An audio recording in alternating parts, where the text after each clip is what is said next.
globally. So I'm glad to have you on this panel, Chetan. Our second panelist is Professor Hisham Askari, whom we have signed a joint partnership, and we are taking this towards the IUCN Congress in Abu Dhabi in October, and will probably be more strategic that time and have bigger events. He is a professor, he's a scientist, he's a researcher focusing mostly on Earth observation, the role of high tech, what we call artificial intelligence and high technology in really addressing these challenges, especially environmental challenges. So I'm happy to have you on this panel. And then I am very pleased to have Khaled Alam Harshal, who is the ex-actually director of Environmental Protection Agency in Egypt, and also he was a deputy minister. Now he's working as a global environmental consultant and is really in the private sector, and I'm pleased to have you on this panel.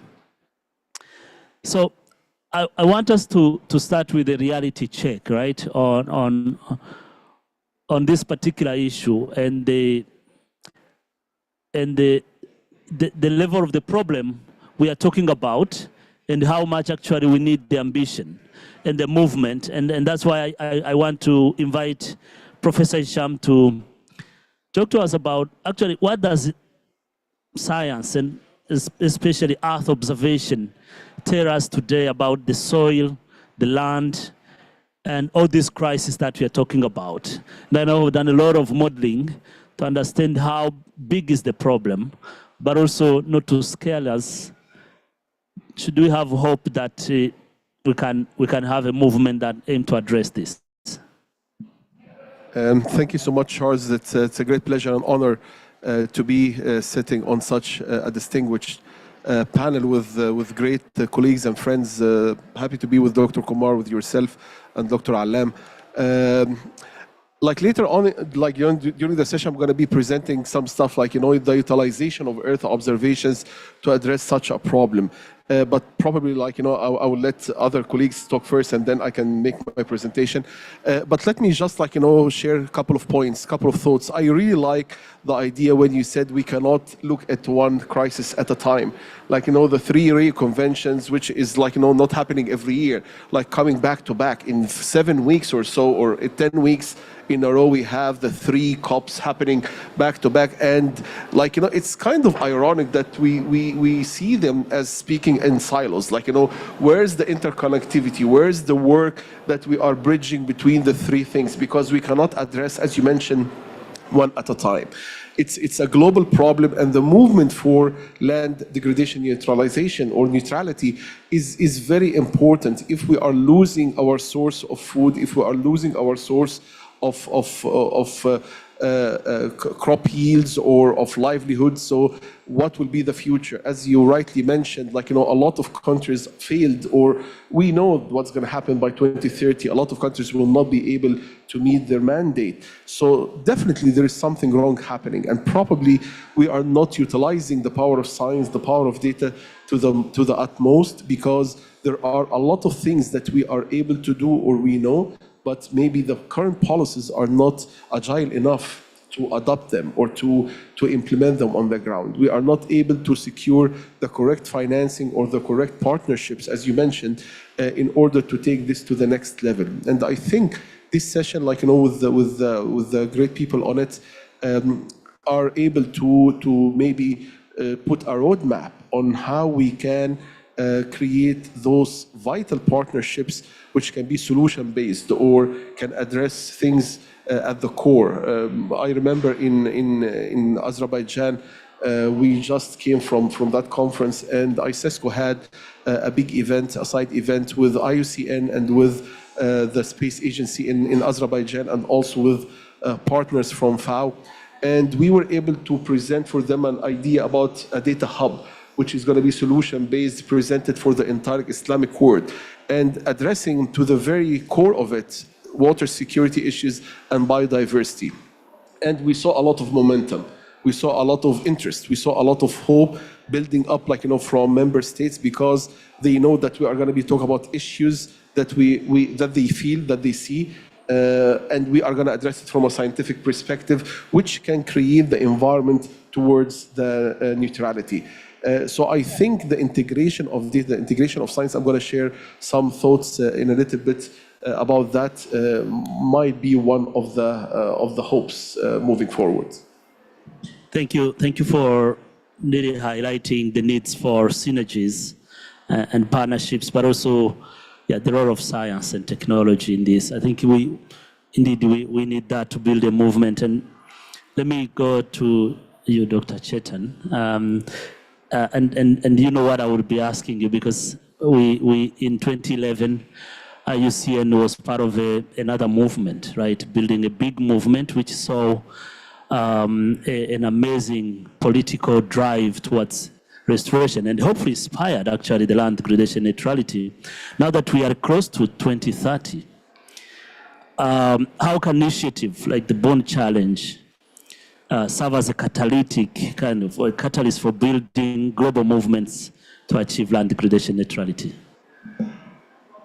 Thank you, Charles, and it's a great honor to be with the fellow panelists here. So, building on what you said, and Charles, if you could allow me before responding about the Bond Challenge, I think it's a really important reminder and something that's not being discussed. I have seen in various events or other forum here, a reminder of the fact that of all the SDGs, SDG 15, the progress is, I don't want to use the word disappointing, but concerning.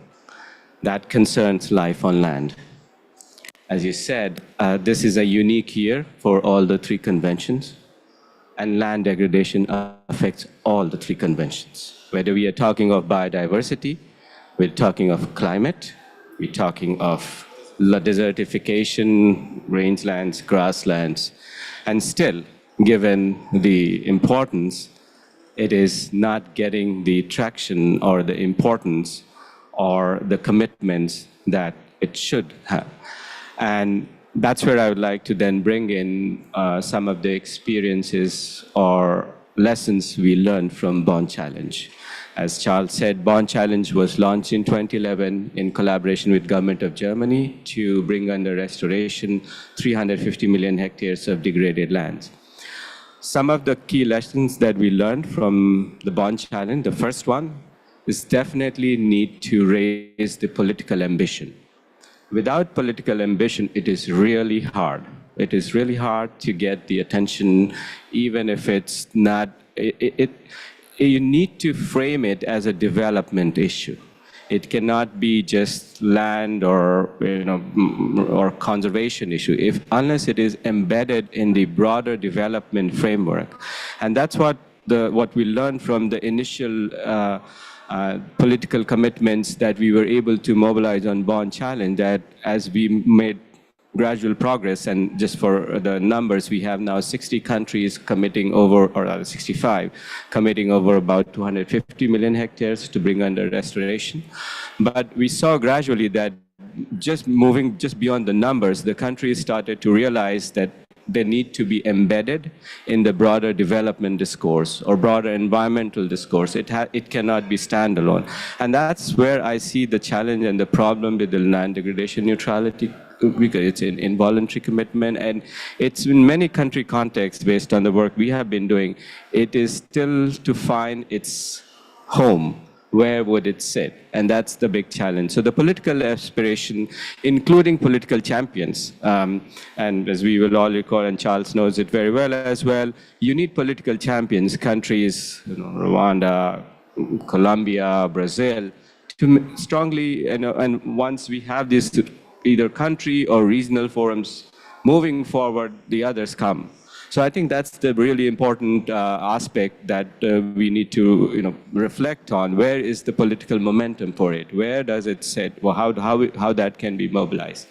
The second part, building on what you said about the science-driven, evidence-based approach to then setting up of the targets. Again, with the bond challenge, we have worked in over 35 countries using our tool called Restoration Opportunities Assessment Methodology, where we have assessed over 500 million hectares of degraded land. The lesson and the reflection from there on which is linked to once you have the political ambition, you need to know what your targets are, and that need to be science-based, evidence-based. And the experience from Rome has been that it should not just be science-based, but if I can take the liberty, it should be inclusive. Inclusive in the way that when we are talking of the land degradation, in many cases, it needs to combine the local traditional knowledge. It needs to combine the perspective of different stakeholders. Let's face it, restoration is not easy to implement. You have so many dimensions, social, ecological, economic to balance. There are trade-offs. You need to set priorities. And that's why setting up of the targets with a good evidence base, informed by science, including local traditional knowledge, is really critical. So that's another lesson, Charles, if I could bring to the table, is that while you need strong political commitment, you need also strong science to inform the target setting. The third one then is how do you move to action? And that's where I think we have been hearing in all the COPs about the financing part. And we will definitely, there's always discussion about the gaps and finance. But at the same time, I would also like to, again, challenge, and this is a discussion we were having in others. I was in a session on restoring finance. On one hand, we are talking about even the UNCCD estimates about 355 billion gap by 2030 to bring the target under restoration, land degradation neutrality. However, of course, there is need for more finance, but we also did an analysis through our restoration barometer of how the countries are already funding restoration activities. And we found that 60% of that's coming through the domestic sources. So there is also need to look at how the current allocation of the domestic or fiscal policies are for addressing land degradation. And a lot of it could be repurposed or reorganized to mobilize or, as you said, to support this movement. And that's another area where there's need to sharing of the experience from bond challenge could be relevant for LDN. Of course, we can also discuss about removing subsidies, food sector transformation, and those are bigger areas. But when you need to demonstrate results, these are in some ways, low-hanging fruits, where you could build on what we already have and invest in terms of, or repurpose to show results on the ground, which again helps to sustain the momentum rather than create disappointment that you have a political plays, you have the data, but nothing happening on the ground because you don't have the resources. And the last point, Charles, I would like to say is the importance of monitoring and tracking, which is, again, crucial, having a good baseline to start with. So when you set up your target, you have a baseline, and monitoring and tracking of the progress, not just sake for reporting, but it's important, as I said earlier, restoring degraded land is a complex task. We need to adapt, adjust to how situations evolve. There are so many stakeholders, climatic situation, disasters, several things can come in the way. So having a good monitoring and tracking system to understand what's working, what's not working, where the changes need to be made is really crucial to sustain this movement, to achieve this target. So those were the experiences that we learned from the bond challenge. Very good. Chetan, thank you. Thank you so much for really bringing out these points. And yeah, it makes me think about exactly that movement we are talking about, right? You have political ambitions that you mentioned, which collaboratively is looking forward to this goal. You bring in the evidence-based, science-formed targeting process and decision-making. You bring in the financing. And maybe before I go to Khaled, I want to come back to you for one. But regardless of this, we have also seen, especially on financing, silos even at the financing level.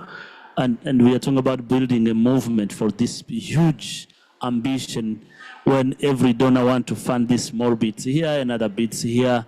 How do we really address, and if you could also share any inspiring story or examples that at least there could be a possibility to have, even at the finance level, different instruments and donors and investors working together. Thanks, Charles. I wish I had an easy answer or a clear example of that, but I think the way I would try to reformulate this is that the problem of finance or financing gap is been often put as more looking for solutions before finding the problem or what we are trying to solve, or before clearly articulating what's the problem that we are trying to solve. And as you very well said, the problem often, and again, I'm drawing from the various discussions just that I've been involved just here itself, but also often it's not the lack of finance, but as you said, this is the siloed approach of dealing with, putting some money for restoration, for carbon here, for biodiversity here, for agriculture here. And there is a need for more unified or cohesive, at least, or coordinated approach for it. I mean, there are several studies which clearly show restoration or restoring degraded land is a big business in itself. For every dollar invested, you get a return of $7 to $11 minimum. That's that, and depending upon the type of restoration. So it's across it's not just one model, and these are studies which have gone through several reviews. So there is a business case for it. But why it's not happening? It's because there are a couple of issues here. One, most of it is still public funded, because there are risks, and the private sector is not ready yet, or there are not enough instruments to support or de-risking those investments. When we talk about the land restoration or projects, we often don't have good projects which have a right balance of risk and returns. It is not always easy to come up with those kind of bankable projects, so there's that kind of challenge. And also there is often what I call is the ticket size gap, where you need to fund a farmer group for $20,000, you have an investor ready for $100,000. So they cannot absorb $100,000, and the investor cannot put in $20,000. So I wanted to kind of unpack your question, Charles, to kind of give a more broader perspective of what are the challenges. But coming back to the successful examples, there are a couple of them I would like to potentially suggest. So Brazil is a good example where we see with the Plan of Egg, their national plan for restoration and monitoring, we see all different funding or streams, or at least coordinating and talking to each other with Brazilian government's aspiration for ensuring that there is a more coordinated approach given the size of the country and also different level of authorities. Certain part, the federal government has the authority, where the other cases it's the states which are determined. So there is that coordination. So that's one example I can immediately think of. There are efforts in other cases as well. So we are also, for example, working in Peru, where we have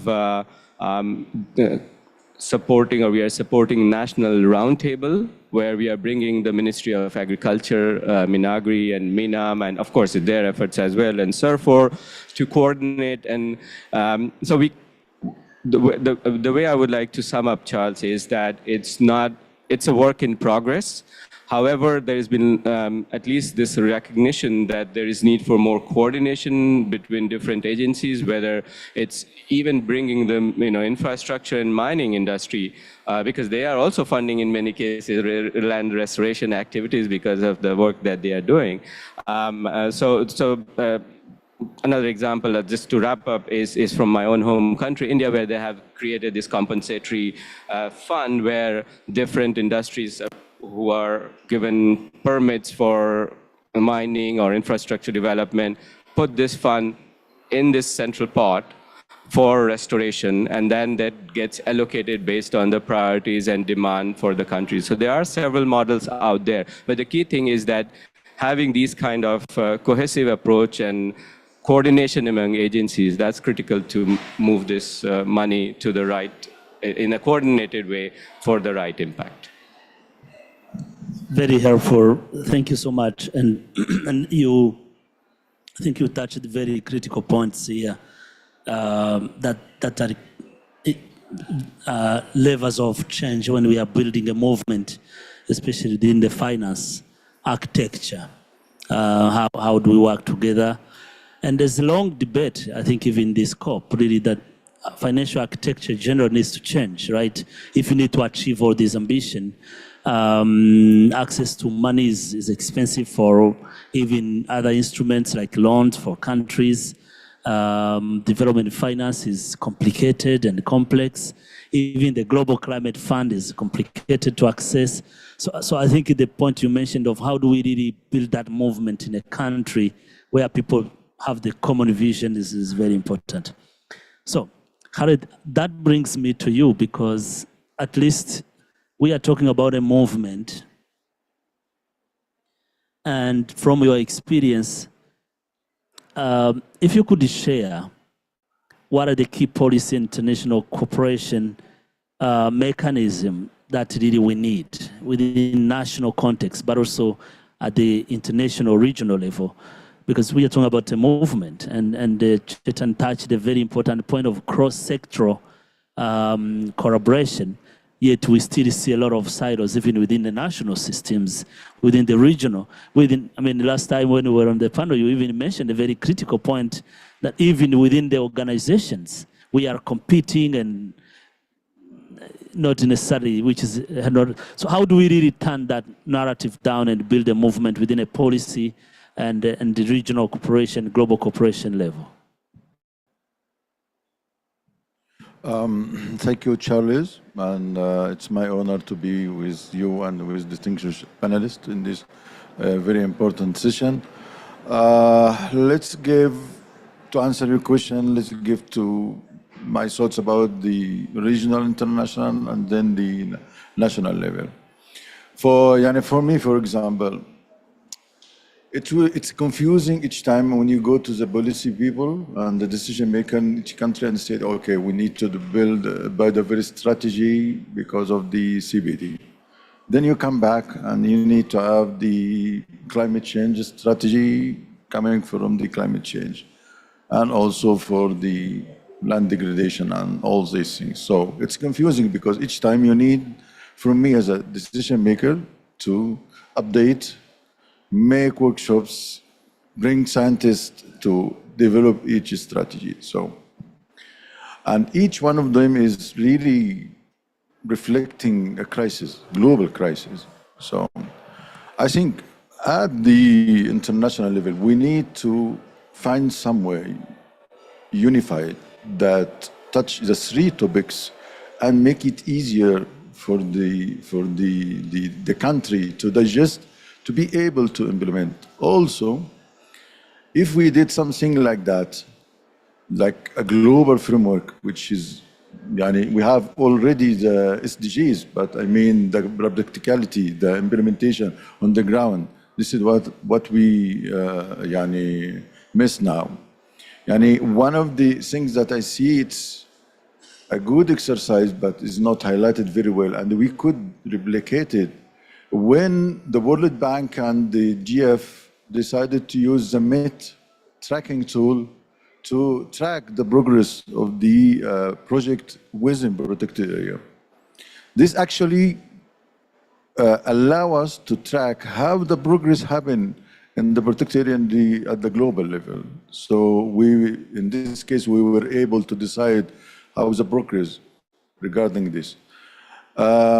Also, we have for the land degradation under the indicator 5.3.1, there is a guidance regarding this and how to measure the degradation.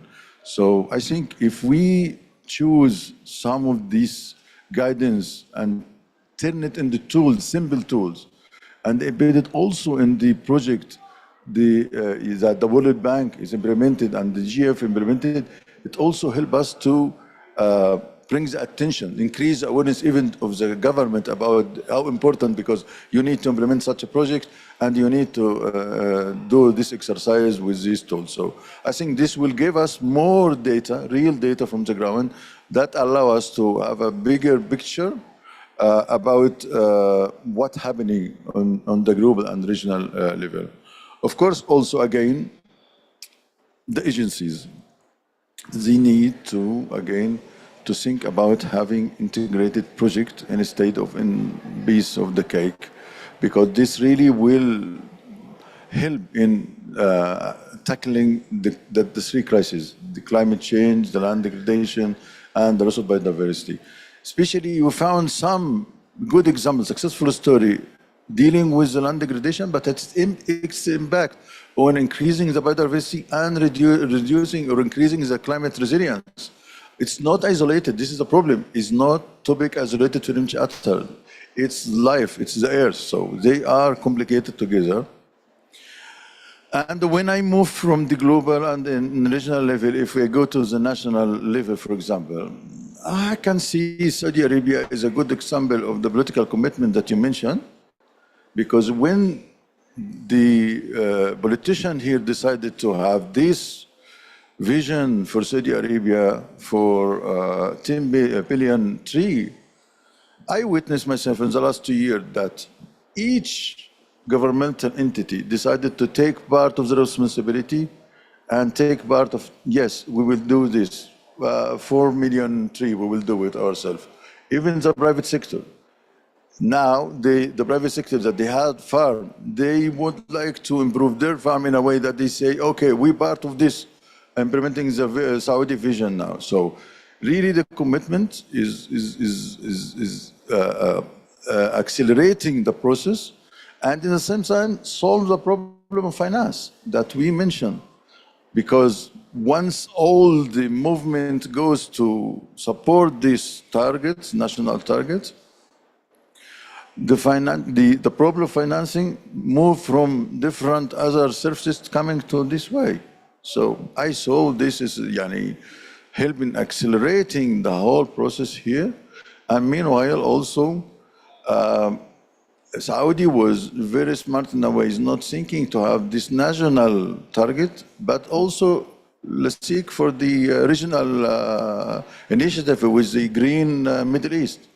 So this is what I'm saw. If you have the commitment from your government, you will see how fast you can achieve your. Meanwhile, if you have the same support from the convention, international, regional, it will be a very comprehensive work together. Very inspiring story and very good points on how we can really move this forward.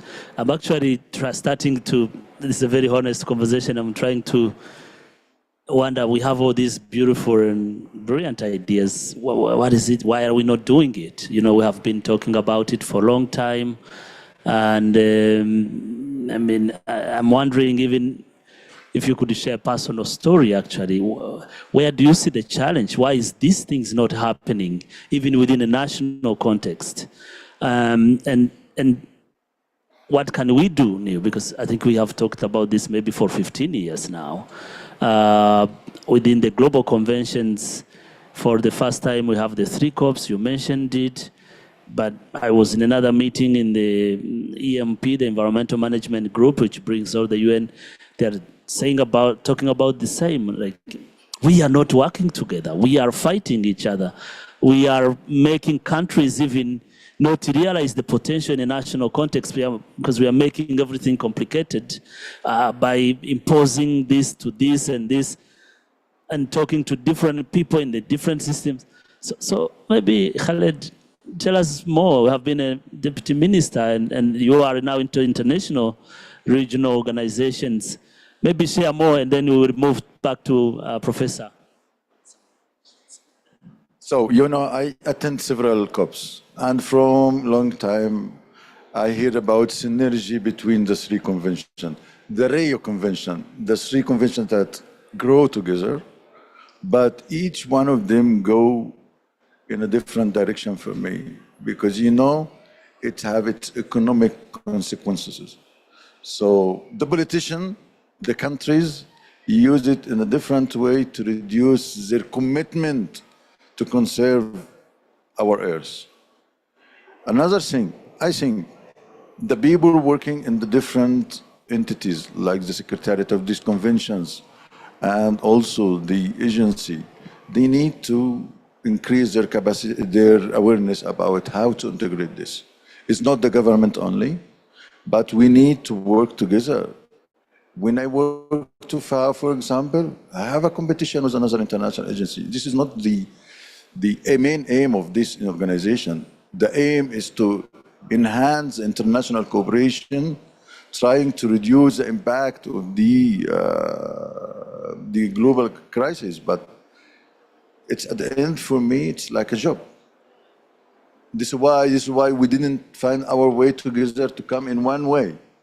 But if somebody, like champions that you mentioned, really tackle this point, like country or person, whatever, we will go in the same direction. But I insist that the private sector, the big cats, I mean here, don't like this.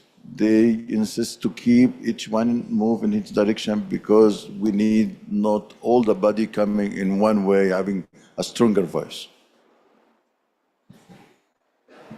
Yeah, very, very interesting discussion. So I want to go back to Professor, because we keep talking about build a movement. Chetan brought in a very important idea of evidence-based monitoring and tracking. And to do that, we need technology.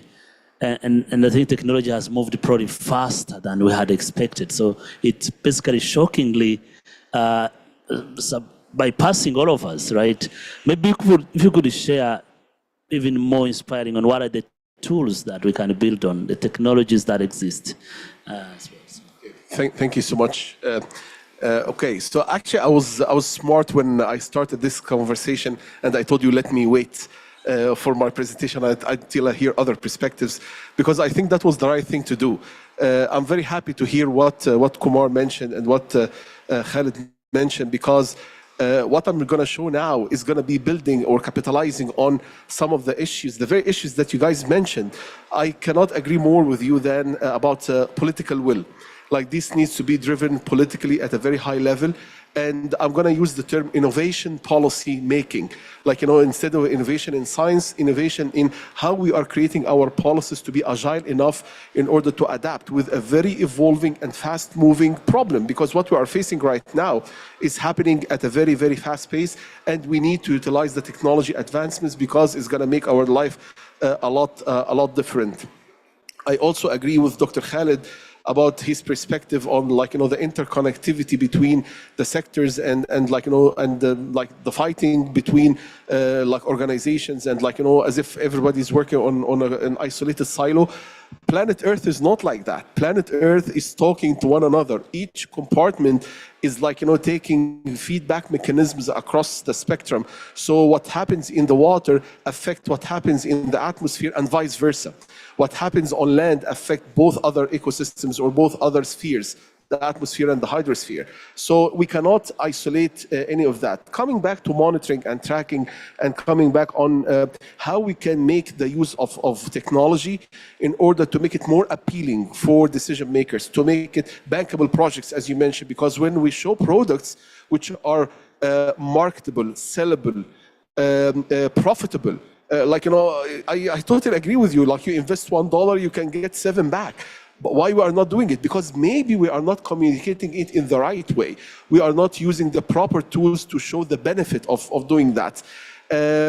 Charles asked me today, right before the session, I want you to present something. So this is like very rough, but like, it's gonna give you an idea. So I did not prepare this for the session, but I'm just gonna show you a case study that we did here in Imam Turk Reserve using satellite technology and using machine learning. And for the first time, we are using the data fusion between multispectral and hyperspectral. This state of the art. I can bet you there isn't a single reserve in the whole kingdom that has been using such data sets.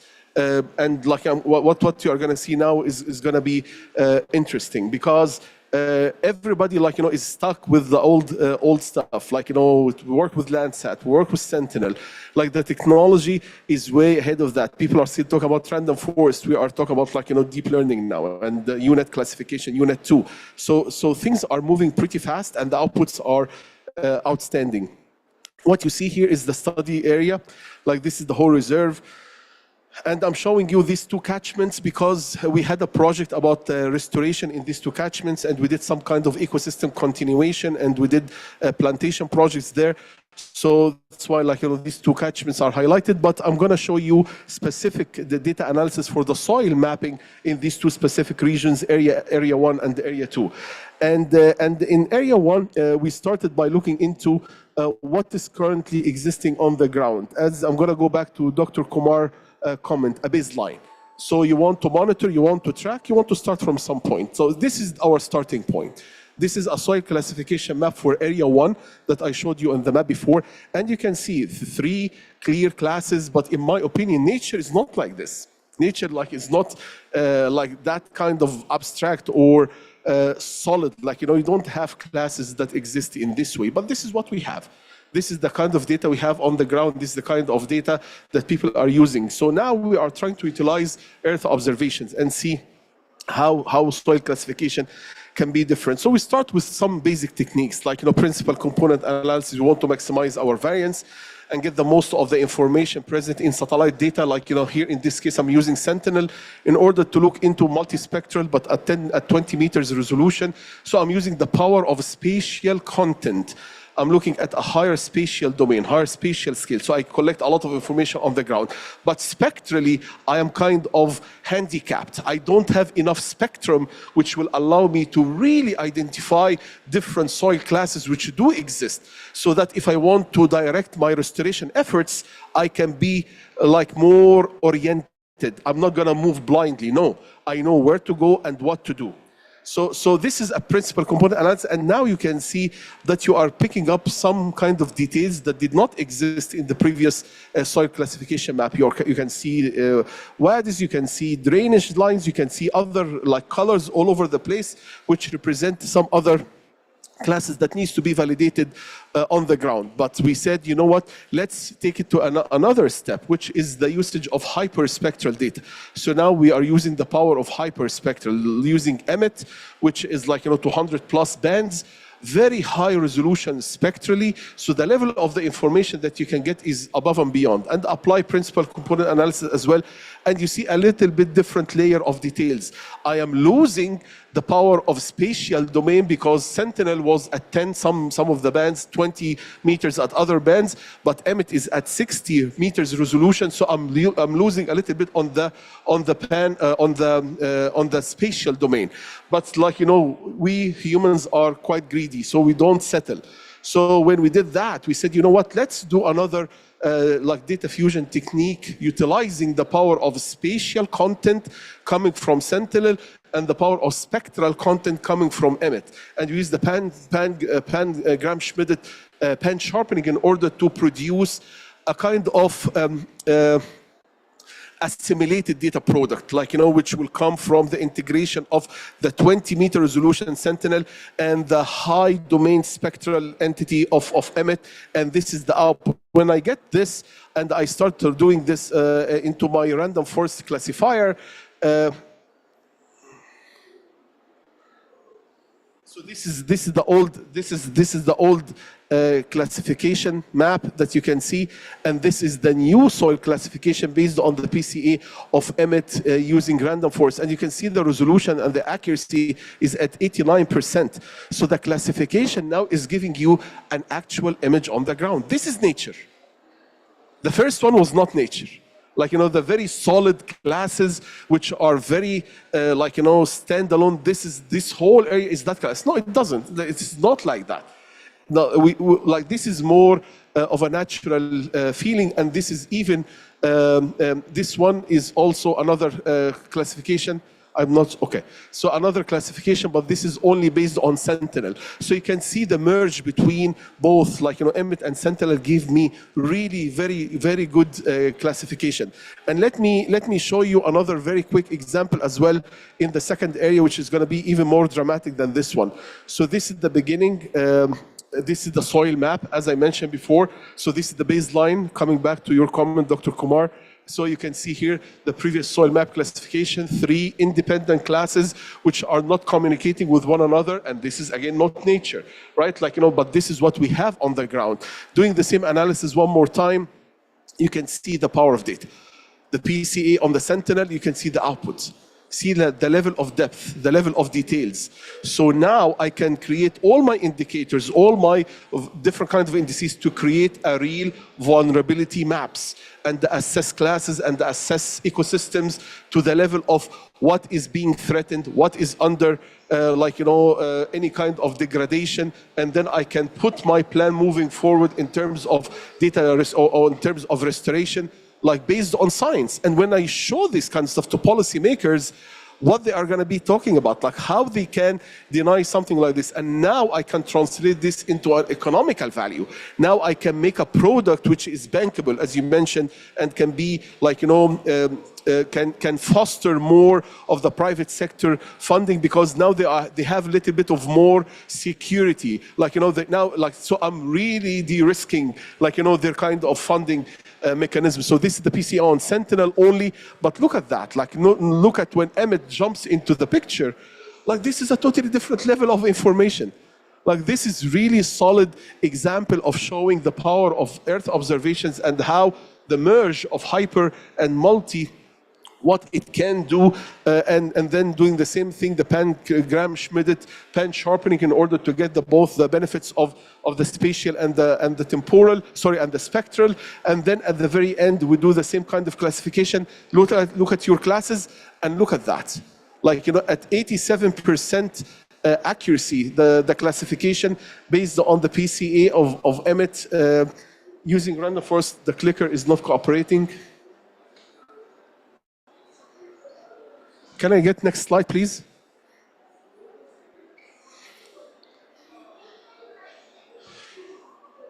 ممكن تحرك السلايدز، مش راضي الكليكر يتحرك. حرك لي سلايد واحدة. حرك لي سلايد. So here you can see the soil classification based on Emmet, and you can see the difference between, like, you know, the both classifiers are kind of showing you the overall pattern is similar, but see the level of details. So here we can really look into very specific classes, and you can upscale that. Like, you know, we are talking about soils, you can take it to different kinds of ecosystems and see the benefits. So this is just a quick presentation on the power of observations. This is at 82% accuracy, but this is based only on Sentinel. So the moral of the story here is, I think, data and integration of satellite observations together with data science and more of this kind of new technologies in terms of machine learning and deep learning can really help us in the restoration efforts. I will add something to this exercise because I joined Dr. Hisham in developing this exercise. This exercise really allows us to define where is the area suitable for restoration, better according to the type of species we will use in the restoration project, avoiding putting the trees in the pathway of floods, choosing soil is not proper to the restoration. So it was very, very useful and reduce the cost and reduce the possibility of failure of the project. Very inspiring. Thank you. Thank you very much. And I think we started this conversation, which I call a conversation or a very honest, frank discussion here, looking at the movement. How do we build a movement to accelerate implementation? And before we close, I just want to hear each of you probably in 30 seconds trying to reflect on still the same topic. How do we actually, one or two points that we can retain and take away as we build the movement? Let me start with Professor Alcazar. Okay, I think like after hearing from Dr. Kumar and Dr. Alam, and with my own thoughts as well in mind, I think a holistic approach which will be touching on partnerships and political will, which is based on science, facts, and not ignoring like our heritage. In the past we called sometimes crop rotation. Right now, the more advanced, the sexy term is crop switching.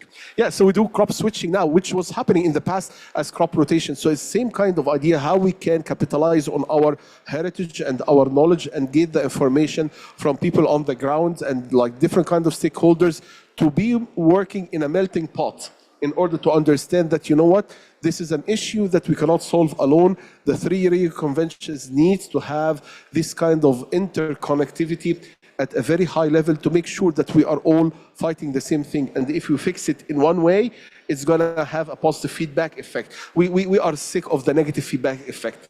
We are done with that. There's a lot of negative feedback effect, and the domino effect we are observing in our climate systems. And we need something on the other end. We need a positive feedback effect. We start something good in a good way, with the proper partnerships, with the proper mechanisms, with the proper policies, agile policies, innovative policies. I think we can get through. Thank you, Charles.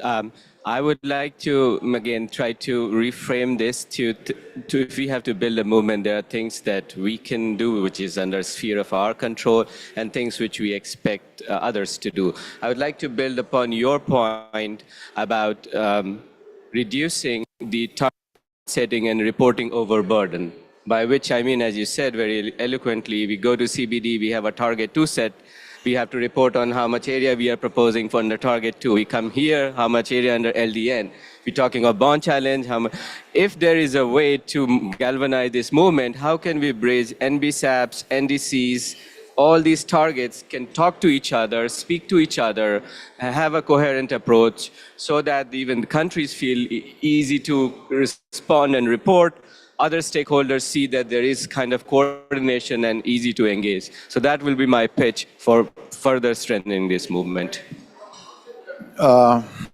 For me, if I see it from the how to diffuse the science-based to the decision maker, I think I invite all the secretariat and the international organization to make only few teams. If you go to the climate convention, you have the IPCC with a lot of professor and doctor working and expert working in this field regarding the climate change. And when they discuss something related to biodiversity, no, this is not our topic. As the climate change is isolated from the biodiversity of the land degradation. If you go to the biodiversity, you have the open-ended groups and all these things related to the biodiversity. And when you discuss about that, no. It's if you discuss something related to climate change that affects the biodiversity, no, and there is another entity regarding this. So if we have a mechanism to bring all these experts together, working on the same direction to fulfill the requirement and target of the 3 convention, I think it will facilitate our life as a people working in the government, because it makes it easier, one target, applicable, one tool to measure, and all this, and all the science together decided to move this tool or choose this tool. Is not a different theory between different experts. So this is what I need. This, I think, the one that we need to accelerate. And another thing is not to bring old people like us, put it as an expert and leave the youth behind. You need to have a follower from now to attend, to absorb all our knowledge, to prepare the next generation on what we have for now, to know our mistakes. because they will take time to learn what we did for mistakes. But if they start from us, with us, they will know what our mistake and they will build on it and to avoid any failure in the future, inshallah. Guys, I want to thank you for very honest conversation. I personally, I'm very inspired by these discussions and to be continued at the Congress, to be continued in the coming months. And thank you very much. Thank you to our audience as well. Maybe we'll take a picture to the panelists and then. That was great.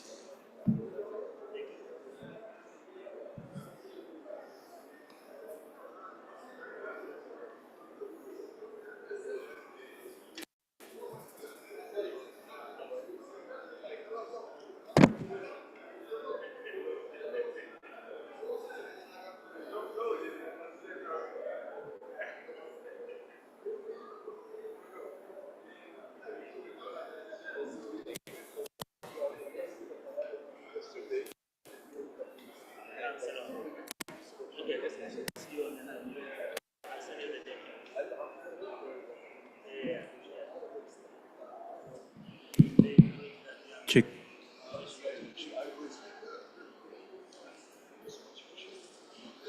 We are. Thank you. Great session. Thank you. Okay, welcome everyone. We are going to start for the next sessions. These sessions will be very interesting. We are going to hear examples and stories from Sahel regions about how they are fighting this desertification that is coming like very rapidly in these regions. I'm going to give the floor to the audience.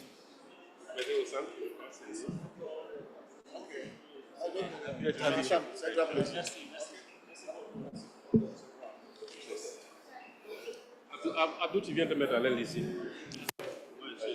Non, vas-y.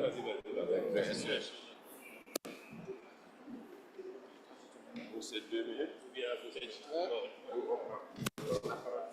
À gauche, oui, 2 minutes chacun de nous. On va laisser Abdou Ali animer la séance. Il y a une présentation.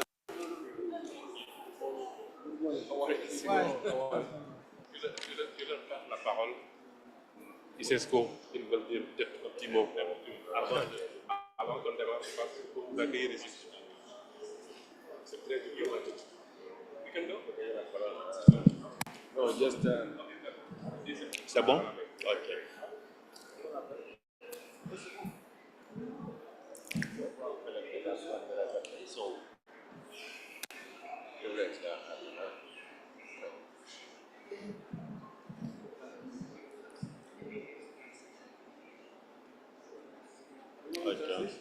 Allô?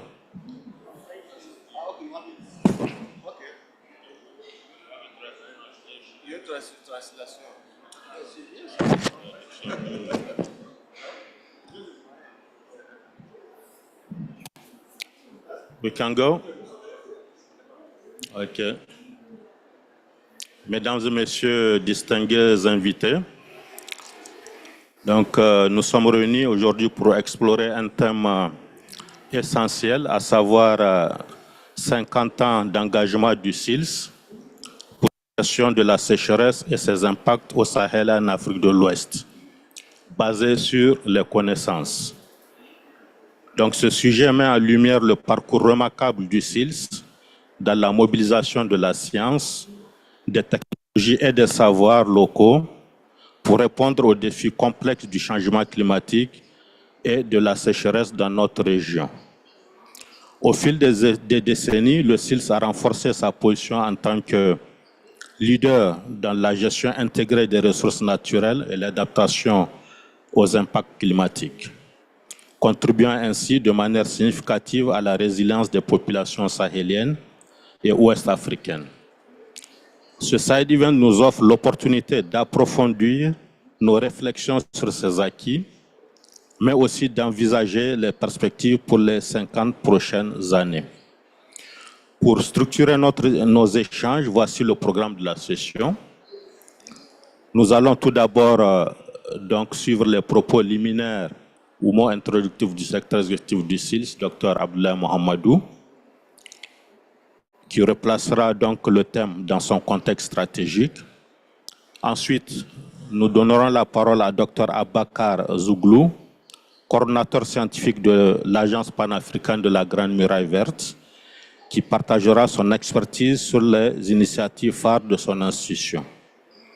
Et ensuite, donc le clou de ce side event, à savoir la présentation de Dr Abdou Ali, chef du département climat à Agrimet CCR-AOS, donc un centre spécialisé du SILS, qui nous présentera donc le thème central avec un focus sur la sécheresse. Nous écouterons ensuite les contributions.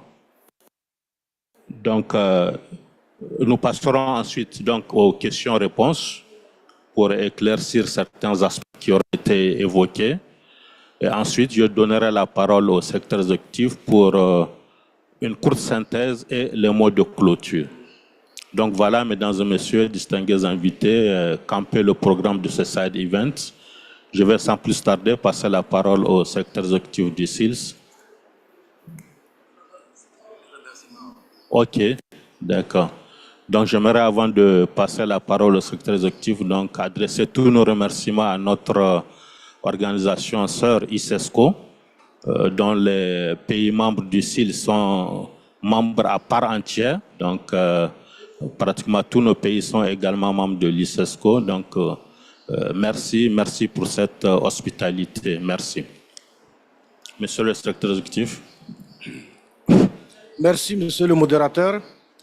Je voudrais tout d'abord remercier l'ICESCO de nous accueillir ici dans son pavillon.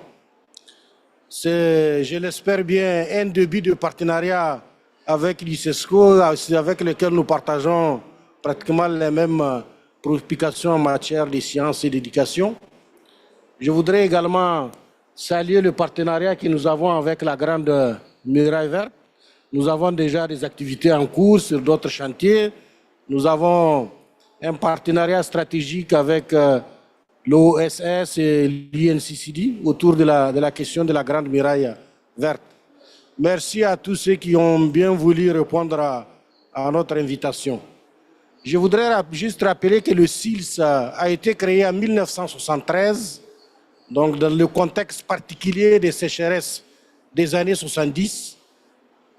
Comme tel, il fit une réponse à la fois politique, institutionnelle et technique des pays du Sahel face aux défis de la sécheresse et de la désertification. Évidemment, après 50 ans, nous avons fait du chemin avec de l'expérience, de l'expertise, et nous accompagnons les États membres qui sont au nombre de 13 des pays du Sahel et du Golfe de Guinée, même si notre action s'étend au-delà des 13 pays membres du SILS. Notre action se déploie autour du soutien aux politiques publiques, à l'élaboration des politiques publiques, se déploie également dans la production de l'information pour l'aide à la décision. Et c'est pour ça que nous avons mis en place un certain nombre de dispositifs régionaux. Nous avons également mis en place des outils de suivi de la sécheresse. Nous coordonnons également des projets qui essaie d'adresser les défis sur le terrain. Je ne vais pas m'attarder longtemps là-dessus, puisque le docteur Abdou Ali va revenir sur cette question. Juste dire que dans le domaine de la lutte contre la sécheresse et la désertification, on a développé un savoir-faire qui est quand même 50 ans d'expérience de nos pays, de nos institutions. Et je pense qu'aujourd'hui, un de nos défis, c'est comment mettre à l'échelle toutes ces bonnes pratiques en matière de lutte contre la désertification et le changement climatique. C'est aujourd'hui qu'on parle de changement climatique. Nous, depuis pratiquement 50 ans, on lutte contre le changement climatique. Et je pense que c'est important. Encore une fois, merci à l'ICESCO. Je vais donner la parole au représentant de la Grande Muraille Verte. Voilà, merci beaucoup, Excellence, Monsieur le Secrétaire exécutif. Mon intervention sera un témoignage.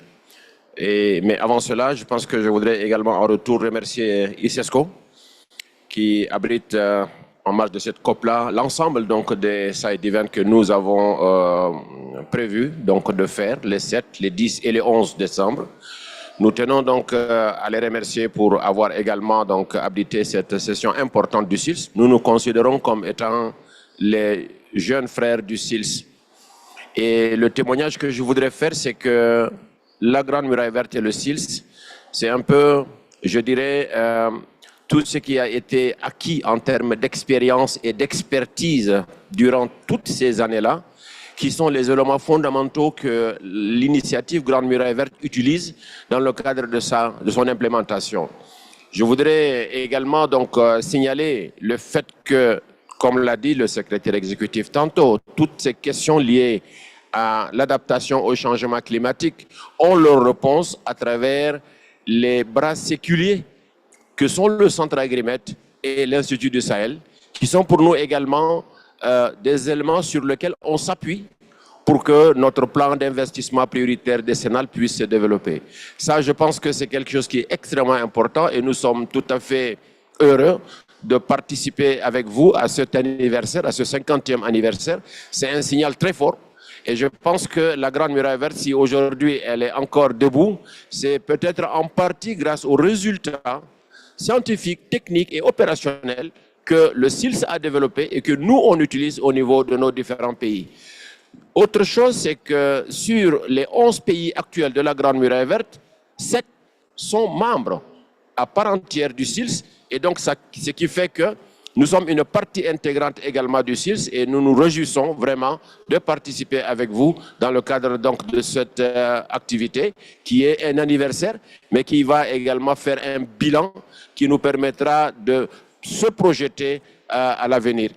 Nous nous réjouissons également du fait que nous avons signé non seulement un accord de collaboration avec le SILS, mais nous avons, dans le cadre de la coordination des institutions régionales du champ, nous avons signé entre le SILS, l'OSS et l'accélérateur de la Grande Muraille Verte et l'Agence panafricaine, un mémorandum qui nous permet de mutualiser nos moyens. Je crois qu'à cette occasion-là, il est temps que nous puissions trouver les mécanismes, les stratégies nécessaires pour que vraiment la collaboration entre nos différentes institutions du champ puisse se développer. Encore une fois, je voudrais vous soutenir donc par rapport à cet anniversaire-là. Saluer donc l'ensemble de ce qui a été fait durant ces 50 dernières années par le SILS et je vous remercie. Merci. Nous remercions donc Dr Abdoulaye Mohamedou, secrétaire exécutif du SILS, et Monsieur Abakar Zouglou de l'Agence panafricaine de la Grande Muraille Verte, qui sont donc revenus sur la panoplie de produits et services donc développés par leurs institutions donc dans le cadre des défis climatiques et de la sécheresse qui se pose à la région. Et également donc le partenariat noué pour une meilleure prise en compte ou prise en charge de ces problématiques au niveau de la région. Alors nous allons aller beaucoup plus en profondeur avec la présentation de Abdou Ali qui va donc faire une immersion dans le thème qui a été retenu pour ce side event. Docteur Abdou Ali. Merci beaucoup. Okay.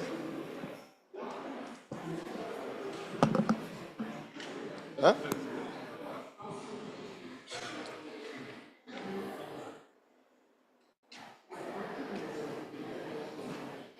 Okay. Merci Dankoulou. Bonjour à tout le monde. Monsieur le SE, monsieur le coordinateur scientifique de la Grande Muraille Verte, chers invités, bonjour. Donc c'est vraiment, comme ils l'ont dit, un grand plaisir pour nous au niveau du SILS de partager avec vous notre expérience sur les 50 ans d'existence ou un peu plus, 50 ans d'expérience en termes de lutte contre la sécheresse et la désertification au Sahel. Donc, comme vous pouvez le voir, effectivement, c'est un grand plaisir pour le SILS. Et la clé, comme ils l'ont dit dans ce combat-là, c'est que la connaissance de la chose que l'on cherche à gérer est la base de tout. C'est très, très important. En fait, on ne peut pas vraiment bien gérer quelque chose qu'on ne connaît pas bien. Et c'est pour cela que vous allez voir qu'une grande partie de l'effort du CILS va être centrée à mieux connaître la situation, à mieux connaître le défi et pouvoir mieux la gérer par la suite. Donc, le secrétaire exécutif a brièvement présenté le CILS. Ici, c'est juste pour illustrer cela, pour dire que le CILS, qui est le comité permanent de lutte contre la sécheresse dans le Sahel, est composé de 3 entités. Le premier, c'est la première entité, pardon, c'est le secrétariat exécutif qui est basé à Ouaga, au Burkina Faso. C'est là où est basé le secrétaire exécutif du CILS. Ensuite, nous avons 2 institutions spécialisées du CILS. L'une qui est basée à Agremet, qui est le centre régional Agremet, et puis l'autre qui est basée à Bamako, qui est l'INSA, le centre chargé de la coordination de la recherche dans le domaine agricole. Donc le CILS, c'est vraiment les 3 entités qui composent le CILS et avec des mandats bien précis. Voilà. Donc pour comprendre ce qui est en train d'être présenté, je pense que c'est important de comprendre l'histoire climatique du Sahel parce que tout va de là.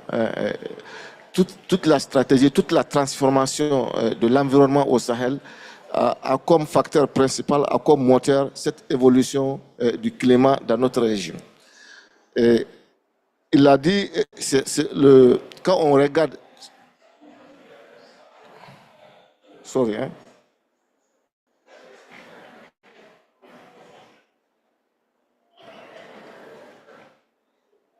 You don't have a pointer? Bon, si c'est pas grave. Et donc, on peut... Oh.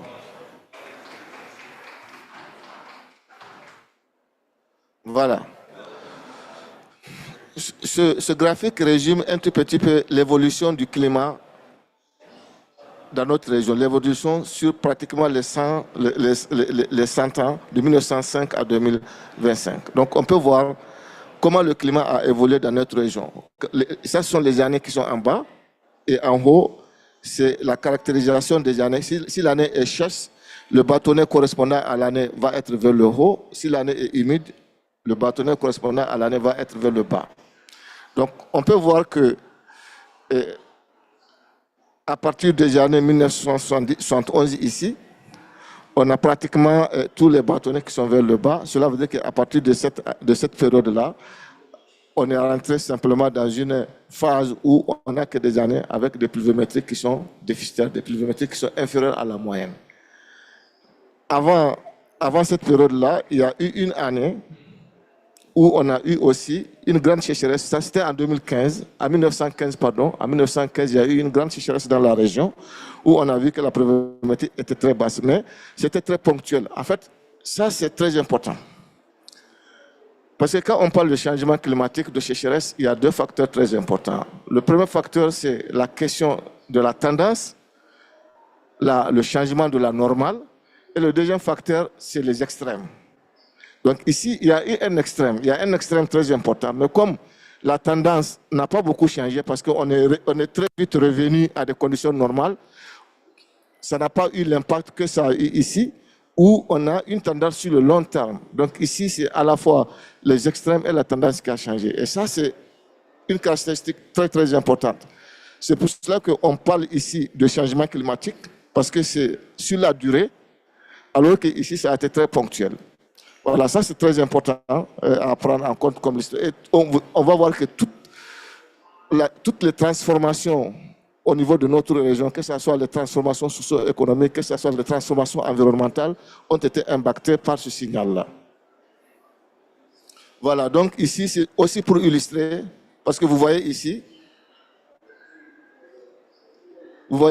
1984, depuis que le CILS a été créé, on n'a jamais encore reçu une sécheresse comme celle de 1984. C'est cette sécheresse-là qui est illustrée dans l'espace ici. Et ce qu'on voit, c'est que c'est toute la région. Il n'y a pas un seul pays qui a été épargné en 1984. Donc, du Sénégal jusqu'au Tchad, on voit que c'est l'ensemble de la région du Sahel qui a été durement impactée. Et le problème, c'est que la configuration actuelle qu'on voit dans la région, le fait que dans les pays côtiers, on trouve beaucoup de populations des pays sahéliens, est une marque en fait de cette sécheresse-là. Cela veut dire que la sécheresse a une marque au niveau de l'organisation des populations, au niveau de la composition socio-économique, parce que les populations de ces pays du Nord-là ont migré vers les pays du Sud et cela est resté durablement comme une marque socio-économique dans sa région. Donc, la situation actuelle peut être interprétée également comme une conséquence de cette intégration régionale.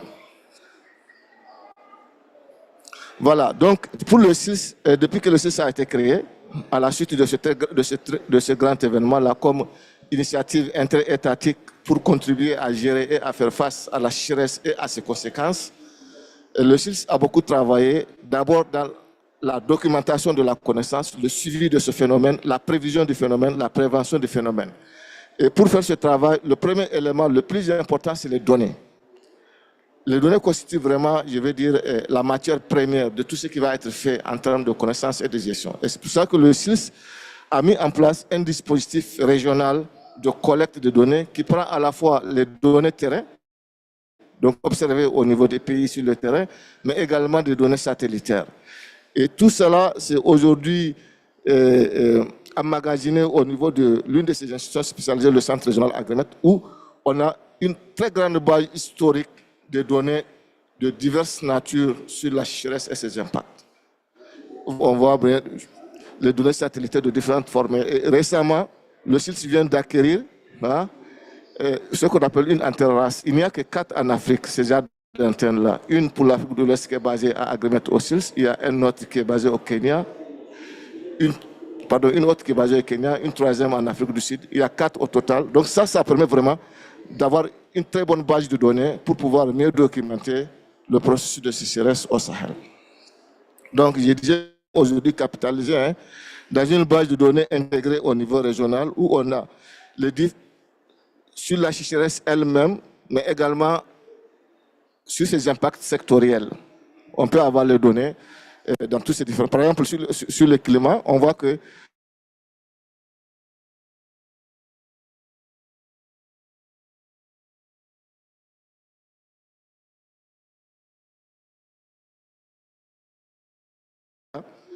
ce sont des stations qui ont plus de 50 ans de données. Donc, toutes ces stations permettent de suivre le climat sur le long terme au niveau de la région Afrique de l'Est. Et ça, vraiment, je pense que c'est quelque chose que le CILS met non seulement des pays, mais également à la disposition des acteurs dans notre région.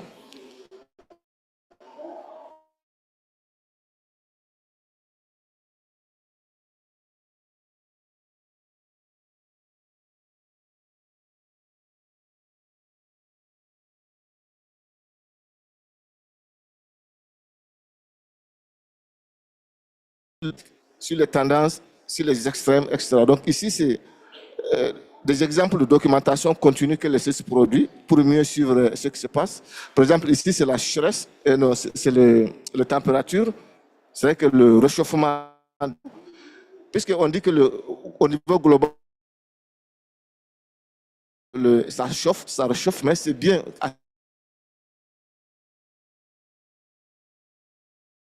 Montre que effectivement, notre région se réchauffe avec les observations à l'instar des autres régions du monde. Mais c'est surtout les nuits dans le Sahel aujourd'hui se réchauffent beaucoup plus vite que les jours. C'est-à-dire que le taux de réchauffement des nuits,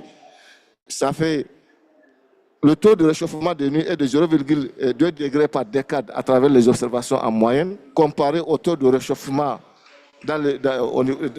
durant les jours qui est de 0,14 degrés par décennie. Donc on voit que, je pense que ceux qui sont dans la région sentent cela. Les nuits sont de plus en plus beaucoup plus chaudes que les jours. Et ça, c'est une caractéristique, d'après les analyses du GIEC, que c'est lié à ce qu'on appelle les émissions, le global warming, les émissions de gaz à effet de serre.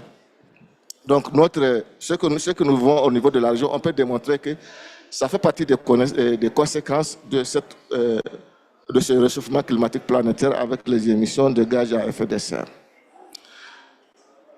On élabore des scénarios pour le futur aussi. Ça, c'est très important parce que si la planification sur le long terme mérite vraiment des projections crédibles, et c'est ce que nous faisons au niveau de la région. Voilà, donc, en plus de la documentation du profil climatique, c'est-à-dire que la sécheresse en tant que facteur climatique, il y a tout ce qui relève de la documentation de l'évolution des états de surface du sol. C'est très important. Tout ce qui concerne l'évolution des couverts végétales, l'évolution de l'occupation du sol, l'évolution de la dégradation des terres, ça c'est aussi quelque chose que le SILS fait avec, qui est au cœur de son métier. Et on peut le voir ici. En fait, nous publions un atlas régional sur l'évolution des paysages de l'Afrique de l'Ouest. Cet atlas-là, il est mis à jour tous les 5 ans. Et ça permet vraiment à chaque fois de faire le point de l'évolution de différentes classes d'occupation du sol au niveau de la région. Et on a également produit, dans le cadre même de l'UNCCD, ce qu'on appelle le Global Land Outlook, c'est le rapport régional sur l'évolution de l'environnement. Et on l'a produit en 2019. Voilà, nous sommes dans la préparation du nouveau rapport à publier concernant l'évolution de l'environnement au niveau de la région Sahel-Afrique de l'Ouest. Et ce que nous pouvons retenir de cette analyse-là, par exemple, ici, ça c'est la carte qui a été produite au début dans les années 1975, et ça c'est la situation actuelle, c'est la dernière carte. Bon, nous savons que cette carte-là va être mise à jour en 2026, mais ce qu'on peut voir, c'est que d'après la documentation que le CIS produit, on voit que, par exemple, les superficies cultivées ont été multipliées de 2,8% entre 1975 et 2023. Ça fait à peu près une augmentation de 280%. Et on peut le voir ici sur la carte. Cette carte, elle est pratiquement jaune comparée à cette carte-là. Et ça montre que vraiment, les cultures ont été quand même l'un des principaux facteurs en fait, de changement de l'occupation du sol dans notre région. On peut le voir ici. Toutefois, ce qu'on a constaté, c'est que le taux d'augmentation de l'expansion des terres cultivées entre la période actuelle, c'est-à-dire que la période 2018-2023, elle est relativement un peu plus faible que le taux d'expansion de la période 2013-2014, c'est-à-dire que la décennie qui vient avant. Bon, il y a plusieurs facteurs qui peuvent expliquer cela. Le fait que, effectivement, ça continue à augmenter, mais on voit que le rythme s'est quand même atténué ces dernières années. Et cette dégradation de la forêt, de l'environnement, par exemple, a été évaluée comme équivalent de plus de 6 millions. C'est-à-dire qu'un manque à gagner de l'équivalent de 6 millions de gigagrammes, en fait, en termes de carbone, en termes d'émissions de carbone. Donc ça, c'est quand même très, très important. Combien d'arbres il faut replanter pour pouvoir vraiment avoir une séquestration équivalente. Ce sera un grand travail de très grande échelle. Et ici également, voilà, donc ça c'est la documentation. On continue toujours à regarder quelles sont les tendances les plus récentes en termes d'évolution de l'environnement. Ce que nous voyons, c'est que voilà, on a documenté très récemment la dynamique de la biomasse, et surtout pour le suivi du pastoralisme, des ressources pastorales. On voit qu'effectivement, très récemment, on a un retour de la biomasse dans les parties sahéliennes, surtout du centre du Sahel vers l'est du Sahel. Bon, cette zone est restée déficitaire, mais globalement, en termes de ça, ce sont des tendances récentes de l'évolution de la biomasse. On voit une dégradation dans la partie soudano-sahélienne ici, dans la partie soudanaise ici. Par contre, dans les parties purement sahéliennes pastorales, on voit quand même, en termes de tendance, avec les analyses qui sont faites au niveau du SILS, un certain retour, en fait, et ça, c'est très important, surtout en particulier pour des initiatives comme la Grande Muraille Verte. On a analysé dans le même temps la productivité des terres en termes de productivité végétale. On voit également à peu près la même tendance, que dans les parties purement le centre et la partie septentrionale du Sahel, on voit quand même, c'est aussi peut-être lié à beaucoup d'investissements qui sont faits dans la zone, un retour à la productivité des terres qui s'améliore un tout petit peu. Il y a une zone ici qui est assez marquée. Bon, plus la grande tendance est-ouest qu'on retrouve ici. Mais globalement, on voit que c'est beaucoup plus dans ces zones-là qu'il y a une décroissance de la productivité productivité des terres, alors que dans la partie centrale et nord du Sahel, on voit une augmentation. Donc, ces cartes de grande échelle là permettent d'identifier les hotspots et surtout de canaliser les efforts de mise à l'échelle. Donc, je vais donner, il y a 2 slides, et puis je reviendrai encore pour continuer la présentation. Je vais donner la parole à mon collègue Margaret, juste pour un peu commenter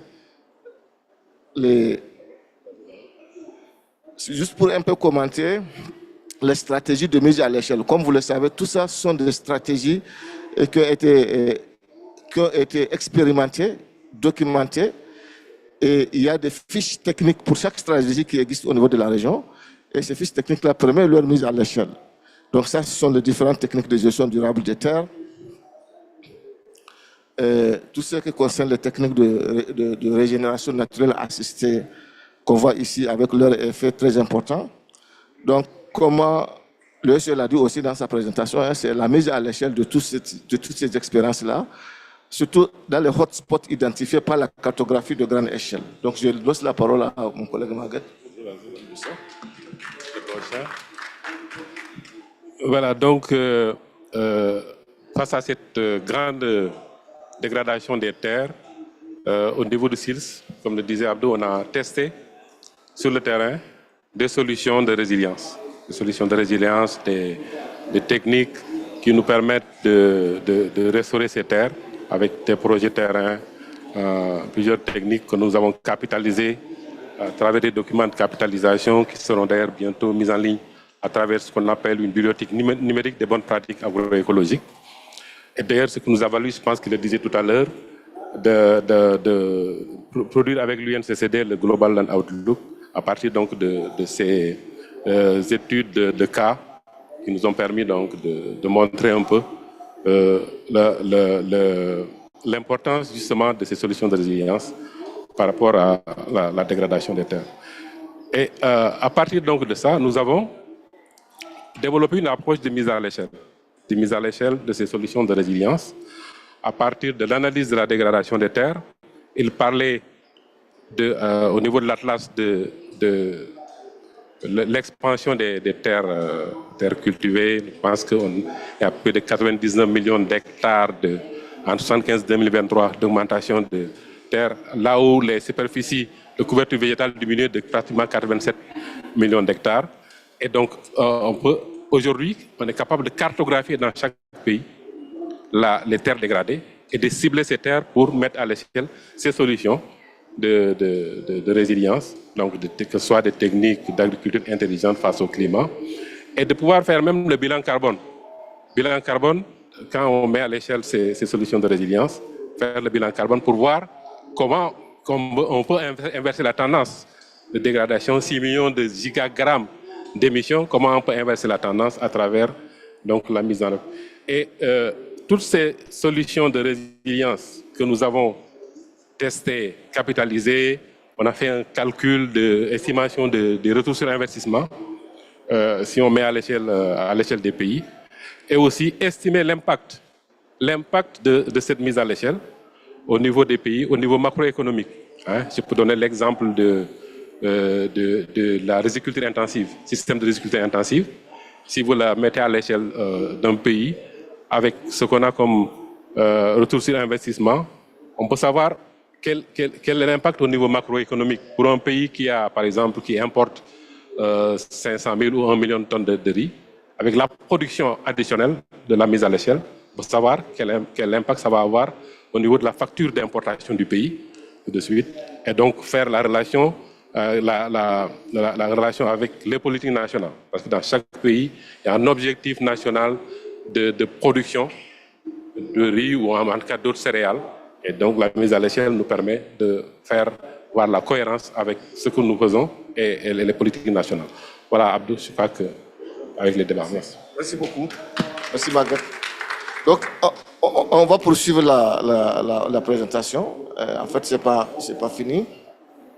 C'est pour dire que... Ah, ok. D'accord. Ok.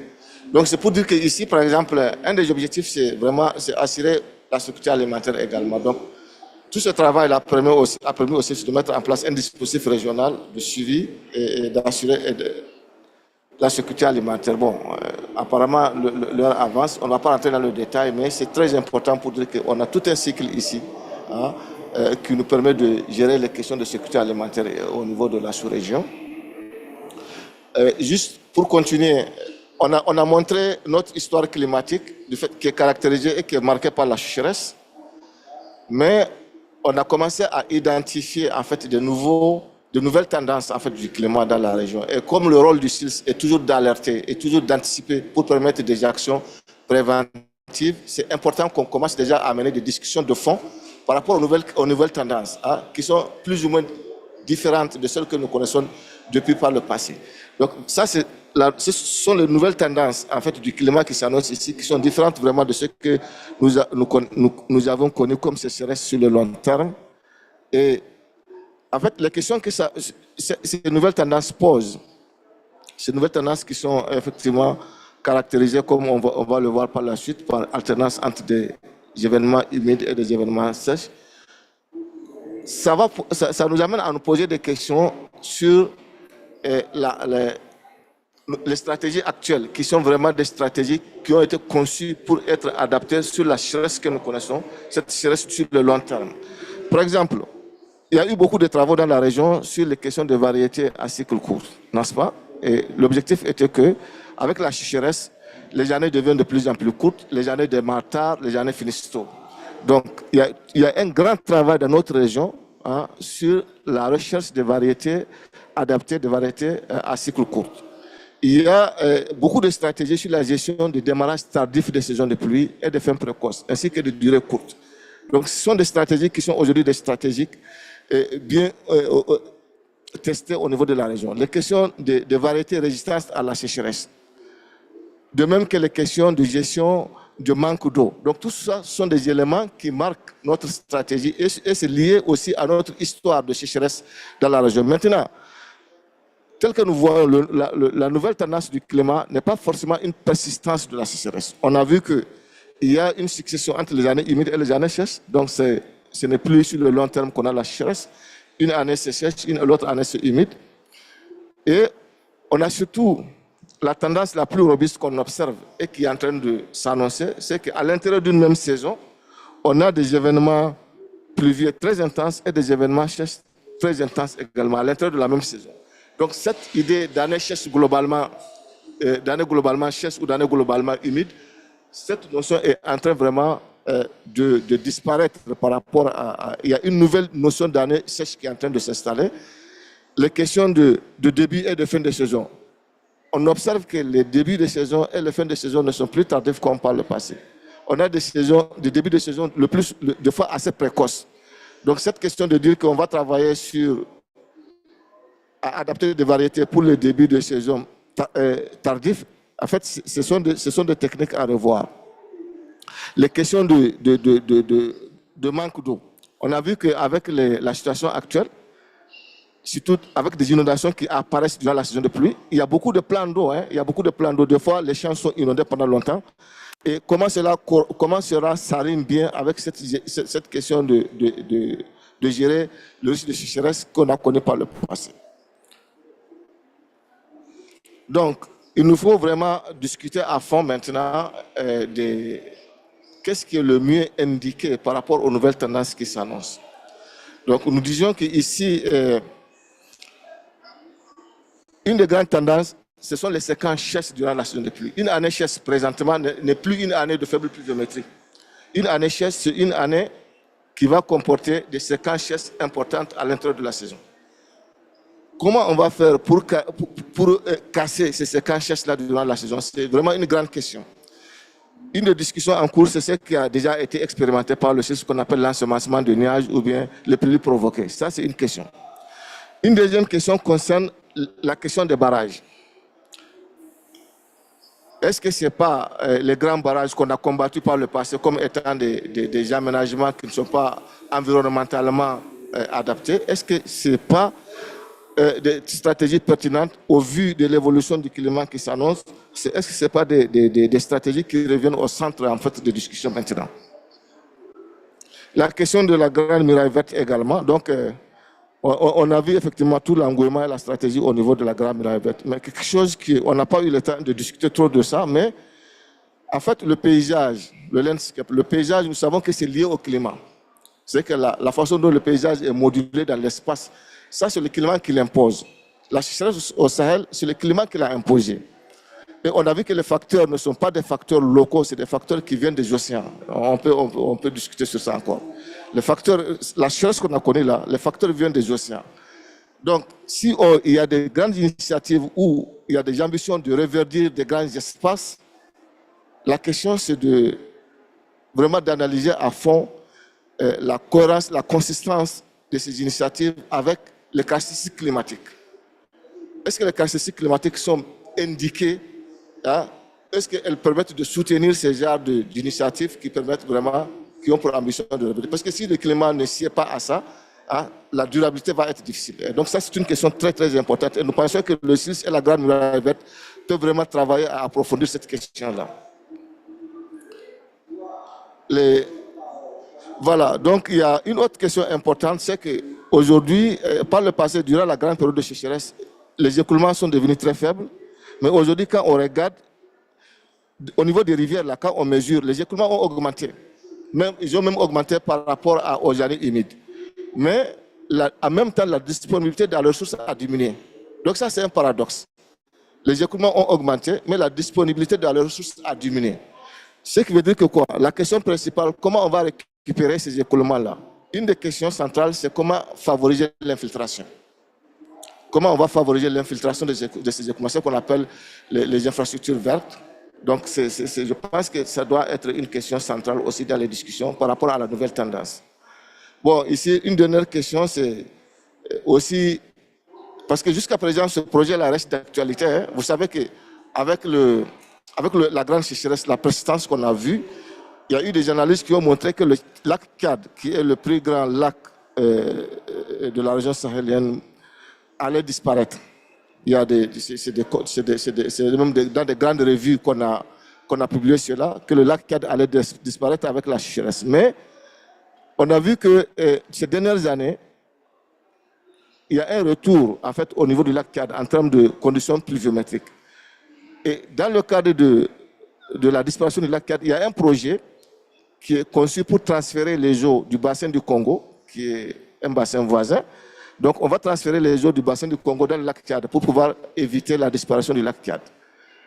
Je continue à discuter avec des promoteurs de ce projet-là. Et le projet toujours tient. Les gens tiennent toujours là, à ce projet-là. J'avance toujours des arguments scientifiques, des arguments techniques pour dire que normalement, la disparition qui a motivé ce projet-là, avec les nouvelles tendances du climat, en fait, ce n'est plus d'actualité. Mais le projet tient toujours. Donc ça, ce sont des choses sur lesquelles on peut discuter au niveau de la région. Voilà. Bon, ça c'était juste pour illustrer ce que j'étais en train de dire. Et puis, bon, je pense que c'est fini. C'est fini. Ça c'est juste pour dire que toujours dans cette analyse des nouvelles tendances du climat, là, on a vu effectivement qu'il y a les sécheresses, mais c'est que c'est surtout, on a vu cette année que c'est surtout dans les zones désertiques qu'il y a eu beaucoup d'inondations, n'est-ce pas? Ça a amené à creuser. Et ça, c'est aussi appelé à être une tendance lourde pour le futur. Et donc, c'est ça, c'est juste la saison 2022 où on a eu beaucoup d'inondations dans le désert. Il y a même des endroits où des ruissellements dans le désert ont fait sortir des mines qui étaient posées dans le désert. Donc, ça, c'est une nouvelle tendance, en fait. C'est une nouvelle tendance du climat. Voilà, donc pour nous, c'est très important au niveau du CIS d'être à l'avant-garde de ces questions et surtout de commencer à discuter de fond avec les acteurs du fait qu'on est dans une transition où on est en train de quitter de la question où c'est essentiellement de la sécheresse, on rentre dans une nouvelle problématique où c'est une association de plusieurs choses. Et quelles sont les stratégies les plus indiquées pour faire face à la nouvelle tendance? Je vous remercie.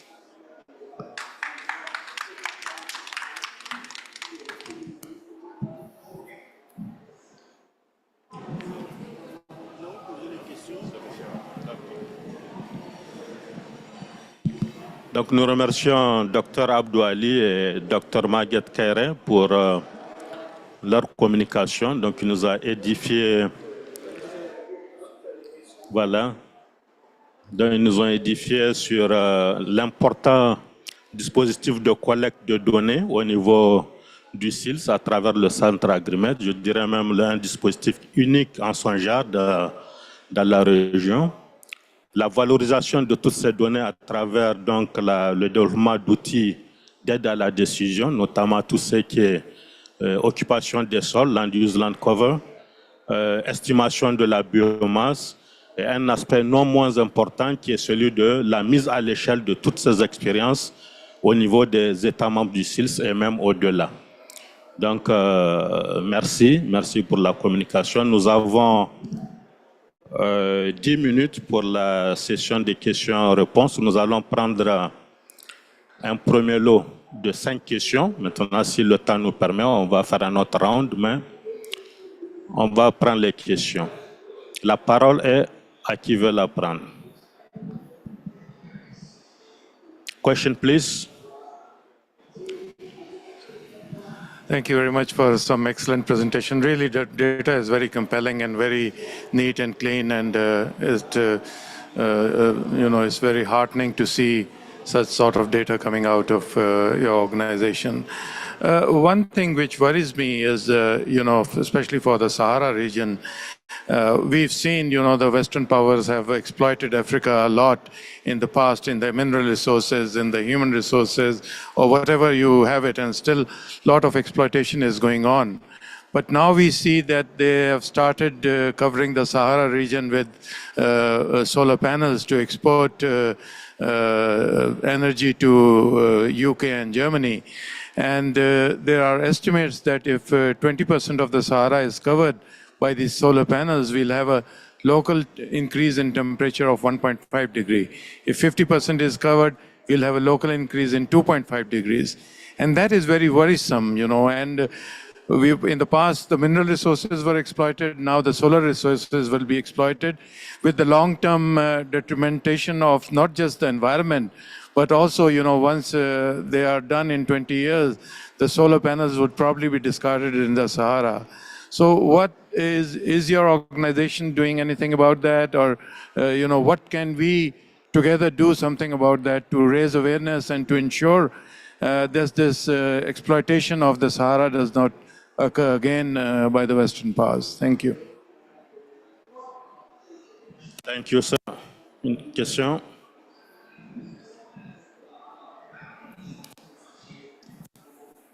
Assalamu alaikum. Bonjour, merci beaucoup pour la présentation. Je vous félicite pour la qualité des données que vous avez présentées. Docteur, vous avez mentionné qu'il y a des extrêmes au niveau des changements climatiques. Et ce qu'on a remarqué les dernières années, c'est que des fortes pluies dans une short durée. Donc il y avait le cas du Tchad, de la Libye et tout ça.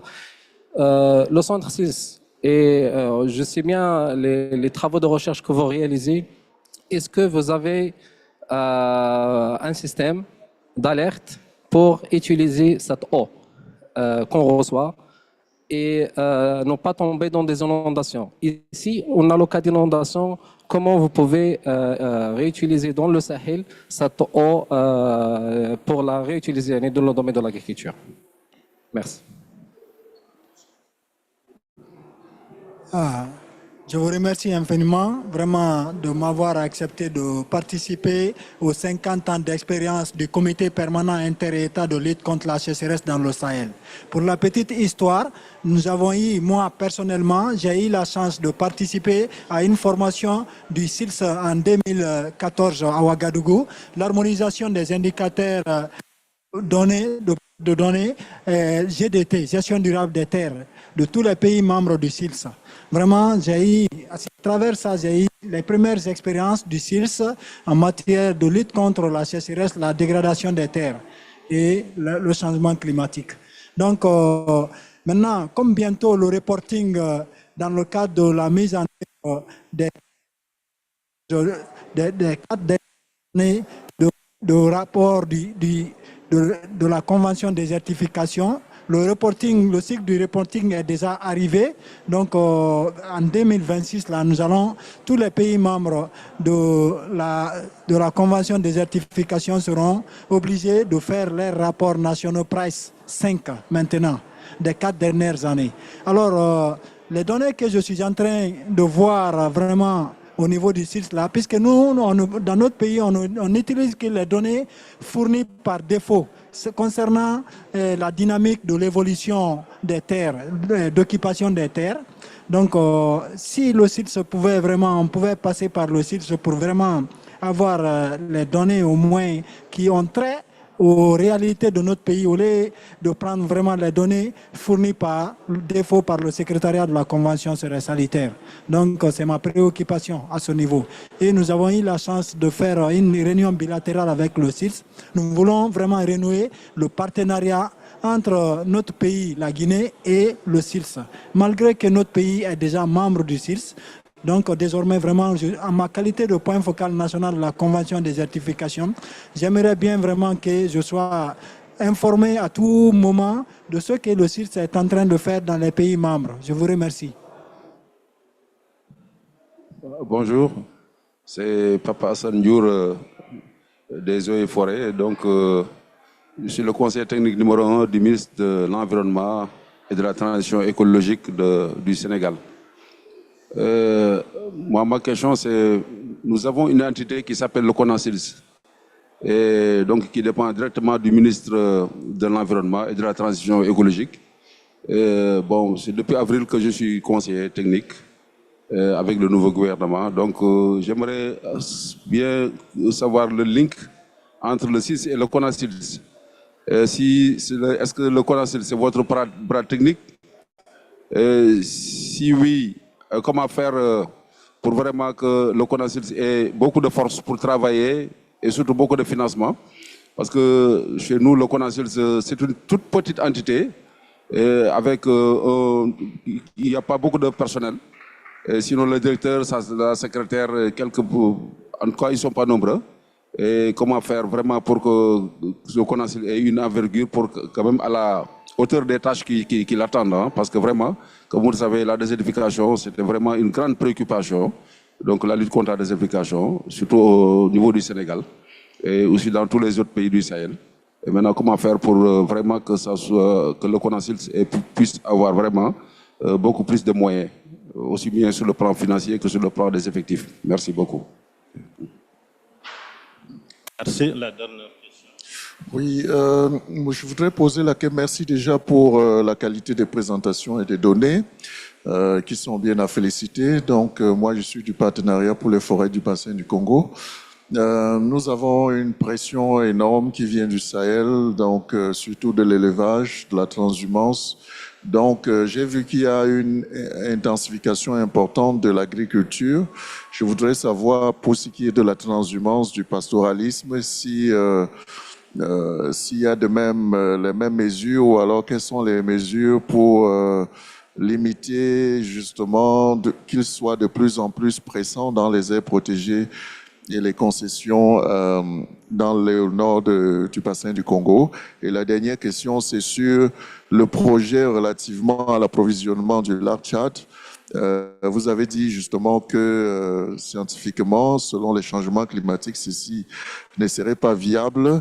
Est-ce que c'est possible d'élaborer un peu plus dessus pour que nous qui sommes du côté des partenaires, c'est important de comprendre ce point, et si vous avez une autre solution sur le lac Tchad, puisque le Tchad est membre du CILS.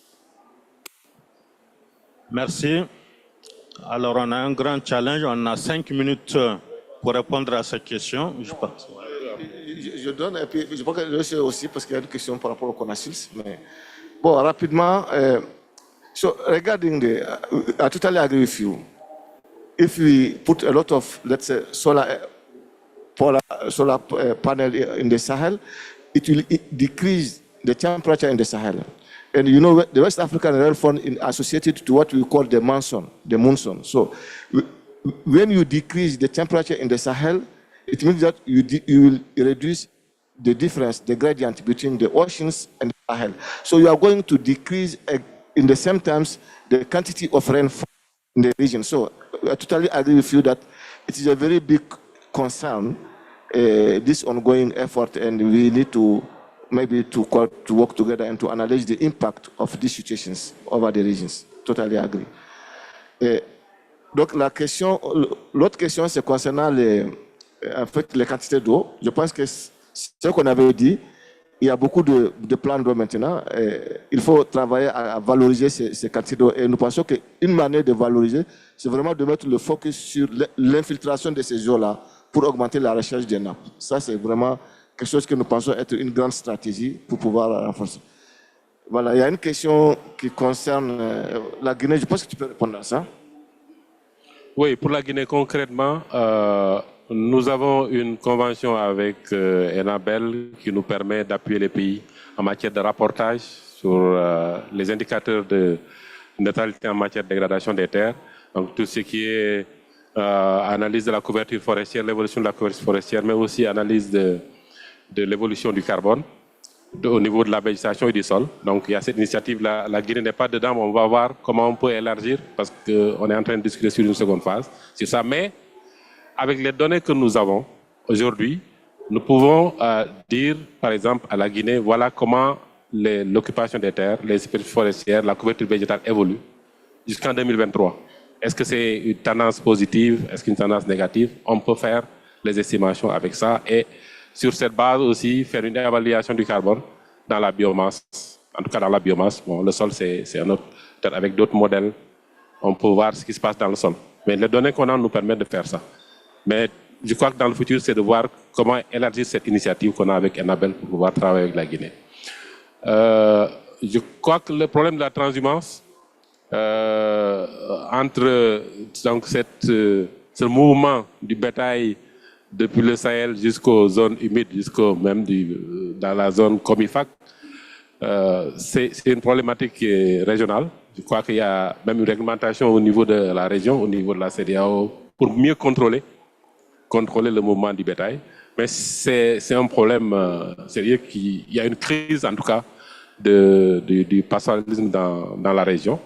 Et je pense qu'au niveau régional, on est en train de voir comment apporter des solutions durables à cette question. Parce que de plus en plus, on remarque que ces pays d'accueil sont en train de fermer les frontières et de mettre en place des dispositions pour justement arrêter la transhumance. Et je crois que quand vous avez une vue de ce mode de vie qu'est le pastoralisme, on ne peut pas peut-être régler les problèmes en fermant les frontières. Je crois qu'il faut une approche régionale pour qu'on puisse discuter ensemble, voir qu'on peut trouver des solutions durables. Parce que je vous rappelle que peut-être quand vous êtes, c'est vrai, pays d'accueil, vous ne pouvez pas voir ça. C'est dans cet espace qu'on produit le lait et la viande la moins chère au monde. Avec, à travers des ressources, un système écologique très aride, les gens arrivent à produire quand même toute la viande qui est produite dans les systèmes pastoraux, c'est ça qui nourrit les grandes agglomérations. Aller dans les capitales, toute la viande, le lait que vous voyez qui provient de ces pays, ça provient de ces systèmes. Donc je crois qu'il faut, en tout cas au niveau de la CEDEAO, on est en train de travailler sur une réglementation pour mieux contrôler. Je crois qu'au Bénin même, ils ont pris des dispositions, il y a une structure qui a été créée pour pouvoir mieux contrôler le mouvement du bétail. Voilà, merci. Je crois que je ne sais pas si peut-être... C'est pour compléter un peu ce qui vient d'être dit relativement donc, au bassin du Congo par rapport à la flambée du pastoralisme dans la zone. Je crois que c'est lié un peu à une stratégie qu'il faut développer de collaboration entre les pays du bassin du Congo et les pays qui sont beaucoup plus au nord. Parce que c'est vrai, c'est un afflux assez important. Une des solutions pour le bassin du Congo consisterait à faire du déstockage.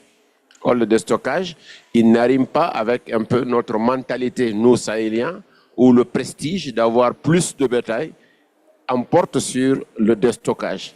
Mais fondamentalement, il faudrait qu'il y ait un dialogue entre les pays du bassin du Congo qui reçoivent actuellement le plus important troupeau venant du nord. Et dans ce sens-là, il faudrait nécessairement qu'il y ait cela. C'est la même chose par rapport à ce qui a été dit. Je crois que le docteur pourra également parler par rapport au projet ICESCO où on veut, à partir donc du bassin du Congo, à partir du fleuve Congo, renflouer le bassin du lac Tchad. Et ça, je crois qu'il a dit quelque chose qui est très important. Il faut que la réflexion soit poussée pour qu'on puisse dire est-ce que c'est nécessaire de le faire. Là, je crois que le CILS est en train vraiment de poser les vraies questions. C'est pourquoi je me suis très, très content d'apprendre qu'il y a une expertise réelle sur des questions stratégiques fondamentales pour régler nos problèmes. Merci. Compte tenu du temps, je vais passer la parole donc au secrétaire exécutif du CILS. C'est le CONACILS. On réserve cette question-là, c'est le cordon ombilical. Voilà, pour la question et le mot de clôture, s'il vous plaît. Merci beaucoup. Alors, c'est la question du CONACILS. Comme vous le savez, le CONACILS, c'est l'interface entre le CILS et ses États membres. Depuis 4 ans, nous sommes dans une réforme institutionnelle et organisationnelle dont l'un des objectifs est l'appropriation du CILS par ses États membres à travers justement le renforcement des capacités des CONACILS. Un soutien à la fois seul, mais également leur implication dans les activités du CILS. Je pense qu'à l'heure actuelle, on a d'abord fait beaucoup de formations. Dans ce domaine, on a même, avec nos amis du ICN, fait des formations sur les solutions basées sur la nature aux différents aspects de la région. Mais mieux, la nouvelle génération des projets que nous avons sont construits avec les CONACILS. La semaine dernière, j'étais à Lomé dans le cadre du programme renforcement de la résilience avec la Banque africaine de développement. Et ce sont les CONACILS qui portent ce projet-là. Et une des recommandations que nous avons faites depuis longtemps, c'est que les CONACILS, en tant que dépositaires du patrimoine là, qui vient immatériel du CILS, sont les meilleurs conseillers normalement des ministres sur ces questions-là. Mais évidemment, ça demande du renforcement des capacités. Nous sommes allés plus loin, même jusqu'à réclamer aux États que les CONACILS aient un statut plus élevé. Je pense que c'est en bonne voie dans la plupart des pays. Le CONACILS du Sénégal, par exemple, a été nommé par décret du président de la République, ce qui lui confère un statut élevé au niveau du ministère. Donc on est dans cette phase de renforcement des capacités des CONACILS au niveau des pays. Je crois que pour terminer, j'aurais pu m'étendre sur les questions du pastoralisme, puisque nous venons d'organiser Nouakchott plus 10, qui est un forum régional sur les questions du pastoralisme. Et justement, on a étendu le champ géographique jusqu'à l'Afrique, justement, jusqu'au bassin du Congo, parce qu'on s'est dit que c'est vrai que la CEDEAO, les ressources pastorales sont partagées par tous les pays, même s'il y a quelques difficultés actuellement à raison des questions d'insécurité, mais on insiste sur le fait qu'il faut faire du dialogue, de la prévention des conflits, et le CILS a développé des outils dans ce sens, mais il faut également de la traçabilité. C'est un des enjeux actuels, la traçabilité, que les pays d'accueil sachent qui vient chez eux, combien de gens viennent, et eux-mêmes aient des infrastructures d'accueil des éleveurs. C'est ce que nous disent même les pays du Golfe de Guinée. Mais vous faites des projets pour le Sahel, vous oubliez que nous accueillons vos animaux alors que vous ne prévoyez rien pour que cet accueil se fasse dans les bonnes conditions. Je voudrais terminer en remerciant encore une fois de plus le directeur de l'ICESCO et son équipe de nous avoir accueillis. Et je pense que nous sommes sur les mêmes thématiques. Et comme on l'a dit, dans ces régions, il est important de coopérer compte tenu des extrêmes qu'on a, des situations qu'on a aujourd'hui, notamment liées aux inondations dans les zones désertiques. J'ai dit aux gens, mais est-ce que dans 10 ans, on aura les mêmes habitats? Ce n'est pas que juste la collecte de l'eau, c'est aussi même les habitats. Est-ce que les nomades qui vivent dans ces régions vont continuer à avoir les mêmes types d'habitats? Est-ce qu'on va continuer à construire avec du banco, même dans les régions du sud, puisque avec les extrêmes, le banco ne peut pas tenir. Donc ça interpelle pratiquement tous les corps des métiers. C'est une véritable écologie politique et économique qu'il faut développer au niveau de la région pour faire face aux défis du changement climatique. Merci. Merci, monsieur le secrétaire exécutif. Mesdames et messieurs, donc nous arrivons au terme de ce side event. Avant la photo de famille, je voulais vous rappeler donc le side event du 9 au niveau du pavillon de la Badea. Prochain side event du CILS, le 9, lundi 9, au niveau du pavillon de la Badia. Merci pour votre participation. La photo de famille, s'il vous plaît. À midi, à midi. Merci.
Check, check, check mic, test.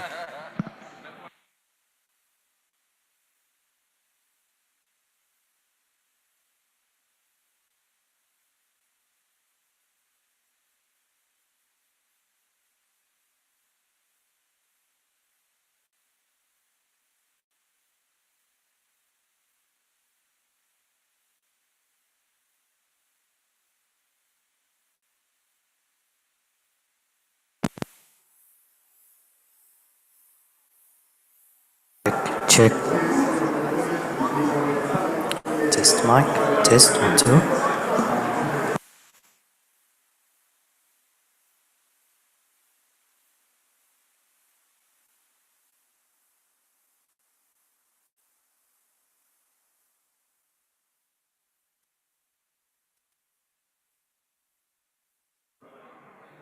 Test, test, test mic.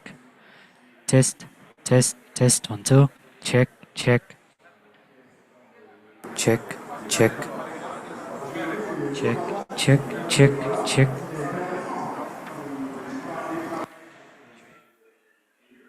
Check.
Check, check mic. Test, test 1, 2.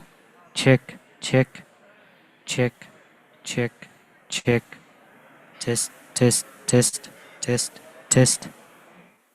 Check mic. 1, 2.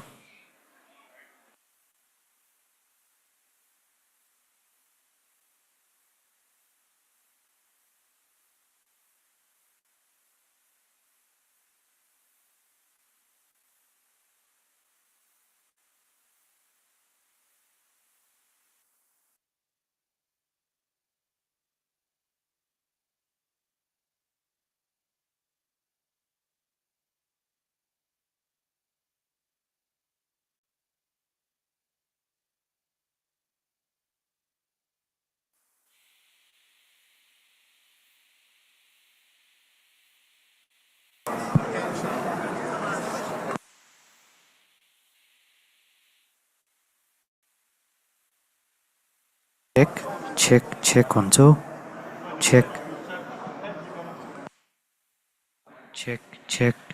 1 2.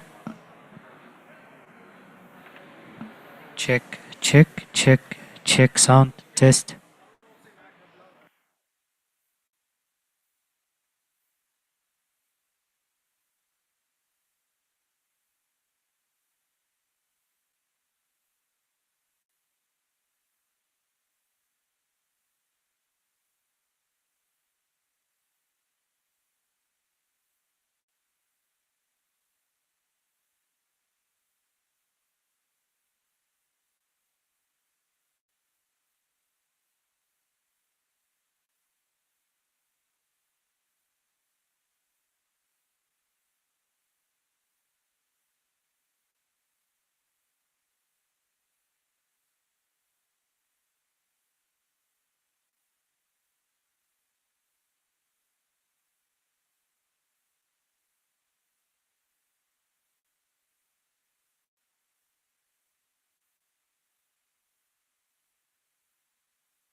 Okay.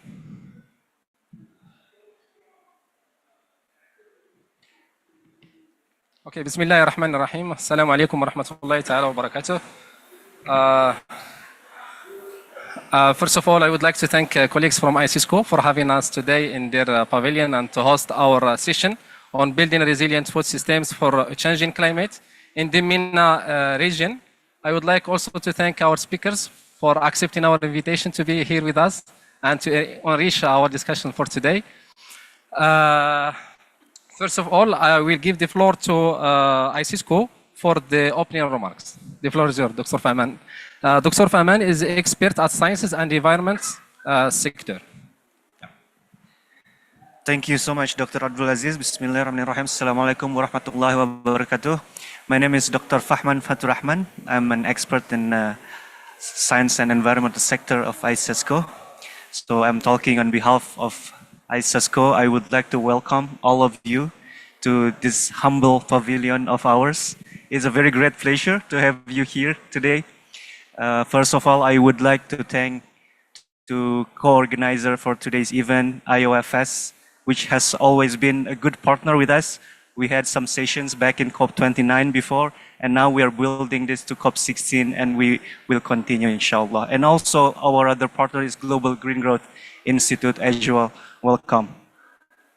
So today's sessions, we are going to discuss a very important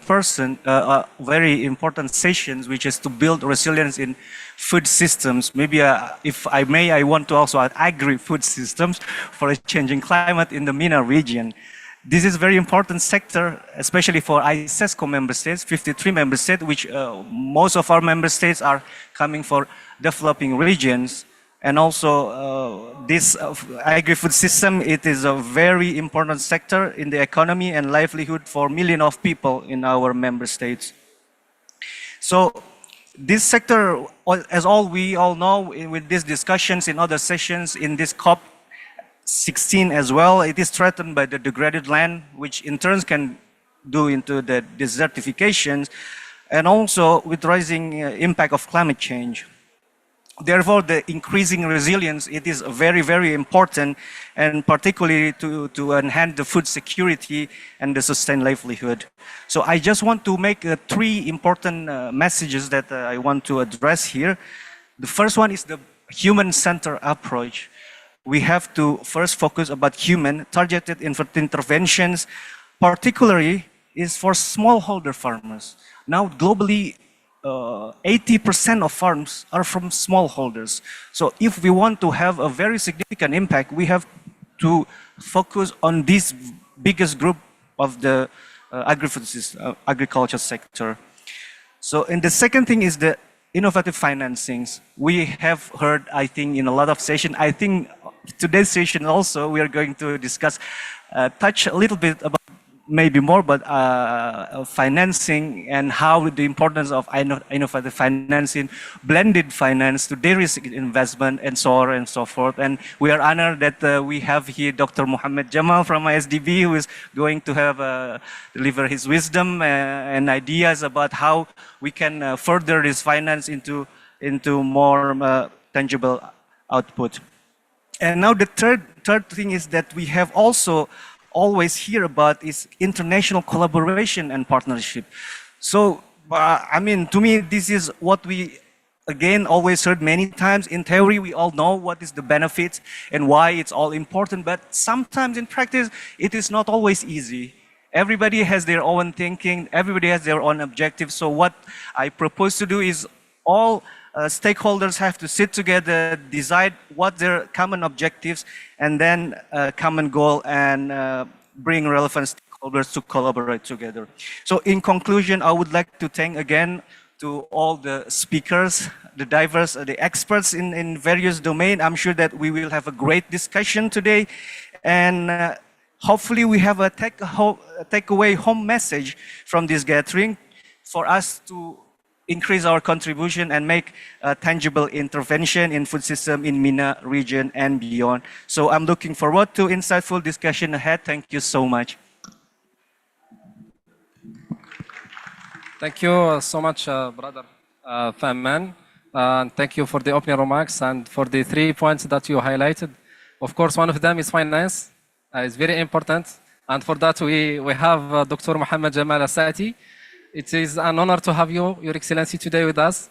You are the Special Advisor to His Excellency President of the Islamic Development of Bank. The floor is yours for the opening speech. Thank you very much. Bismillah ar-Rahman ar-Rahim. Assalamu alaikum wa rahmatullah wa barakatuh. Good afternoon to everybody. It's really an honor and pleasure for me to be with you. And let me start by thanking IFS, GGI, and also ICESCO. And I've been a close friend with IFS and ICESCO for, okay. So sorry, again, welcome to everybody, and it's an honor for me to join you today. And thanks for the invitation and also for the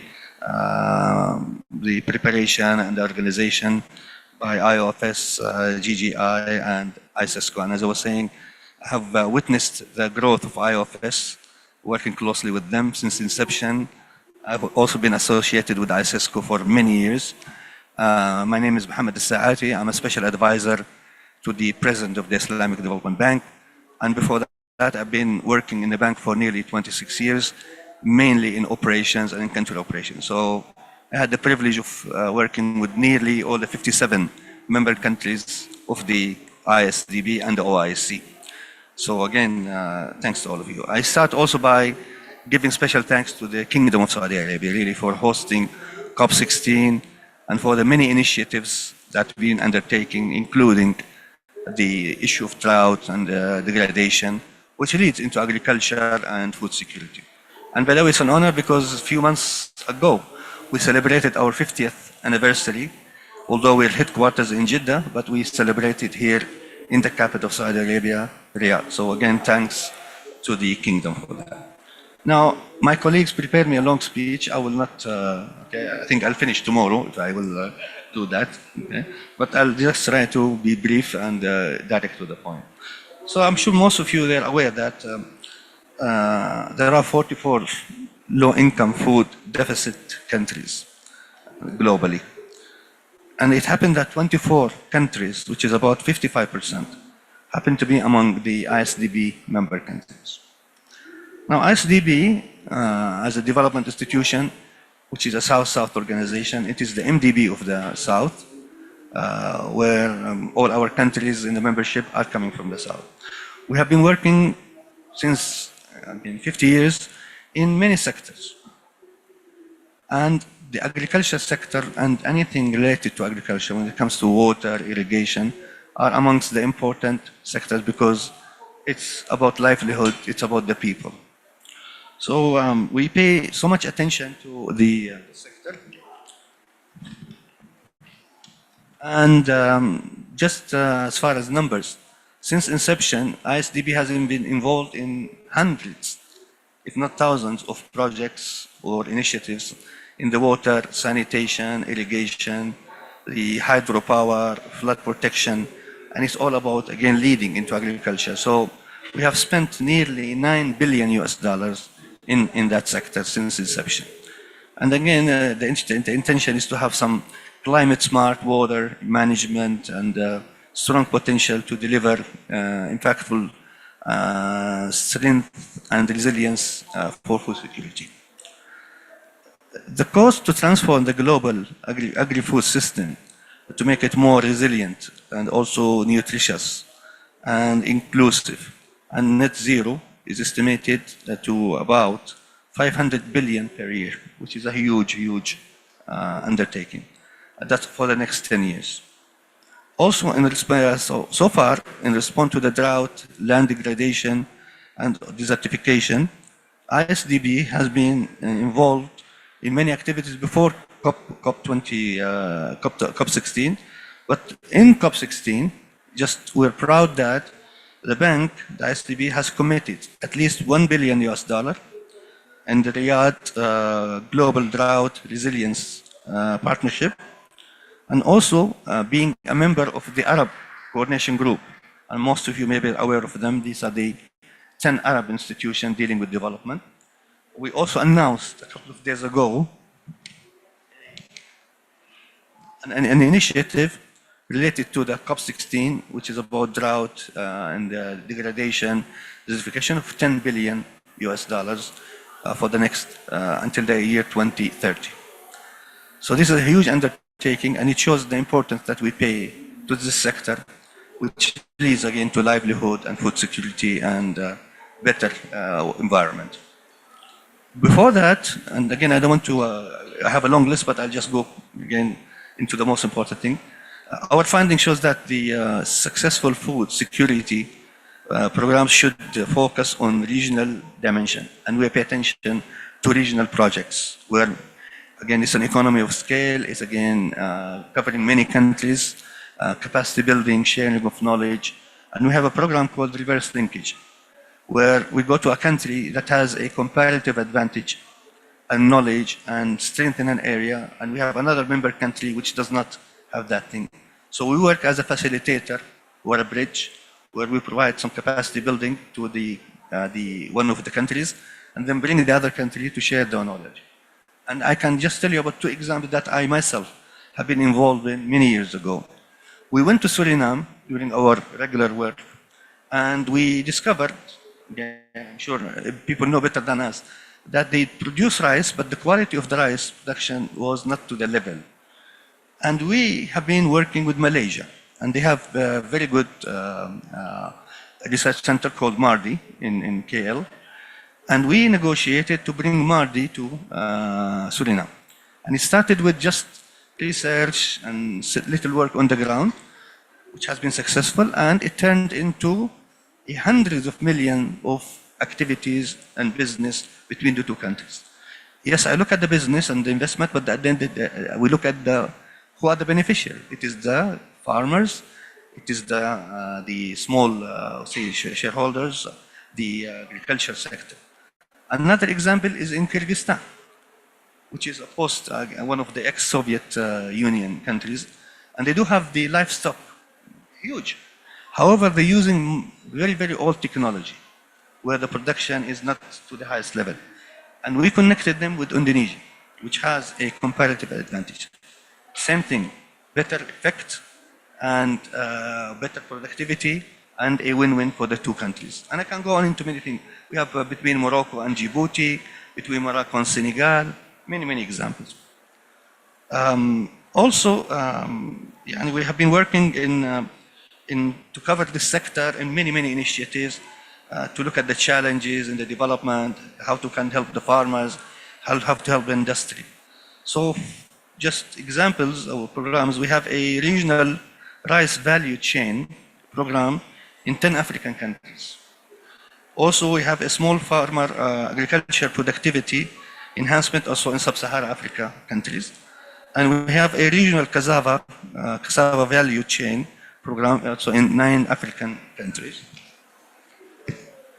Very important to mention that during COVID time, the bank has allocated nearly 3 billion of its own resources over that period to help member countries in many areas, including agriculture, value chain, emergency, etc. And this was coupled with $10 billion from the Arab Coordination Group. And we have overachieved that target. In 2022, following the COVID, we also, the bank, ISDB, have committed $10.5 billion for food security program. And also it's mentioned here as of October 24, the overall ISDB group level approval have reached almost 90% of approval, because it's not also about approval, it's about the delivery. And again, these are some programs when it comes to COVID, post-COVID, food security that we paid attention to. We have been doing lots of capacity building and knowledge. We have been involved with UNDP in research in the global takaful. I'm sure most of you heard about takaful, which is a shared risk in the agriculture. And this is an area which is quite critical because farmers, if they want to kind of like borrow or invest, they need some coverage because this is a very risky place. And unfortunately, no bank or no investment company will go there for nothing. So we have to do lots of what you call solidarity, which is through the takaful, where again, a provider is willing to cover the risk of those farmers. And here I give an example also in Sudan many years ago. And we wish, inshallah, and pray for Sudan to recover and to, inshallah, to go back into normality. Where we have worked with the Agricultural Bank of Sudan and some cooperatives in there to provide, aside from funding, to provide insurance coverage for those farmers. Because unfortunately, and I'll be very frank in here, and by the way, I'm speaking freely here, I'm not informed. In Sudan, which some of you know, used to be called the food basket of the Arab world. I visited Sudan, I worked for 3 years over there. Lots of vegetable, fruits, unfortunately, but it does not reach the market. I visited the places where it's grown, mango, grapefruit, and all that. It's just down the trees. And I was crying because I live in Jeddah. It's only 1 hour and 20 minutes to Khartoum. And when I look for mango, there is no mango from Sudan. There's mango from Brazil and there is mango from elsewhere, etc. So here we try to help Sudan in that area.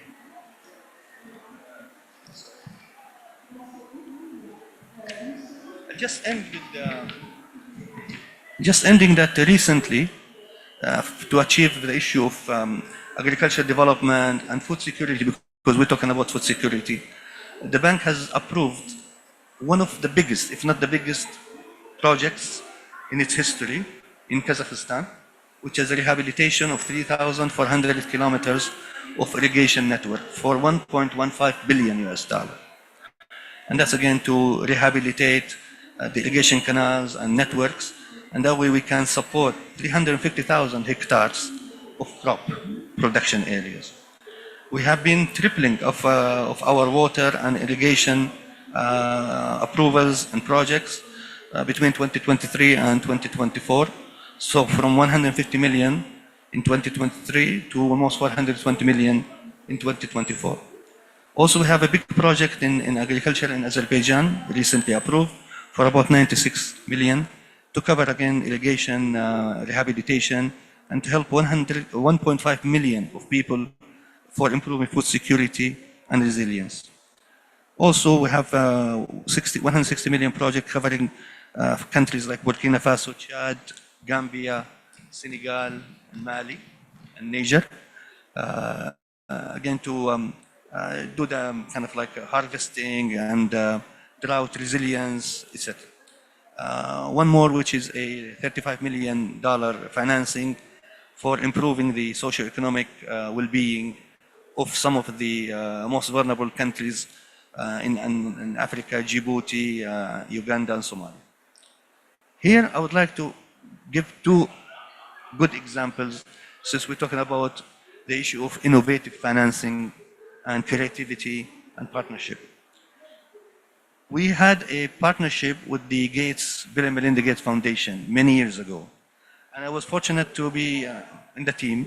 We started with a polio eradication in Pakistan. That was our first ever engagement with the Gates Foundation in polio. Then the relationship kind of got better and better, and we established a fund well known called Life and Livelihood Fund. And the idea of this one is this. The Gates Foundation is providing grants funding for about 100 million. And we invited Saudi Arabia through King Salman Center for Humanitarian Relief, the Abu Dhabi Fund for Development, Qatar Fund for Development. All of them are providing grants in the neighborhood of about 400 to 500 million grants. And what we did is we blended this with about $2 billion of our ordinary financing in the bank. Where our ordinary financing, we cannot market it to the poor countries in Africa. They cannot afford it. So by blending these grants from the Gates Foundation and the other donors with our financing, we were able, with this blending, to provide very concessional funding to countries in Central Asia, in the Middle East, in Africa, affordable. And we were addressing two areas under that fund. One of them is health prevention of diseases prevention.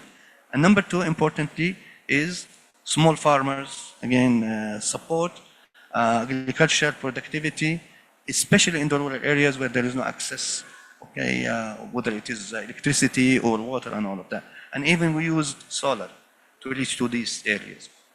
We're very proud of this fund. We finished the first phase just last year with about 2.5 billion worth of hundreds of projects, helping farmers, etc., in many, many parts of the world. And now we're launching the second part, which is LLF2, with a similar arrangement. Another example, a few years ago, 2 or 3 years ago, with the OIC, there was issue of Afghanistan, the crisis in Afghanistan about 2 years ago, where the OIC started with the idea of establishing a fund for Afghanistan, which was entrusted to the Islamic Development Bank. And I was honored to be the coordinator of that fund. And I appreciate the trust, where we had a fund. We received good grants from Saudi Arabia, from Saudi Fund for Development, from the King Salman, from Kuwait, and from other member countries. And we went to Afghanistan to do small projects, mainly in areas of irrigation, helping the women, farmers, the youth, providing jobs, providing training, for example, livestock, agriculture, even using innovation like solar, etc., training, bringing best practice, even education, health, and all of that. And I'm very proud to mention that we have spent almost $35 million so far for about 22 small projects. Most of them have been nearly completed, and now we're collecting some more funding and all of that. And again, here we're looking into agriculture, we're looking into food. It's a country that went through crisis, but it's 72% of the country is rural area. If I cannot do irrigation and water in this area, what can I do? That's the area that we're focusing on and on. I'll just conclude, and I promise you this is my last statement, is that we'll continue to work with partners. We're launching regional soil fertility mapping in some African countries. We have launched a study in sustainable financing modeling of dry land. And again, here we're helping the impact of drought on the communities and the need for proactive resilience. I mentioned the Riyadh Global Drought Resilience Initiative. And we're also working in, just recently, I'm sure you have heard about the launching of the just transition, or just, I would say, a land transition conceptual framework. And again, the action plan for doing that, it's addressing, a few years ago, there was a focus on climate. Still, there's a focus on climate. The COP, like recently, COP29 in Azerbaijan. But we are stressing here that as much as we care about the environment and the climate, we also have to care about the drought and the desertification because it's leading into water and irrigation and agriculture. So we have been working in that. I'll just conclude by reiterating that the Islamic Development Bank, as a MDB of the South, covering the South, is strengthening its commitment to improving the lives of member countries and even in Muslim communities in non-member countries by enhancing our food system resilience, innovation, providing funding, capacity building, and the reverse linkage. It's not only about financing, but it's also knowledge, capacity building, training, all of these things. That's the soft part. And we'll continue to work with everybody. So we encourage working together because it cannot be everybody working just alone. We have to work together to help the countries that need us. And the key word is partnership and partnership and partnership. So with that, I thank you all for, again, your kind attention. And I apologize if I took some time. I tried to give just some flavor about the importance of the subject that we're talking about, leading into food security. At the same time, what the bank has been doing, and I'm sure many other institutions are doing a lot. So again, we hope working together we can achieve more and more. Thank you so much, and I wish you all the best. Thank you so much, Dr. Mohammed Sati. All of us, we know the very important role that play ISDB in supporting our ideas, our projects as an organization or as a country. So what you mentioned starts by idea. And idea is given by scientists. And here today we have different scientists that we will give them the floor to discuss today's session. But before to go to the panel discussion, I have the honor to give the floor to Mrs. Nina Bizon. She's coordinator from Economics for Land Degradation to give us a presentation on the economics of land ELD example from MENA region. The floor is yours. Thank you very much. Good day. I was going to say good afternoon, but I think this is too early. Good day. It is my pleasure to be here. I want to thank the organizers to give me the opportunity to present ELD's work in this very interesting session here today. I would like to congratulate the Islamic Development Bank about all those impressive projects we have just heard about. And I would also like to congratulate you to this just launched Global Drought Resilience Partnership, which is a pledge that is extremely important. And we are looking forward to working within this partnership and to seeing it evolve. I would also like to present to you two of my partners who came here to join me today. It is Carolyn Hall from the Malone Institute from Australia, and it's Marcela D'Souza from the Watershed Organization Trust in India. And I will tell you in a minute why I'm so very pleased to have these two partners with me here today. Oh, too many devices. Okay, first of all, I will tell you a few words about the ELD initiative, who we are, what we aim for, and then elaborate a little bit about ELD's case for action. And then I will share with you two examples of our case studies, which were conducted in the MENA region. And I hope that this gives us a lot of substance to discuss. And I will ask my two partners, Carolyn and Marcela, to join me in sharing our experiences and to answer all the questions you may have. So first of all, who are we? The Economics of Land Degradation Initiative.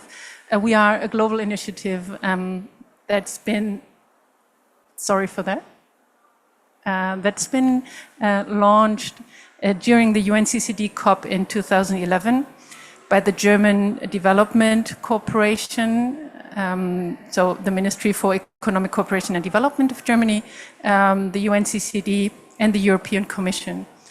And our secretariat is hosted by GIZ, which is the Technical German Corporation. And I work for GIZ, so I have the privilege to coordinate this initiative. So ELD has been brought to life at that time with the aim to create evidence, knowledge, economic narratives about the true costs that come with the degradation of land. And on the other hand, make investment cases for the transition to a more sustainable management of land. So we, with our work, with our analysis and products, we want to make the values of land being counted in decision-making. We provide economic evidence. We uncover the true costs of land degradation and the benefits. We inform, promote, and scale land solutions for transformative change. And we understand ourselves as being a bridge between science and policy, as we often experience, and I think this that resonates with you, I imagine.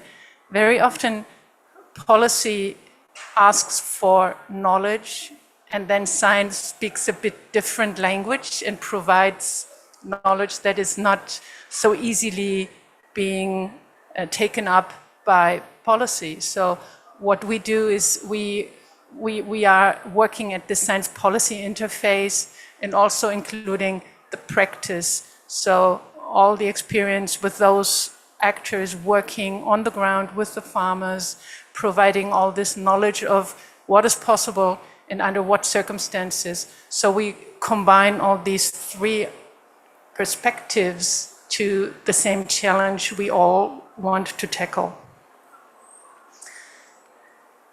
So here again, just a picture of what we aim for. We want to mobilize transformative action and investment for land, and we look at it from these three angles: sustainable land management and land restoration. We look at policy instruments. What is the institutional design? What are the framework conditions necessary to make change possible? And then also make business cases, look at financing solutions and strategies. So just very quickly, what is our case for action? Here in this corner, you see the report we've just launched during this COP. It's the new UNCCD flagship report on the economics of drought. So ELD had the pleasure to develop this report with the funding of the German government, the European Commission, and the UNCCD Secretariat. And in this report, it became very clear that the costs of drought are the costliest, or among the costliest threats to societies, and that droughts affect over 1.8 billion people annually. Economic losses at the global scale due to droughts are at $128 billion, and we think that this is likely to be a great underestimate. And you see our executive secretary of the UNCCD on the right-hand side, and I like this quote because he says, the awareness is there, we know about the costs to society and economies of land degradation, and still this is not reflected in the financing and in the resources that are available to really make a huge turnaround in the way we treat our lands possible. So why is there this huge finance gap still happening, although we are aware of the necessity to manage our lands more sustainably and the role healthy soils play for sustainable human development? I try to go through it a bit more quickly. This is a very interesting graph I love to share with the audience. You see the State of Finance for Nature report is a series of reports we publish in partnership with UNEP, and we track finance flows at global scale and looking at the investments that flow into nature-based solutions annually and compare it with the necessity, so the finance need to reach the global environmental goals. And every year we see like a huge gap there, which doesn't really minimize from one year to the next. We see that here, this is the funding that goes into nature-based solutions. It was stated in 2022. And compared to this, we also look at the nature negative, those investments that are negative to nature. And this is just a huge discrepancy. And you see that environmentally harmful subsidies, for instance, are 10 times higher than finance at global scale for nature-based solutions. So there is really a need for a huge nature turnaround. And we are trying in EAD, as you know, with the resources we have and the capacities we have, to provide knowledge on how this can happen. So this is ELD's case to action. This here is a very interesting graph. So what can economic analysis contribute? Why value land? What is the reason? And we see when we look at this ecosystem services provided by land, that they diminish with the way and the intensity land is being managed. So the more intensive the land is being used, less are the ecosystem services this land can provide to human activity and human development. So there's a strong correlation. I mean, I'm sure we all are aware of this, and there's no need to elaborate further on that. I just wanted to share this with you. This is kind of the basic logic we work with within ELD. So in our analysis, we look at ecosystem services and how the state of land and the healthiness or the state of degradation of health of land affects the ecosystem services this land provides. This is the first example I would like to share with you, which is a cost-benefit analysis of sustainable land management in rain-fed agriculture in Tunisia. It has been conducted in 2023. And there you see the regions where the study has been conducted in the north of Tunisia. And first of all, we have looked at the ecosystem services and the costs that came with the decline of ecosystem services in the case of inaction. So Tunisia is a country that is extremely affected by drought and by water stress. And Tunisia also used to be one of those countries where a lot of agricultural products have been exported. And nowadays, Tunisia needs to import great amounts of cereals to cover or to cover their needs on crops. So what we found out in a scenario modeling, like the development of productivity of crops in case the way the land is being managed in rain-fed areas continue as they were, we found out that the productivity of agricultural land in the production volume and the value of cereals by 2050 would decline at -6 or by 6 to 11%. And the olive production in 2 of those areas would fall by 18%. When it comes to soil erosion, another effect when ecosystem services decline, then we found out that 74 million tons of soil are expected to be lost each year due to the risk of hydrological erosion in agricultural land.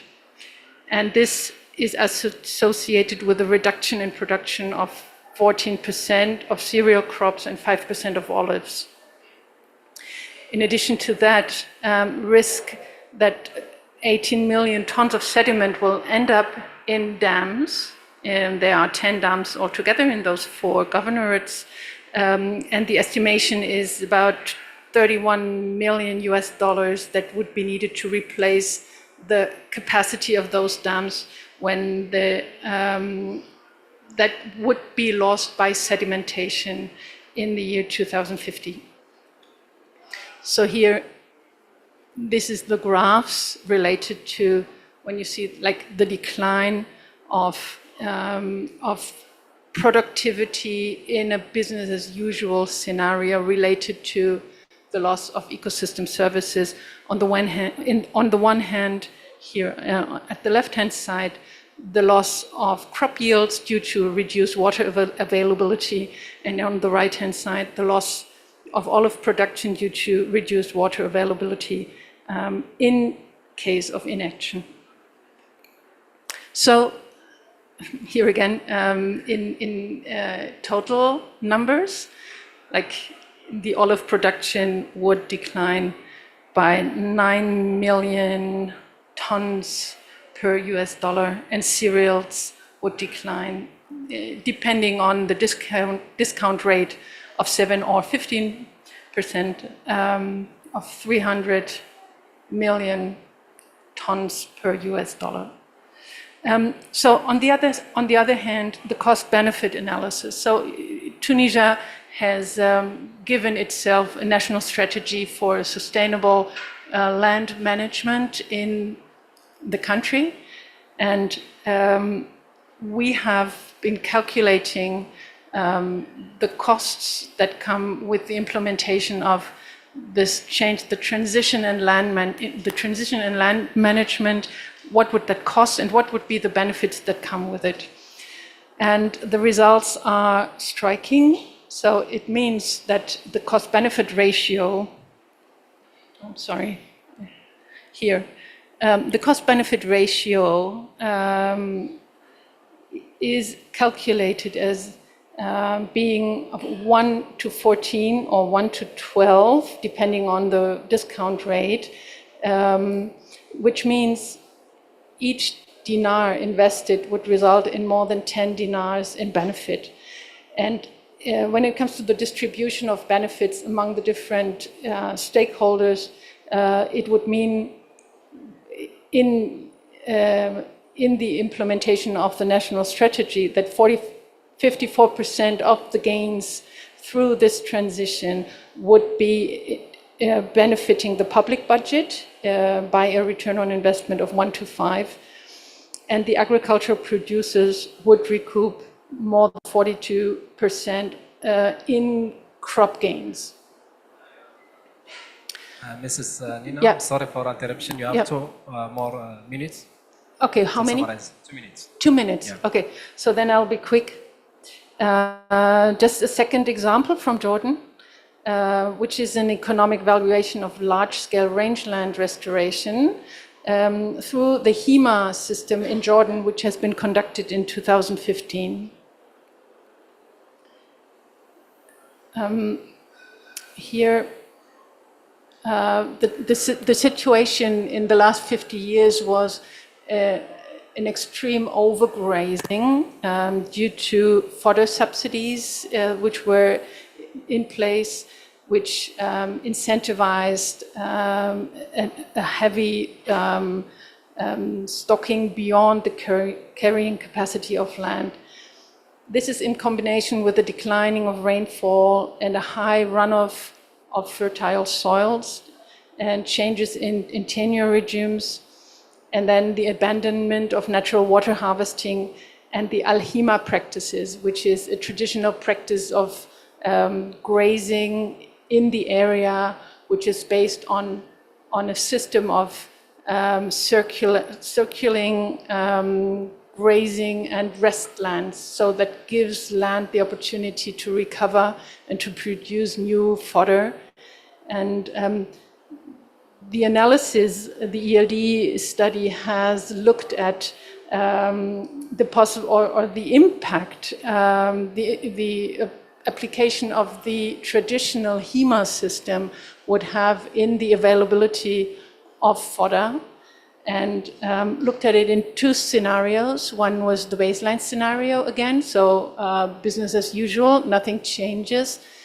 And then in an economic analysis which builds on high resolution remote sensing and biophysical soil and water assessment tools, the SWOT, in an ex-ante cost-benefit analysis of large-scale rangeland restoration, then created the second scenario. So how would the production of fodder evolve if this practice is being applied? And here in the graph underneath, you can see in this period of time of it's 20 years or 30 years, how the baseline scenario relates to the HEMA restoration scenario, and the amount of fodder, how this increases extremely. And one last slide, and then I'm through. With the result of a cost-benefit ratio for the public net benefit of 1 to 20, this is related to groundwater infiltration, carbon sequestration, erosion control, and reduced sedimentation in the downstream reservoir.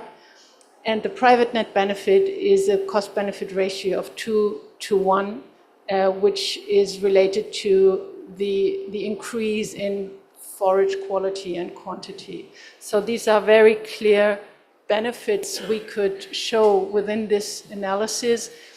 And the Jordan government took up these results, and they were fed into the new re-establishment of a traditional pastoral system in the region. Fodder subsidies have been reformed also on the basis of this analysis. And a new Jordan rangeland strategy has been updated by recognizing the importance of this HEMA principle. And this was also due to the findings of this study. Discussions on pest schemes have also been conducted. PS is the payment system for ecosystem services with which farmers are being compensated for their services they provide to the society through a sustainable management of the lands. Okay, that's it, and I thank you for your attention. Thank you, thank you so much, Ms. Nina, for this informative presentation, and thank you for giving us the two case studies from Tunisia and Jordan. May I ask you or one of your team, so land, all what we are eating now is from land, more than 90% from land, so we have to take care about land. And you mentioned the soil health. How we can promote soil health and biodiversity to strengthen the food system resilience?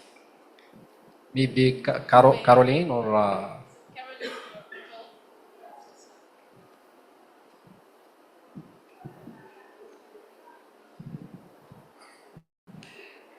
Could you please repeat your question? How can we promote soil health and biodiversity to strengthen food system resilience? Okay. Now, on the one hand, I'll be brief and just put down points. Soil conservation, when we do land restoration measures, is very important, particularly in areas if you have wind erosion and when you have heavy rains that drain off all this, that take off all the soil. So the soil conservation measures, together with the plantations, helps to conserve some of the soil and the soil organic carbon.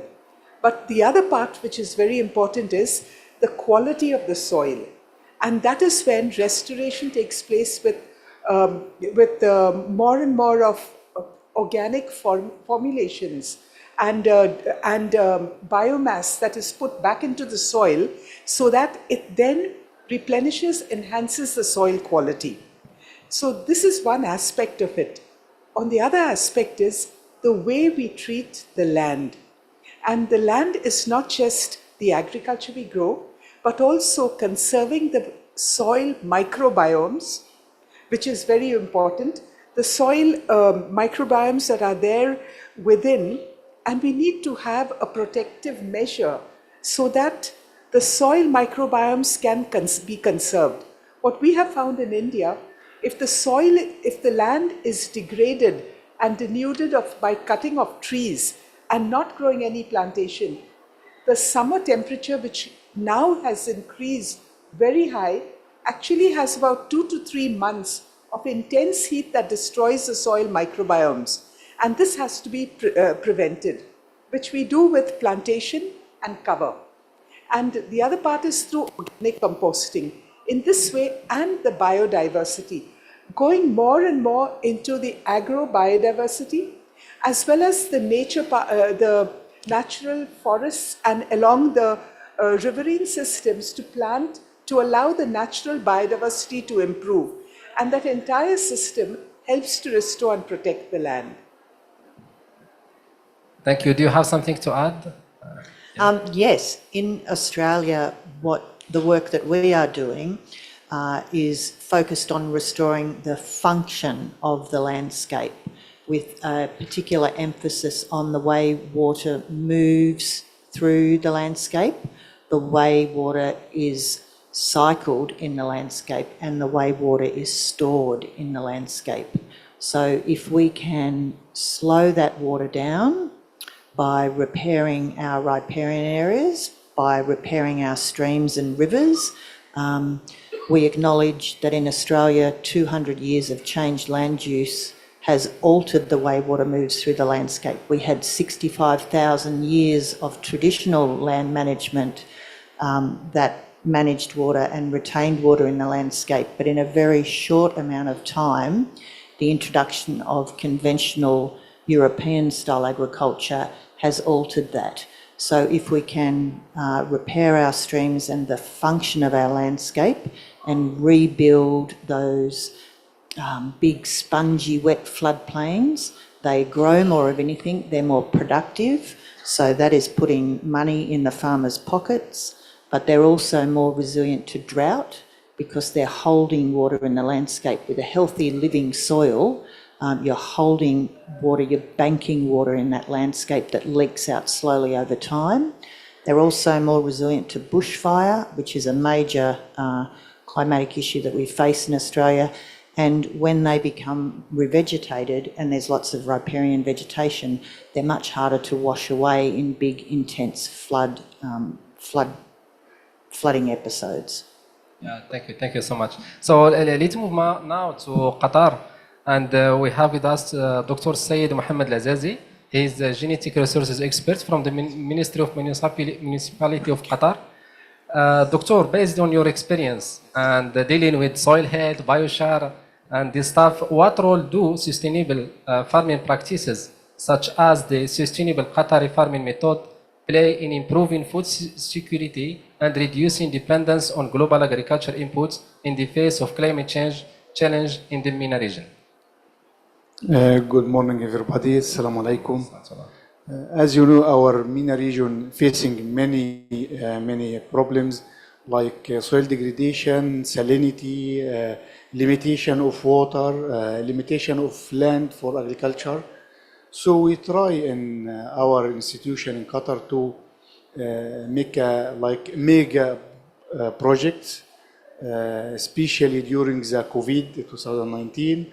Many countries facing the problem like food supply chain, and also like Russia and Ukraine problem. Many countries facing problem in food and some fertilizer.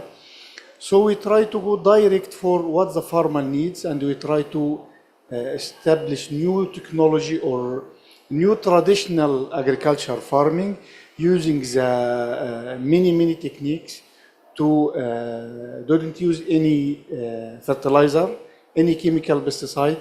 We try to use biochar, activated biochar. We try to use grasses, natural grasses or native plant for feeding animals. and we test in many different places. In one place is say Sabha, or a very high salinity area, more about 100 decimeters salinity, and another farming in vegetable crops. We use this is natural agriculture for growing tomato, and we get very high quality production. We increase productivity for food security. We enhance the soil fertility, natural fertility. We enhance the quality of soil and healthy, and we already determined the healthy of the soil, microorganisms inside the soil, and we have very good result. And we take all this activity or all these procedures and transfer direct to farmer, and we make many workshop and farmer days. And I think this methodology it will be good to, you have agriculture without dependence from international crises or international chemical. As you know, the pesticides and seeds chemical control all the farmer work now. Thank you. Thank you so much. So Thank you. Qatar, as a developed country, how we can share this information with the countries from Africa, from Sahel, how they can improve the quality of their soil? Yeah, this is, this methodology.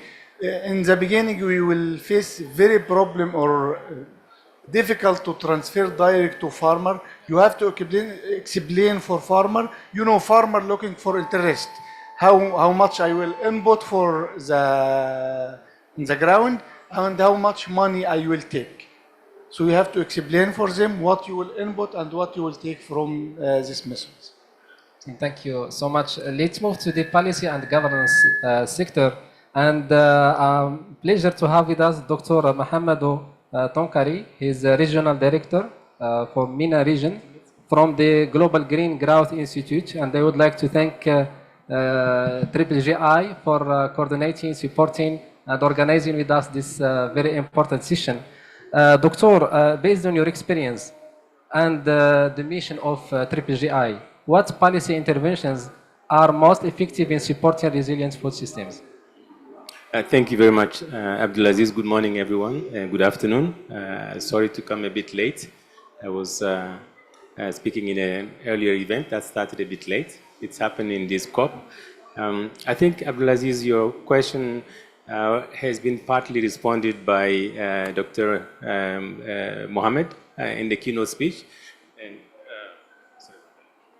And also, let me link that to how the evidence base, Nina, you, Caroline, and the team, Marcela, how the evidence-based policy development, policy decision making is key to the way we operate. GGGI is an intergovernmental treaty-based organization, member states. Any UN member can be a member of GGGI by signing or ratifying the treaty. So we have about 1,000 staff embedded in government ministries of finance, planning, energy, infrastructure, transport, environment. So that is a model that we have, and every year we discuss with governments on the policy recommendations, policy gaps, existing policies that need to be revised in order to address some of these green growth issues, or new policies that need to be developed, whether there are sectoral policies or national development plans or national green growth strategies.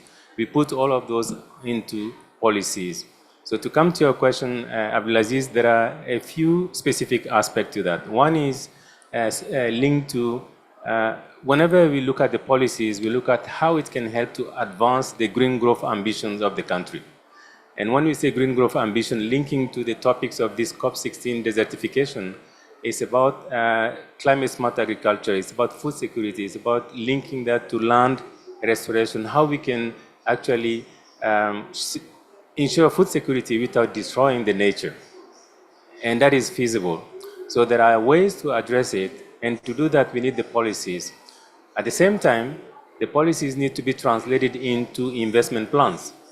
So having the policies are necessary, but having the investments, mobilizing the green and climate finance necessary to deliver on those investments, on those policies, is another aspect which is important. The third dimension is on green technology cooperation. You asked the question earlier on how Qatar can share with other countries. So green technology cooperation is an important aspect of the policy work we do with countries. How do knowledge sharing for development, not only for sharing knowledge, but how can that help other countries to save time, to avoid the same mistakes and move faster, informed by science, informed by the success stories? How do we adapt based on what is working in other places? And then that brings to the fourth dimension, which is on capacity building.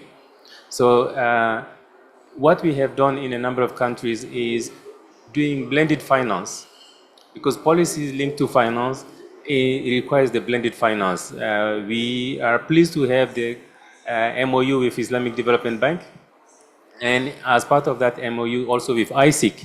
So we designed those blended finance mechanisms which have guarantee schemes, which has insurance schemes, so that we involve the local financial institutions to actually provide the credits, which are the first loss are covered or at lower interest rates for farmers to access the funding.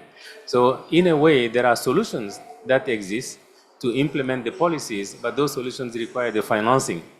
And having the innovative financing mechanism that help the farmers to access funding easily and at lower cost is an important one. Let me finish with one last aspect, which is green entrepreneurship for youth and women. Food security and climate smart agriculture must and need to involve young entrepreneurs. And for us in GGGI, we always make it mandatory that at least 50% must be women, young entrepreneurs. So green entrepreneurship or agripreneurs for youth and women is another dimension that we need to consider when it comes to addressing food security, at the same time linking it to land restoration and conservation. Because in many cases when conservation happens, many communities don't have other income generation activities. So the diversification of opportunities for income or for other means or resources is an important element to consider. And that can only happen if you look at the value chain approach. From the improvement of the productivity in a climate smart way, all the way to the access to market, the conservation. In some communities, for example, the vegetables, in 2 or 3 days, if there is no conservation, they have to throw them. And Dr. Mohammed talked about the case of Sudan, where you see the fruits, just hanging or on the floor, because the value chain approach is not implemented and the access to market is not there. So there are solutions that are available. We need to scale them up. And the other aspect of, I mentioned the conservation, is that in some of the communities, just by having the cold chain, you can increase from 3 days to 21 days the time they can keep the vegetable. That makes a huge difference when it comes to the livelihood and livelihood improvement. The LLF, I was pleased to join the LLF discussions. I'm glad to hear that we have the LLF2 coming up. But certainly there are solutions that works. Again, it comes down to policies, smart policies, but those policies need to be linked to investments and making those investments accessible in a way that, because when we talk to investors, they say the money is there. It's not an issue of capital. But project developers will say, we don't access funding. So bridging that gap, I think, is important. The policies help the private sector, for example, to get engaged, because there are gaps in those policies that prevent them from being engaged. So we work with government to develop some of those policies so that the private sector gets engaged. Without the private sector, it's just a mission impossible. But the private sector is smart. They know when something makes economic sense, they move fast. They just need to have the right policies and the incentive to get engaged. So that's part of this responses a longer responses to your question. Yeah. Thank you so much. I have one more question for you. so your mission is knowledge sharing, and in Islamic region, our region, more than 80% are rural farmers. How we can introduce the high technologies to this region, and this type of technologies needed electricity, and we cannot find electricity in some countries, and also internet. There are no internet in the region. So I'm not talking about innovation. Innovation is everywhere, but technologies, how we can go to the country, to the any poor country, and say them there is a technology, use this technology to improve the productivity of the yield. It's a very important element. Let me take the example of Qatar Fund for Development. So we have worked with QFFD in a number of countries. If I take Senegal, for example, Senegal is one of the largest producers in Africa in terms of rice. It's also the largest importer of rice. So the president a few years ago said he wanted to be self-sufficient in rice production. But in the Senegal Valley, you have about 5,000 diesel pumps being used with issues in terms of pollution of the river, with the gasoline, with the pumps being broken down and the high cost of maintenance. So with QFFD, what we did is the climate smart agriculture by introducing solar irrigation, but with also the crops that are climate resistant.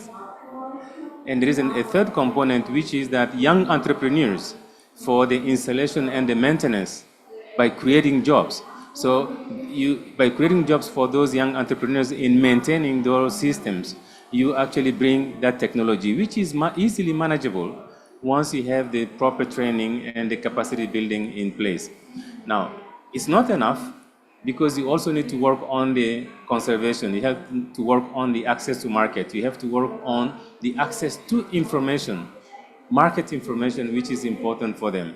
You will be surprised to see that you go to some of the most remote villages, they have mobile phones. So having information that is easily accessible, working with the mobile service providers in some of these countries help to provide the information on the rains, on the market information, or some of the useful information they can have on the agriculture. Because of climate change, these farmers are being affected by, in the past they used to know when to start.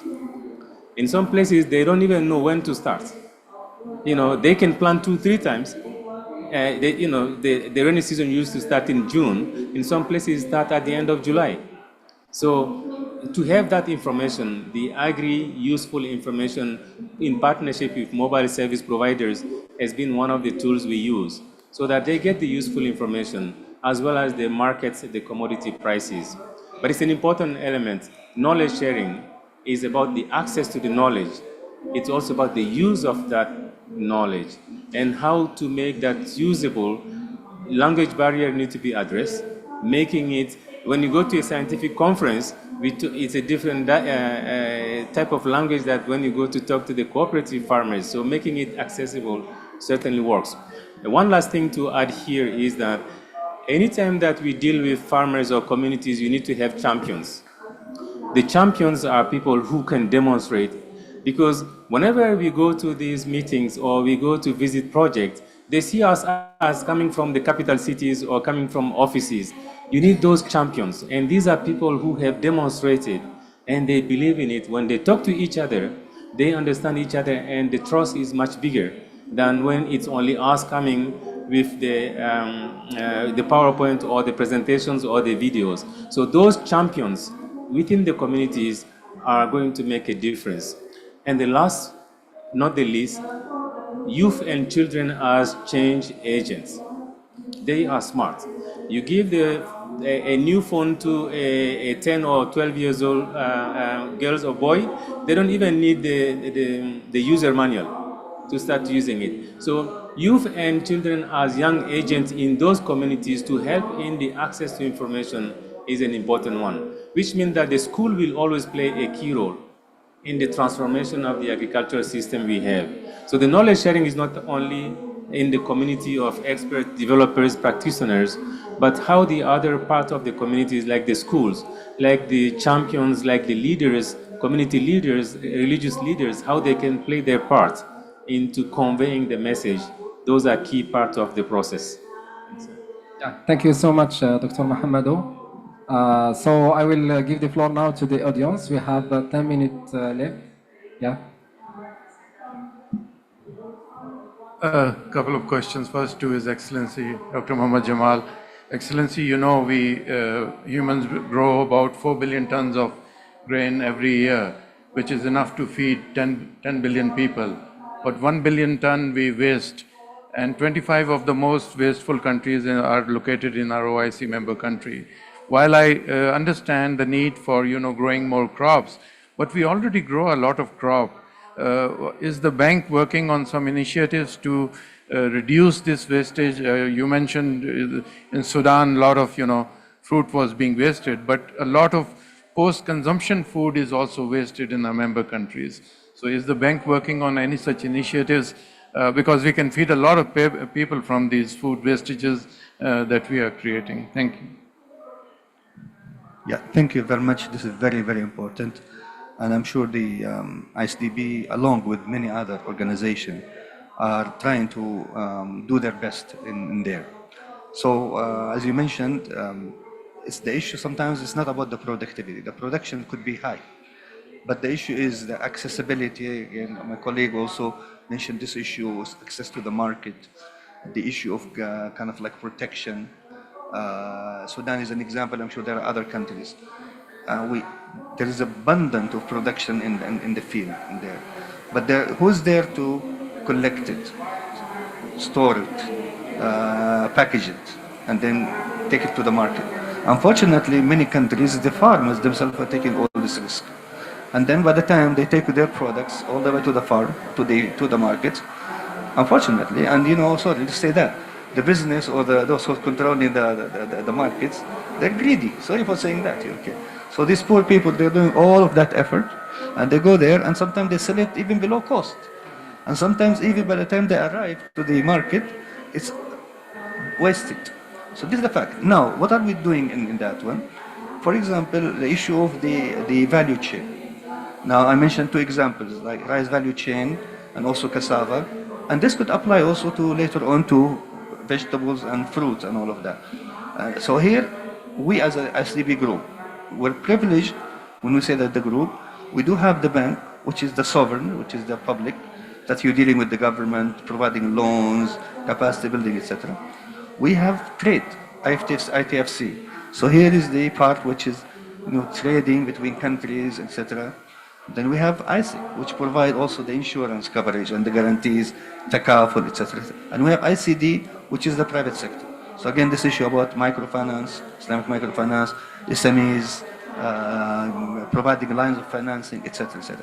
This is a tool where you have a value chain where at least you insure part of it. I'm not saying gonna say, well, 100%. The second point is the issue of education, knowledge, and the best practice, and then the pilots.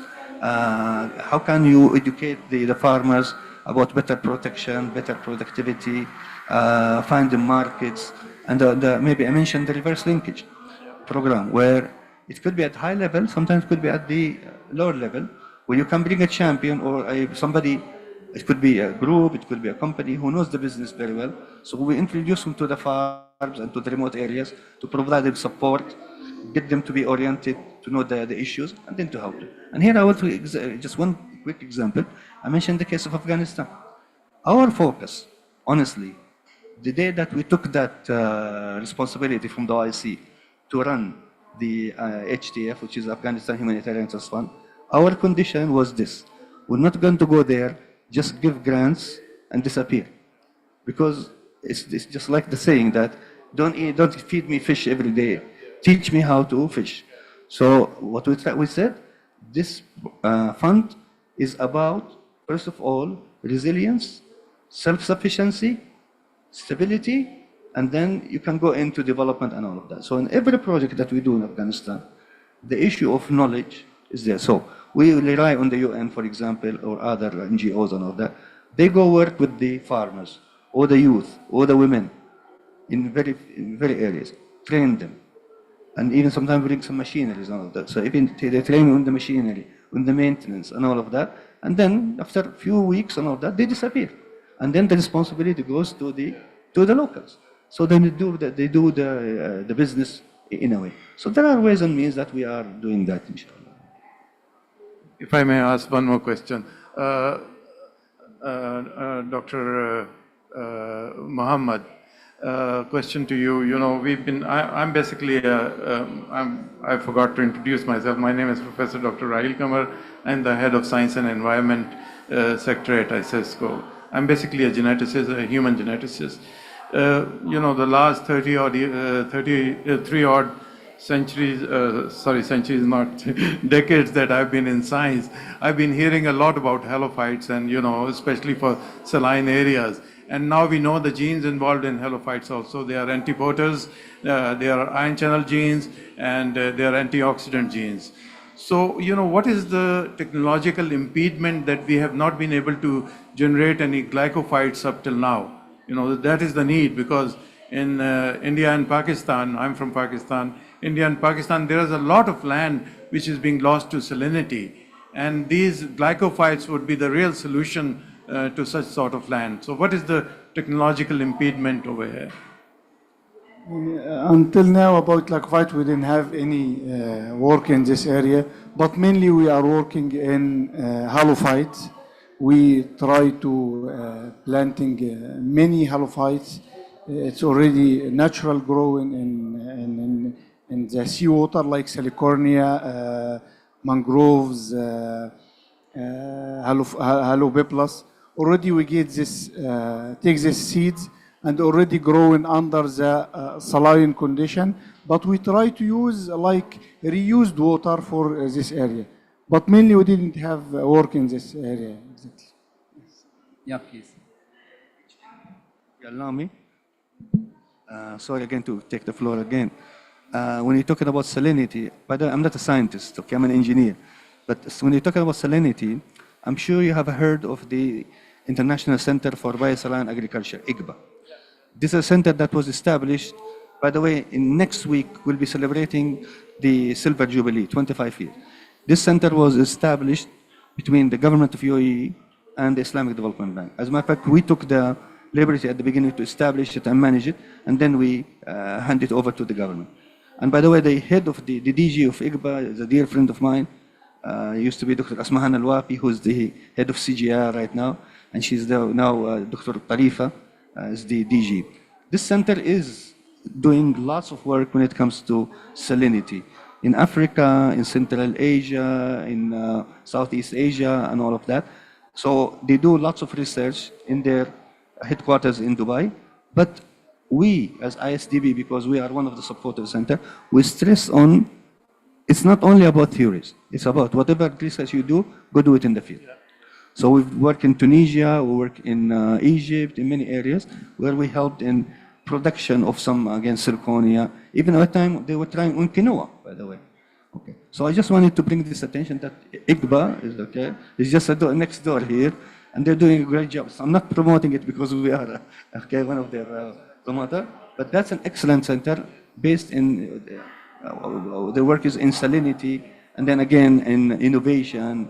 Now even talking about food security, they're developing food security strategies. And by the way, the last week they brought us a gift, small gift, you know, okay, the DG, which is dates, which is being produced using salty or desalined water. And it's excellent because it's a good food. At the same time, it's coming from salty water. So at least the sugar there is not there. So our time is over. Thank you so much for you all. Thank you for our speakers. Yeah, okay, so you have 2 minutes. Yeah. Perhaps because just, there is another session after, yeah. Thank you. Just a final comment around the salinity issue. So in Australia, we face this challenge and we have many areas impacted by salinity, and it's a multi-pronged approach that we must use. So salt-tolerant varieties, absolutely, but also looking at the function of the landscape, and it is the degradation of the landscape function that has led to the salinity issue in the first place. So we need to be addressing all these things at once. And thank you so much. Yeah, yeah, we'll take now the group photo. Yeah, thank you.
I'm coming from India, and we are the exploiters of food. And I wanted to ask you whether you have noted any issues, notably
Test, test, test, test mic, test, test, test mic.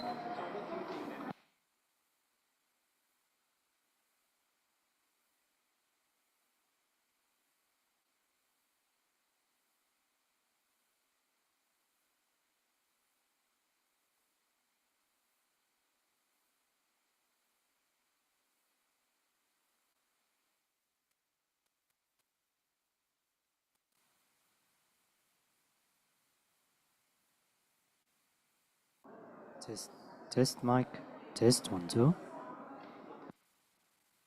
Test mic, test 1 2. Check, check, check, check,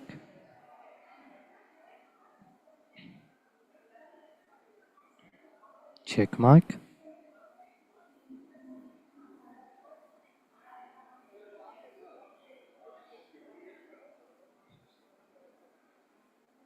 Check.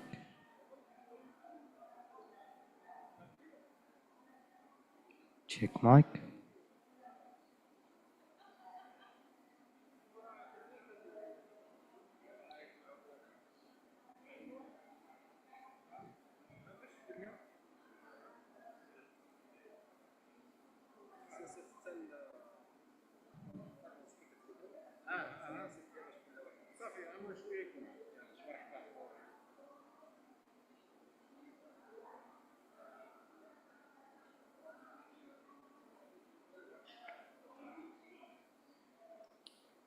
Check, check, check, check.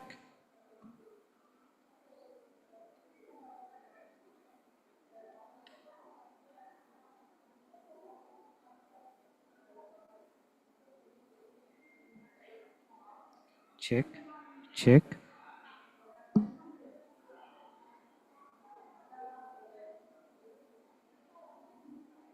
Check.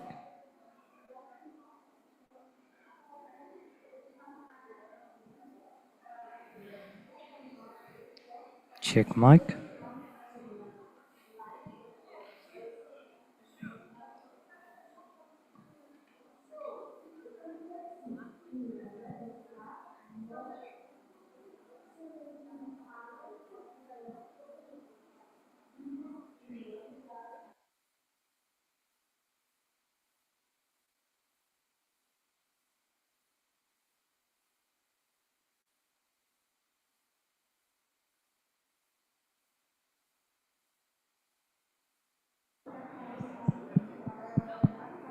Check, check, check mic. 1, 2.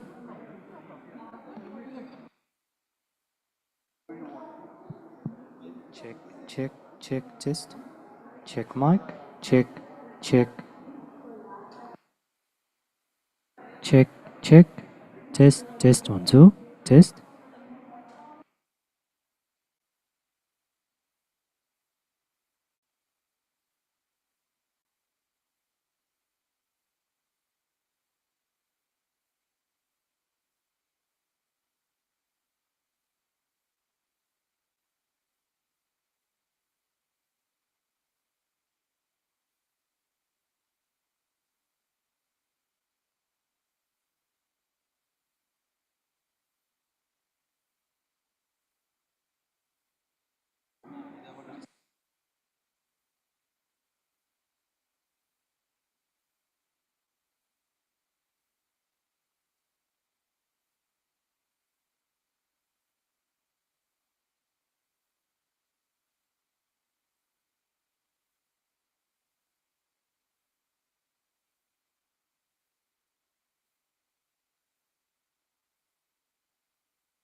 Assalamu alaikum wa rahmatullahi wa barakatuh.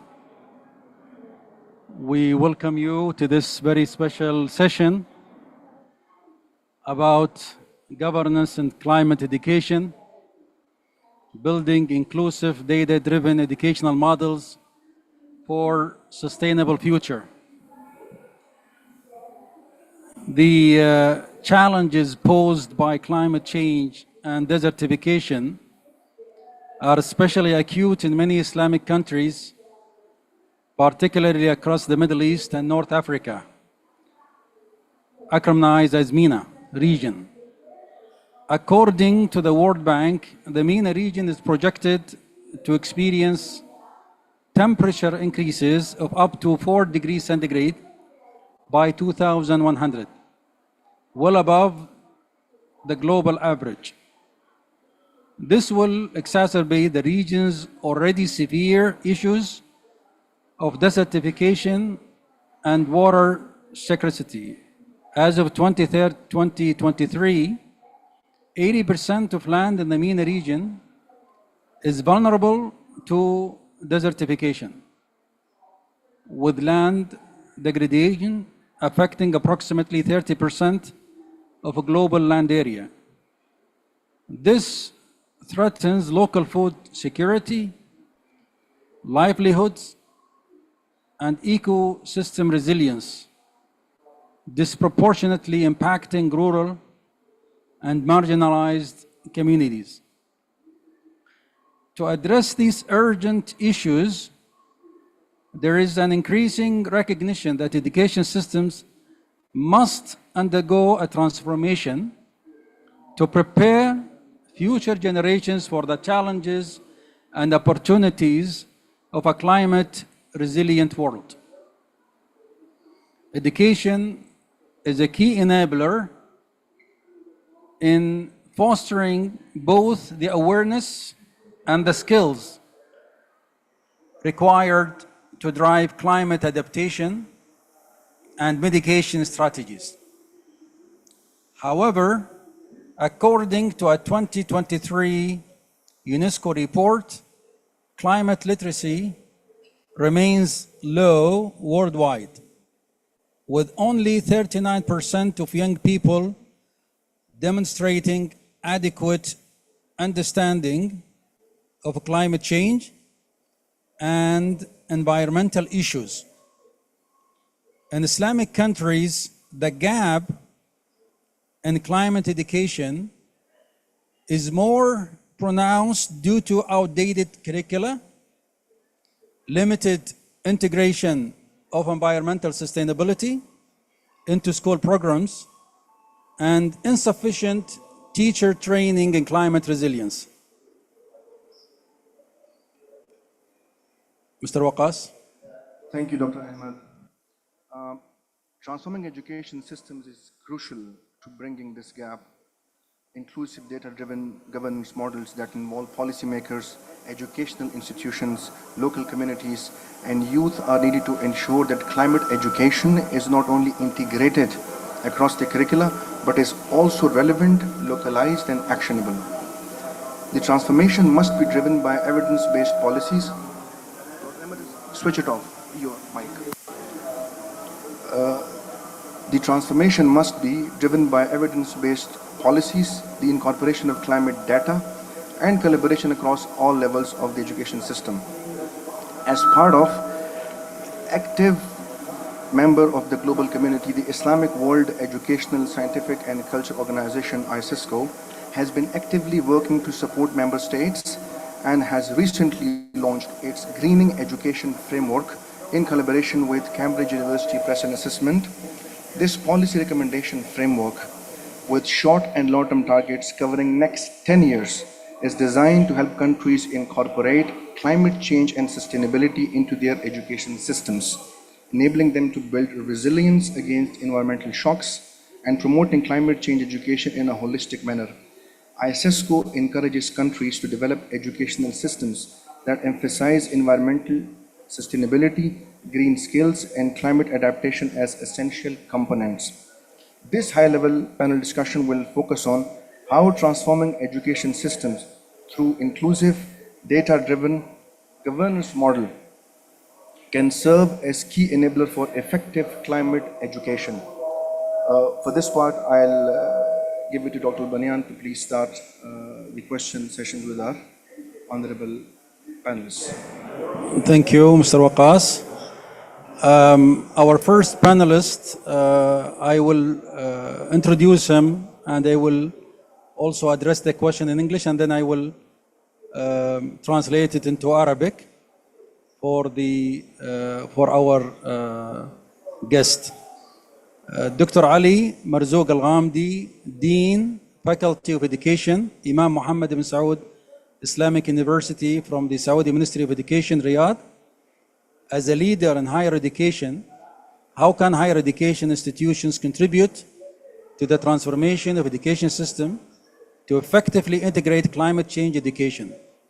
What role do academic institutions play in shaping teacher training, research, and policy recommendations to support climate resilience? And how can these efforts be aligned with national and regional governance frameworks? دكتور علي مرزوق الغامدي، عميد كلية التربية جامعة الإمام محمد سعود الإسلامية، أهلا وسهلا فيكم. باعتباركم قائدا في التعليم العالي، كيف يمكن لمؤسسات التعليم العالي المساهمة في تحويل النظام التعليمي لإدماج فعال للتعليم حول تغير المناخ؟ وما هو دور المؤسسات الأكاديمية في صياغة برامج تدريب المعلمين والبحوث والتوصيات السياسية لدعم المرونة المناخية؟ وكيف يمكن موائمة هذه الجهود مع الأطر الوطنية والإقليمية للحوكمة؟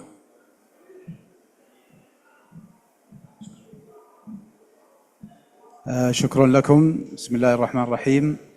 سعيد بالمشاركة هذا اليوم مع هذه الكوكبة المتميزة التي تهتم بقضايا البيئة والمناخ.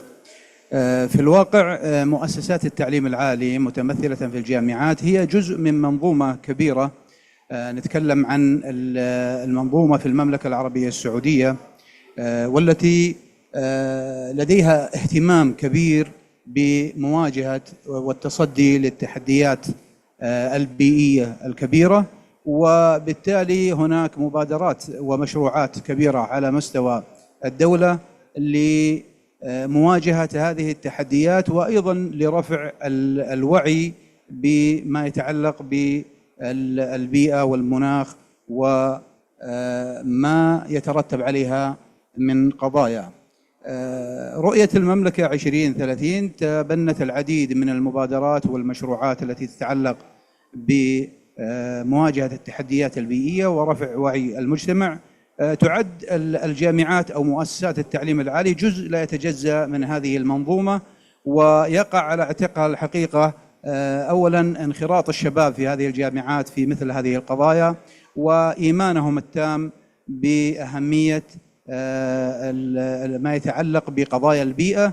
الجامعات عليها مراجعة الخطط والبرامج والمقررات الدراسية لتتضمن عدد من المقررات التي تتبنى مثل هذه القضايا، وكذلك إيجاد تخصصات بينية بين التخصصات الجامعية والتي من شأنها أن تتكامل فيما يتعلق بقضايا البيئة وفيما يتعلق بالتحديات التي تواجه العالم.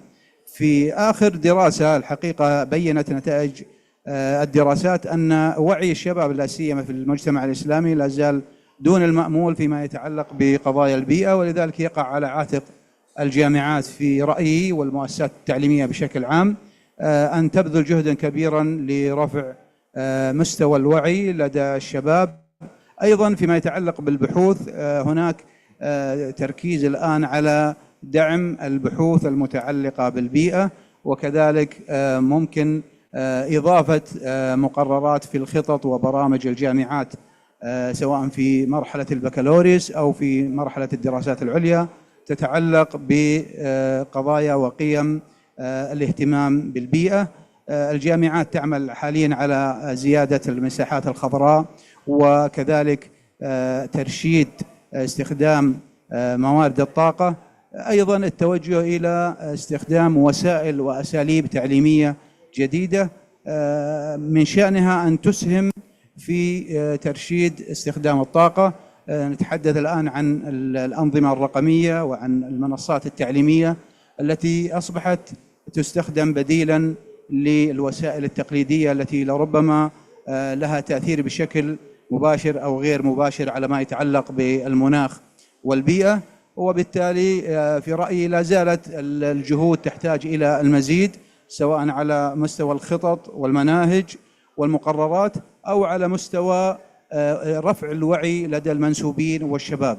أخيراً أنا أريد أن أتحدث فيما يتعلق بكليات التربية، وهو التركيز على برامج إعداد المعلمين وتضمينها عدد من المقررات التي من شأنها أن تسهم في رفع مستوى الوعي وكذلك تبني قيم تتعلق بالبيئة وتواجه التحديات التي يشهدها العالم بشكل كامل، وربما منطقة الشرق الأوسط بشكل خاص، لا سيما فيما يتعلق بشح المياه أو زيادة يعني المناطق الصحراوية أو ما يتعلق بالثروة الزراعية وتأثير هذه المعطيات عليها.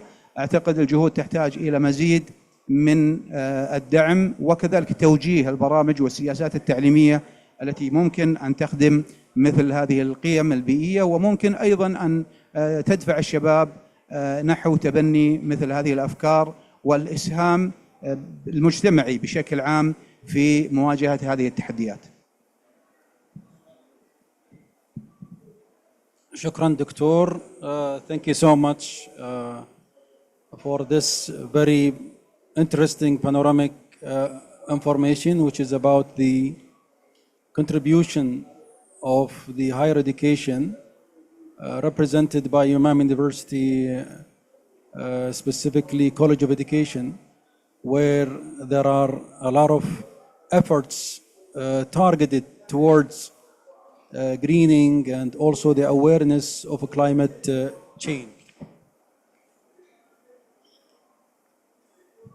Our next panelist, Mrs. Farida Abdoun, Regional Program Specialist, Gulf States and Yemen, UNESCO, based in Qatar.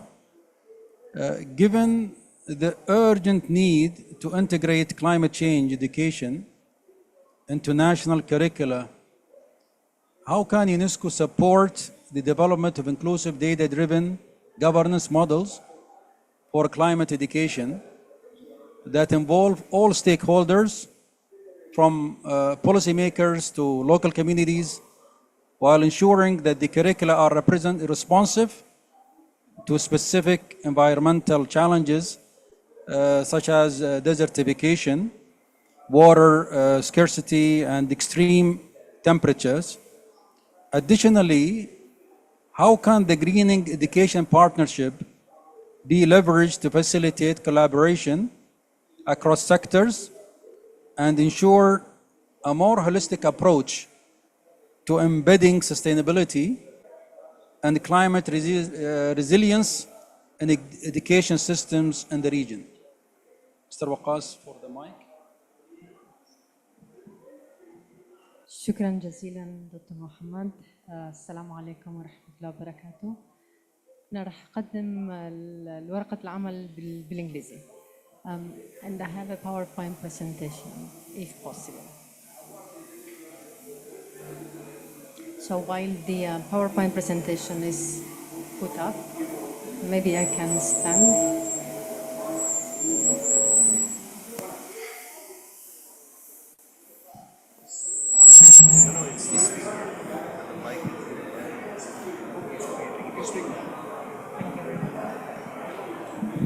Thank you very much. Let me start from the second part of your question around the Greening Education Partnership and how the Greening Education Partnership can provide support to have a holistic approach to climate change. So in September 2022 at the Transforming Education Summit, the UNESCO, together with other partners, launched the Greening Education Partnership that, as you all know, looks at climate change education through four main pillars: greening schools, greening curricula, greening communities, and greening teacher training and education systems. So far, we have 96 member states that have joined the Greening Education Partnership and over 1,500 organizations that have joined, including from ICESCO member states and UNESCO member states, of course. The objectives of the each pillar is to provide knowledge management, advocacy, and setting norms and standards for achieving a holistic approach to greening education. In particular,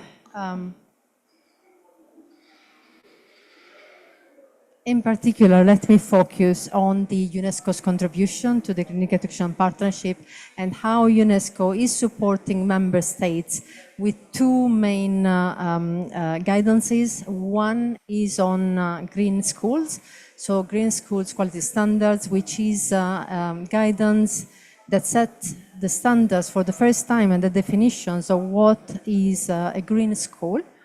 And of course supports the target of having 50% of schools in each country considered as climate ready by 2030. The greening school standards has already seen a lot of participation, and I'm pleased to say that so far the guidance was launched in June 2024, and so far we have already 50,000 schools that joined the movement around the green schools. And the second key document that UNESCO has prepared is the greening school, greening curriculum guidance that provide technical support and guidance on how to integrate climate change related issues into curricula in the educational systems in the world, and supports the target of having 90% of the curricula worldwide integrating climate change related issues by 2030. In particular, the greening curriculum guidance adopts a holistic approach to education and provides guidance on learning objectives for children from the age of 5 until 18 plus, so it adopts a lifelong learning approach and provides guidance around 3 key areas: environmental, social and economic, and 6 key topics around climate science, ecosystems and biodiversity, climate justice, resilience building, as well as post-carbon economies and sustainable lifestyles. And I think the main objective of the guidance is really to cover the cognitive, the social and emotional and behavioral domains through the learning outcomes, so that we do not only integrate concepts in terms of the cognitive aspect, so that we know what the science says about climate change, but also that we encourage the social and emotional part, so that children and learners also become empathetic and understand deeply the areas around climate change, and also through the behavioral change and the attitudes change, they also become change makers and take action around climate change. So these are the 2 key contributions of UNESCO. The guidance are globally. I would also like to mention that UNESCO has been doing work around the communities and how to green communities. And I'm also pleased to mention that we just concluded yesterday the International Conference on Learning Cities in Jubail, here in the Kingdom of Saudi Arabia.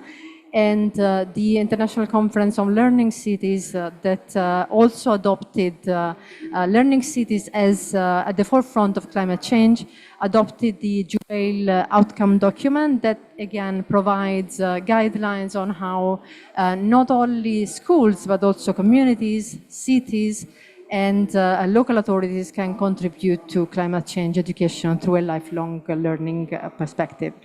And again, the last point is also that our office is working very closely with member states in our region, in the Gulf states, and we're about to develop teaching and learning resources that are specific to the context of the Gulf, so with the specific features of the climate in this area, the desertification, and we'll be using UNESCO designated areas such as the Biosphere Reserve, for example, as living learning hubs to make actually school closer to the environment, and we're going to train teachers on how to include these topics in the curricula through extracurricular activities. Thank you very much.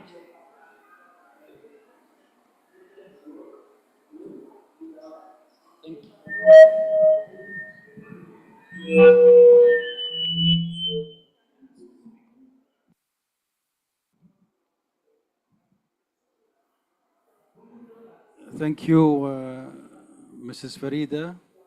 That was very interesting presentation, and I want to commend the great, cooperation between ICESCO and UNESCO, specifically on the topic of greening education.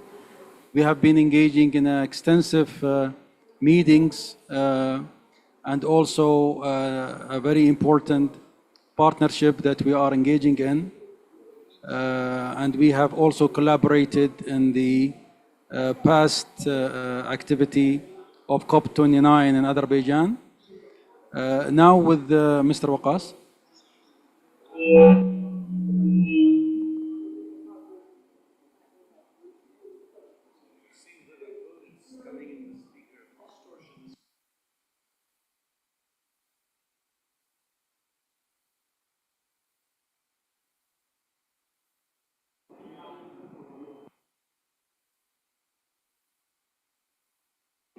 Thank you very much, Dr. Ahmed. Our next panelist is Dr. Beola Kazim from Islamic Development Bank. As we know that there has been very little commitment towards education in the climate change agenda on the funding part. And so funding to countries where they are suffering with the climate impacts is extremely important. As the Islamic Development Bank works to support climate resilience in member states, how do you see the role of education in building long-term climate solutions? How can data-driven governance models in education be leveraged to foster greater climate awareness and capacity building across regions? And what kind of investments are needed in the educational sector to create climate resilient communities? Yeah, thank you very much. And thank you for inviting the Islamic Development Bank to this session.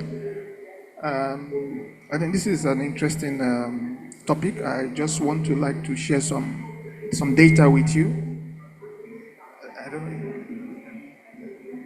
Is it okay? Yeah, okay, thank you. So I just want to share some data just to demonstrate how critical this is to us, not only Islamic Development Bank, also the globe at large.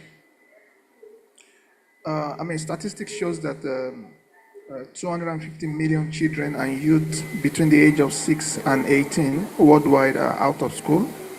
120 million out of them are girls. Then we also have about 40 million shortage of teachers. Then the World Bank estimate shows that that limited education opportunities for girls could cost countries between 15 to 30 trillion US dollars lost of their lifetime. And the impact of climate change is more significant for girls and women, considering that we are a South-South bank. Majority of our member countries are from the global South, and these member countries are facing significant challenges. So with the impact of climate change, adding more impact on, especially when we talk of water scarcity, it means the time the girl child and the woman will spend more fetching water, they spend more time than to spend more time in the school. So in the Islamic Development Bank, we operate in different sectors. We operate in the education sector, in the health sector, agriculture sector. And in these sectors, we pay special attention to the education sector. So we have a climate change policy, and we also have climate change action plan. And in this our climate change policy, we try to mainstream climate action into our investment. So in doing that, when we talk of mainstreaming climate action into our investment, we try to, for every investment or for every support we provide to the education sector, we ensure there's alignment to climate action. For instance, when we support infrastructure development in any country, we ensure that the infrastructure is climate resilient. So by doing that, when there's any form of climate, extreme event, the infrastructure are strong enough to withstand it. So for instance, when we have a school built, we ensure that the schools are built to be highly resilient to climate change impact. And not only that, the kind of infrastructure we also put there, we put infrastructure that do not pollute environment. So just to give an example, in the case of when we talk of data-driven, our data-driven model is important. When we talk of data is very important. For us in the Islamic Development Bank, we rely so much on quality data. And in the education sector, when you have quality data, actually, with good data, you can actually do some kind of identify what a particular ability, because with data, it helps decision making. So relating data to climate education, we know that students have different capacity, different absorption rate. So when you monitor the performance of students by taking the regular data, continuous data, you can actually know what area that you need to support more for the student or for the children. So in the Islamic Development Bank, what we have done is this, our climate change action plan, which we use in mainstreaming climate action into project. Our target is to achieve, to be 35% climate, we wanted to achieve 35% of our goal in 2025. As of today, we have surpassed the climate change action in terms of mainstreaming. So we are ahead of our scheduled target. Then going to the other question, which has to do with what kind of investment are needed in the education sector to create climate resilient communities. So I will say in our context, we have what we call hard infrastructure and soft infrastructure. So when we talk of hard infrastructure, we are talking about infrastructure that are basically hard, like seeing an infrastructure like this. So the first, I would say we need two kind of investment. We need the hard investment and we need the soft investment. So when we say hard, we need to actually have, before we can think of teaching these kids or the students about climate change, we need to create that environment. We need to create that infrastructure, the building where they need to be before they can attend the classes. So that is number one. Then number two, we talk of soft element. Soft are usually capacity building. So we have to start with the teachers. I was in the university before I came here. I was teaching climate change as a course. I mean, it wasn't in the curriculum before, but knowing how important climate change is, it was introduced as a course. So I think the first thing we need to do is to empower the teachers. We need to train the teachers for them to even know that the topic of climate change, when the teachers are well versed with climate change, they can actually cascade it down to the student. So another action that is required is this. We need to actually review our curriculum. Growing up, we had little about environment or climate change in our curriculum. So I think by looking at the curriculum, see to what extent does the curriculum address climate change. Definitely, many of our curriculum that we have used in the past did not focus more on climate change. Rather, we just talk about environment at large. Then I think another point I also want to mention here is this. While teaching in the school, we need to connect what we teach to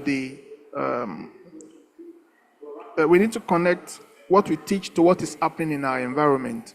Usually, students and kids, they understand more by seeing. So for instance, when we talk of sea level rising, we need to show a sample of what we mean by sea level rising. Ordinarily, kids may not understand what sea level rising means, but when you show example of a ice melting, showing how the melting ice increases the volume of water in a particular environment, it can be easier for them to understand. I think another example that we can also look at is this. We know the role of forest and vegetation in protecting our environment. So we can actually demonstrate with different form of experiment or practical session to show an area that has vegetation and an area that does not have vegetation. Then we know the area that has vegetation will definitely protect water from going or protect dust or sand from moving. So I think this way the student can also understand that. And lastly, that I also want to mention is we also need to have a strong enabling environment. So when we say strong enabling environment, it's basically what are those things that will actually motivate the student to come to classroom. I mean, if the students are not in the classroom, actually they cannot even, there's no one to teach about climate change. So in the part of the world where we operate largely, like I said, in the South-South, in the Global South, we have what we call the homegrown school feeding program. So we have financed a number of homegrown school feeding program. Let me call it school feeding program. So when students have access to home school feeding, it motivates them to actually come to the classroom.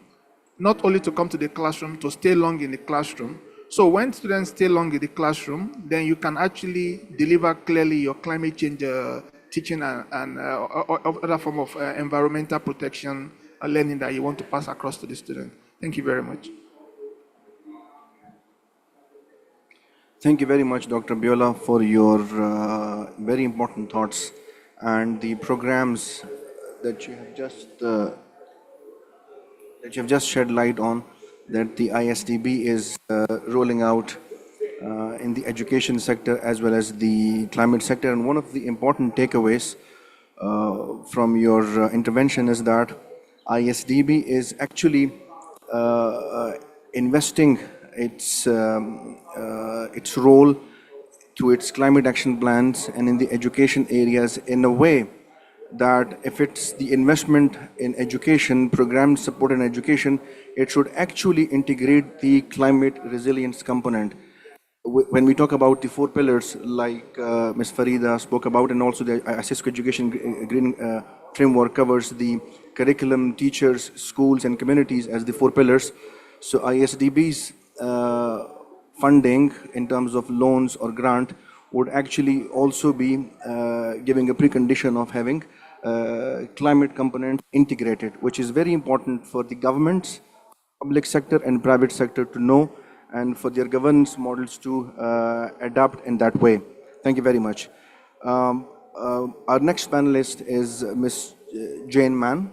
She's the Managing Director of Cambridge Partnership for Education, UK. Jane, my question to you is, Cambridge Partnership for Education has vast experience in educational transformation. You have been supporting many countries, the education systems in their system transformation. How can the integration of climate change education be supported through global frameworks like the SDGs? And what are the key levers that educational partnership can use to support systemic transformation in climate education? Also, how can we ensure that education systems are both resilient to climate shocks and equipped to address future environmental challenges? Thank you.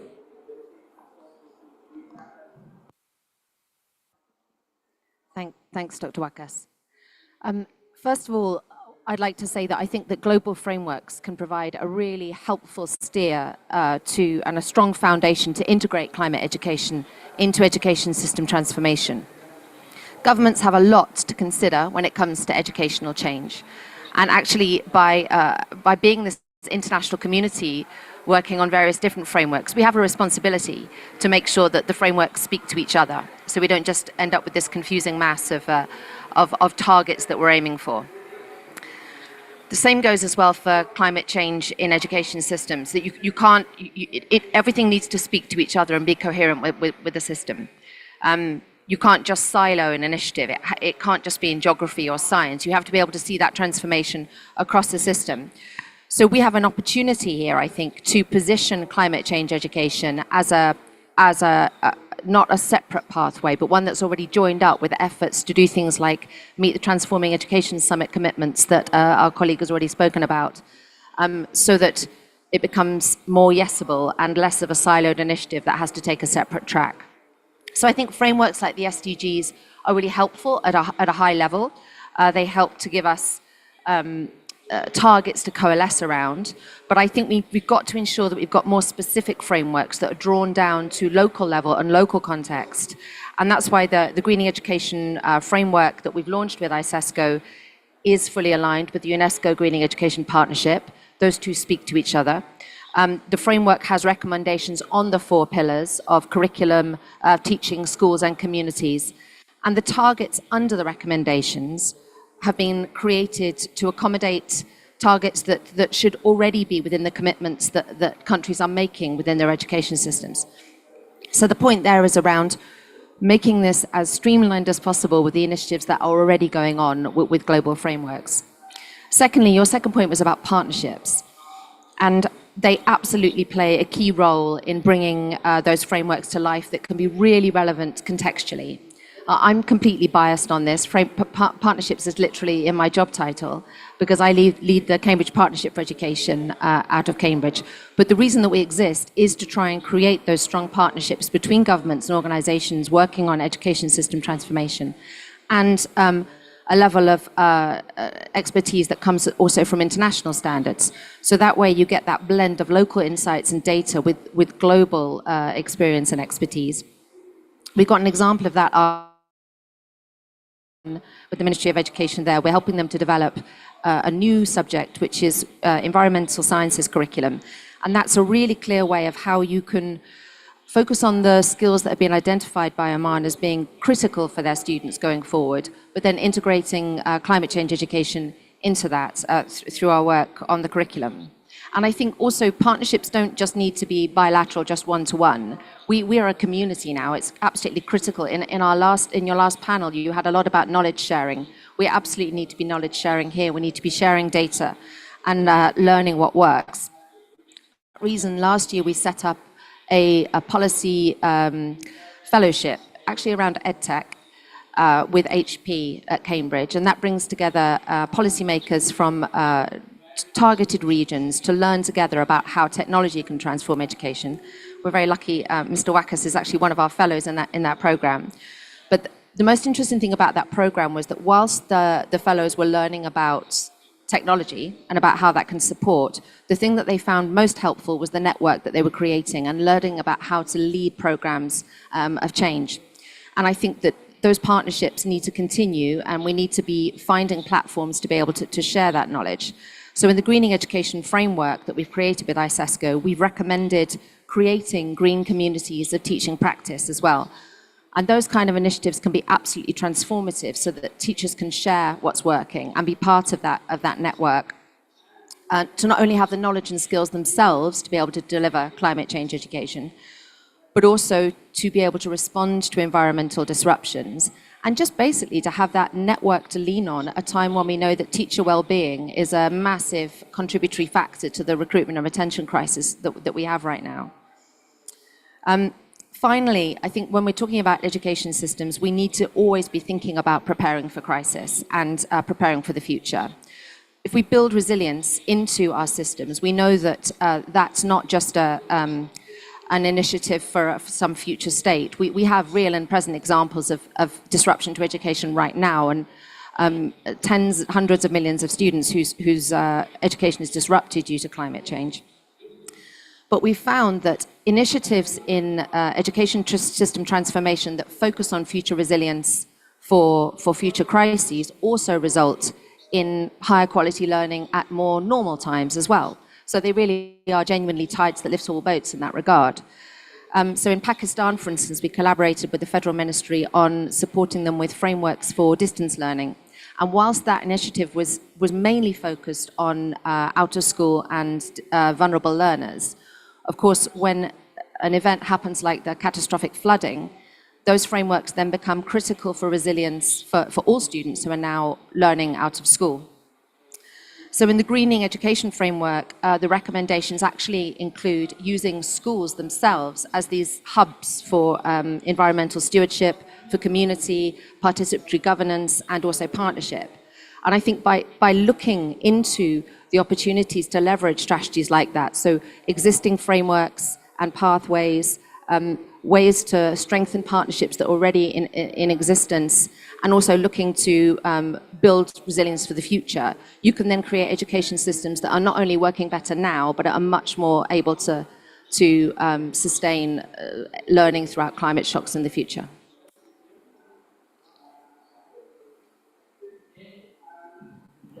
Thank you so much, Jane. Two important points from your intervention is that how important is the specificity in the frameworks. We have the bigger frameworks as post-tests. We had these frameworks like the GEP, and then we have now the ICESCO Greening Education Framework. But the specificity in the frameworks is very important. That is where you have an action track, to tackle different climate calamities through education. And second important point is that our education systems, no matter what, should be ready to tackle any future crisis. And of course, climate is one of it. So thank you very much for that. Now I'll hand over to our colleague, Dr. Ahmed, to have a next question. Thank you, Jane. Now with one of our strong partners, ICESCO partners, Clasera.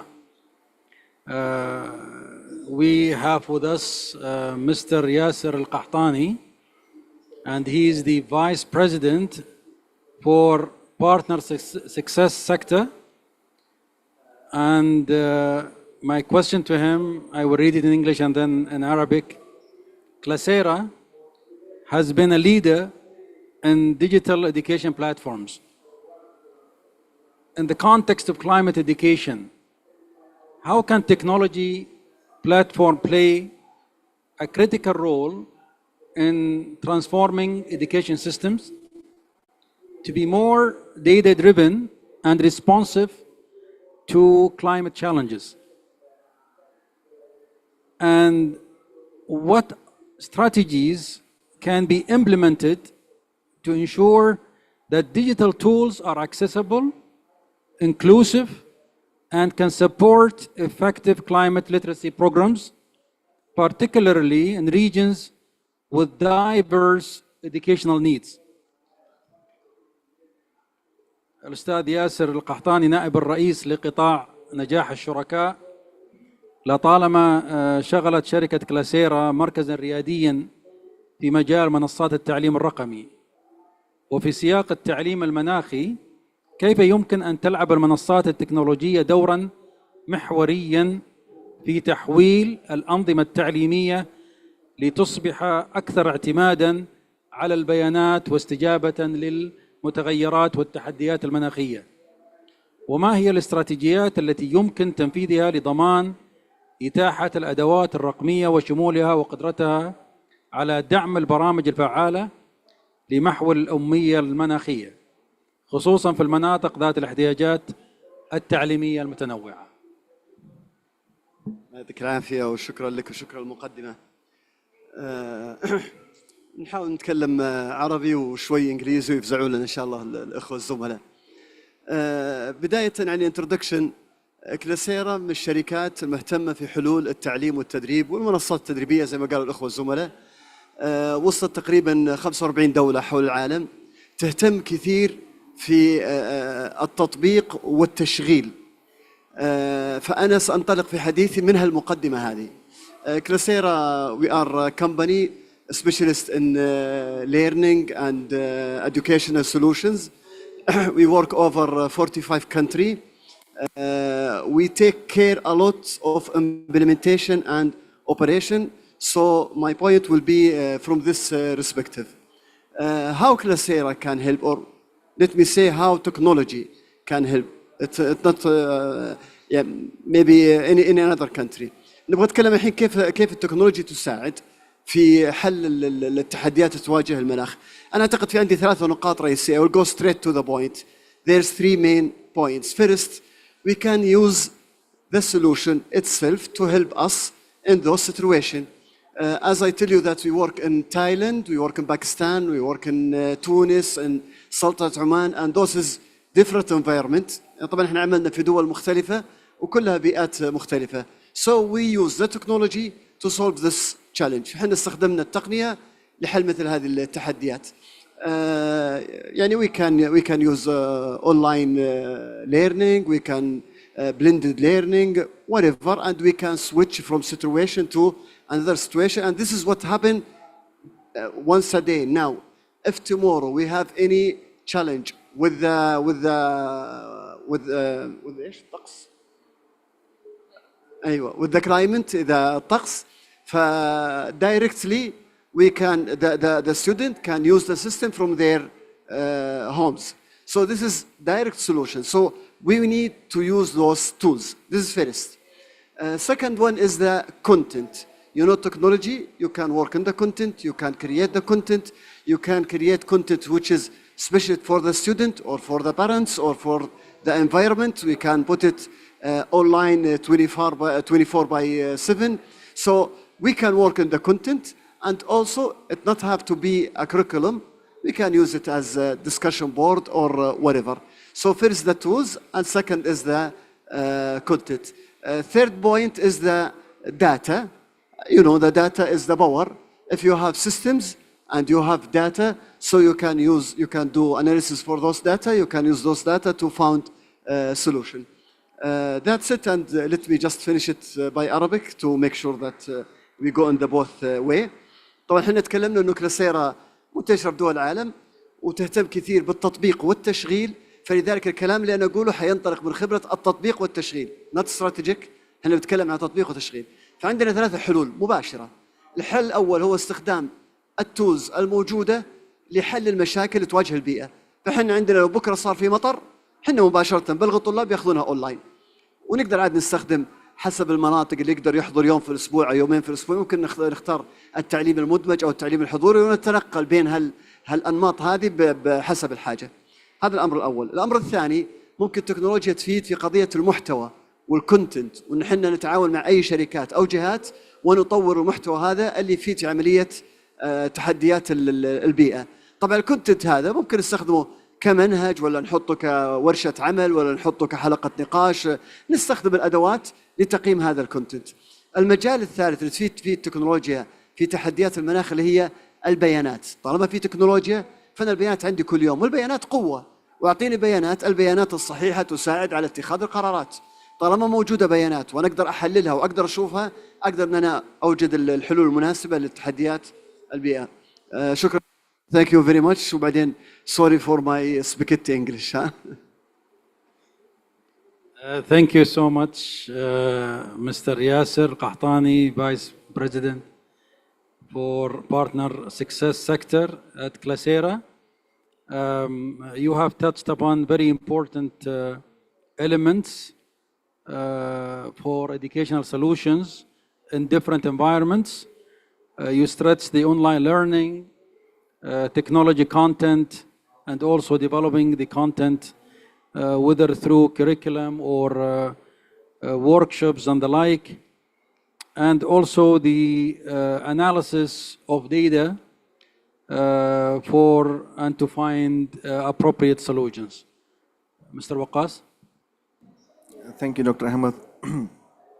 So I would like to introduce our next panelist, Mr. Asfandiar Kusuri, who is the Director of International Development for New Globe Education.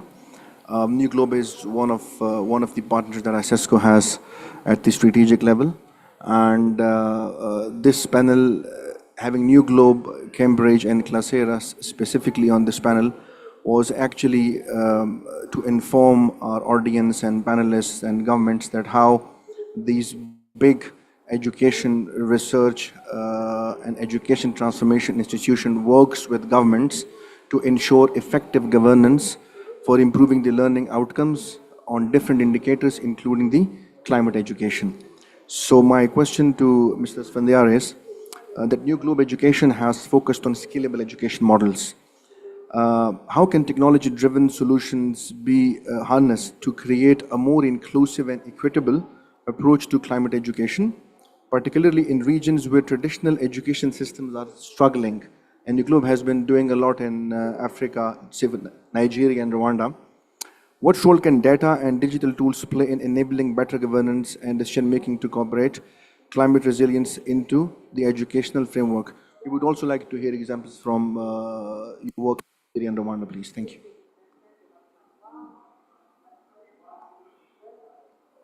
Hello, thank you. Thank you, Waqas, Dr. Banyan, for asking me to join you here today. This is the first time I'm attending a climate-related event. At New Globe, we work with countries that are struggling yet to meet the requirements of SDG 4, basic literacy, numeracy, etc. The conversation that has preceded focused a lot on frameworks, the greening framework, the partnerships that Cambridge is building with other organizations to create policy and guidance to teachers to enable climate education. I myself, in my research for this, I read a study that was conducted by some lead researchers in the climate change department at San Jose State University and was done in 2022, in which they determined that if only 16% of middle school and high school students were given formal climate education, we could reduce carbon emissions by 19 gigatons by 2050. Of course, the implication is that if you inculcate climate education and governance in school systems, the lifestyle choices that the younger people make will be remarkably different from the ones that we have made. Of course, learning poverty is real, and unless we can, throughout many of the ICESCO countries, Pakistan included, where I reside, Jane mentioned some good work that is taking place there. In fact, we've had some real good policy work in Pakistan over the last 20-odd years, but where the majority of the students study in government schools across rural areas of Pakistan, even in Islamabad, we believe that the reduction of learning poverty is like kind of foundational to bringing climate education to the fore, especially in countries like Pakistan, which are hit by climate change from all sorts of angles. I mean, most recently, I don't know if any of you are aware, Lahore posted 2,000 plus AQI for 10 days in a row. Smog is a major issue. There have been floods. There was discussion about infrastructure, education infrastructure that the Islamic Development Bank is financing. Many schools in rural areas have been flooded and are in need of repair. But insofar as addressing the issue of climate change is concerned, New Globe, which is basically a data analysis and education pedagogy company, is concerned, what we do is we work with visionary governments that really have the political will necessary to make the changes. It is well and good to have policy, but if teachers are not able to teach, if they are not incentivized to teach, then we don't go very far. We can have symposiums, we can invite the smartest people from all across the globe and have them speak and take pictures, but unless there is real service delivery on the ground, we aren't going anywhere. So what New Globe does, we work with governments that are interested in translating good policy into improved learning outcomes. And in collaboration with governments across Nigeria, there are about 5 in Nigeria now, 1 government in India. We are working at scale for every child in every one of those provinces to improve outcomes. This begins with primary and goes all the way up to secondary education. We do use technology and we do use data, but in countries, like many countries in the ICESCO regions, you need people. You can't just suddenly switch over to a cloud-based system and expect that entire governance systems will march to that tune. So we have developed a method which Waqas has described as system transformation. It essentially is what the government in Kwara, Kwara is a state in Nigeria. At the last ICESCO Education Ministers Conference, it was cited as an example. What we do in Kwara is we take the national curriculum, whatever that curriculum is, we help the government to translate that curriculum into digital lesson guides, something that I believe Classera also does. And we design lesson plans for each lesson, for each subject for every day. It's like 40,000 or 50,000 lessons a year. And those lessons are distributed via technology, wireless technology, not the most up-to-date technology, but even 2G technology, because as you know, many of these countries, they do not have 4G or 3G or 5G environments, and the teachers that are teaching in remote schools, they need access to the lesson plans. So we use 2G technology to transmit, 2G plus, to transmit these digital lesson guides to the schools in real time. We use randomized control trials, kind of like the ones that pharmaceutical companies use to test products. So if we are trying to teach, if the government in Kwara is trying to teach multiplication to children in grade 3, they can send 4 different lesson plans to 4 different districts or cities, to the girls' schools, to the boys' schools. And in near to real time, we receive feedback on how those lesson plans and lesson guides were received by those students. Based on that feedback, modern technology allows us to update and upgrade and send the updated and the best lesson guides to the rest of the students. And that process can continue. And so what you have is a self-improving lesson system, which is improving learning outcomes constantly. The teacher is a key thing in this. We apply the same randomized control trials to teaching methods. So we train the teachers on behalf of governments, not just induction training, not calling them once a year to an event and letting them collect TADAs and you take pictures, but training that is 3 weeks intensive, 2 to 3 weeks, it depends on the country. And then in the field, constantly. You can't just bring a teacher in, meet them, tell them it's all good, and send them off. We meet them once every 10 days, 2 weeks, on site in their schools. And it's not just a, hi, how are you, how are things going? The children look attentive today. Is everything all right? Yes, sir, everything is wonderful. Thank you for visiting. It's data-driven coaching. Those tablets, and this is to your question, Waqas, the tablets that the teachers have, the tablets that the leadership coaches have, the tablets that the head teachers have, they collect 1 billion points of data annually or more. And again, many of the countries in the ICESCO landscape collect a ton of data. We have more data than we can handle. The real question is, how do you analyze that data? Who is analyzing it? And what insights are you deriving from the data that can inform policy at the highest level? In Kwara, the governor of that state, I mean, he's a politician, he's not too in-depth, but the governor comes into school every morning, into his ministry every morning, and he looks up at a dashboard. Dashboard gives him the landscape of every school in his province, and he can, look at the details on the teachers and say, which teacher arrived to class on time for the last month, every day. And he'll get that data on the screen, and then he literally picks up the phone and he calls the teacher and he says, hey, this is the governor. Thank you for your good work. I mean, the same can be used to tell somebody or to ask somebody why they aren't coming to school on time. This is just one example of how that data can be used to pass messages all the way from the top of the government right down to where the teachers function. And people treat it kind of like in an adversarial manner, but when a teacher understands that the most important people in their hierarchy care about what they're doing, it really does have a positive impact. So if you have 70% disaffected teachers in the first month or 3 months even that we do an intervention, you will see remarkable and dramatic changes within months. And it's all data-driven.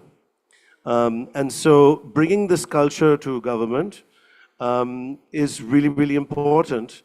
And it is one of the ways in which education systems can become more accountable to their people and the children that go through them. And if we can achieve this, then over and on top of that, all these wonderful frameworks and policies that we have in place can be brought to bear. My daughters, they went to private school in Pakistan, and I dare say I ever had a conversation with them about climate change. They did O-levels and IB. The first time my child mentioned anything to me was when she's at college now, a year ago, and she says, "Dad, you're going to die of old age, we're going to die of climate change," right? So we shouldn't have to wait till people are in university. We should start now. And data and technology that comes from the technology that produces the data, people that are willing to analyze the data and derive those insights and translate that into policy, that's a start. And that's one of the ways in which governments in Kwara, Lagos, Manipur in India, the government of Rwanda is pursuing this at a national level. That's one of the ways in which we can ensure that there is a greener future for the children of this world. Thank you.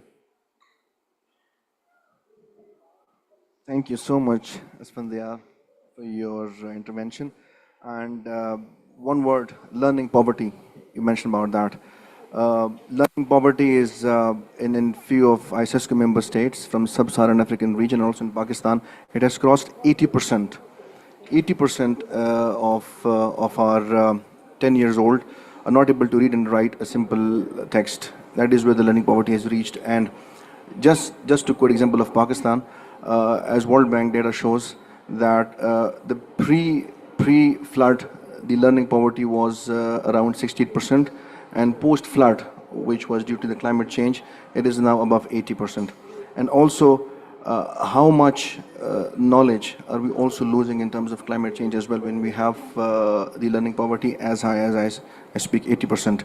And also thank you for informing us about how technology enables systematic delivery of lesson plans can improve the learning outcomes, of course, including the climate change awareness through education. Thanks a lot. Our last panelist, Dr. Dalia. Thank you very much for being with us, and we have been really thankful to you. We met you at COP29 as well. Dr. Dalia, you have heard all of our colleagues who represents public and private sector, academia, of course, UN, ICESCO. As an independent technical advisor, I would like to have your thoughts on how the public and private side both supporting the governance systems for its effectiveness in terms of having resilient climate educational systems. What are your thoughts and how would you sum up all the conversation?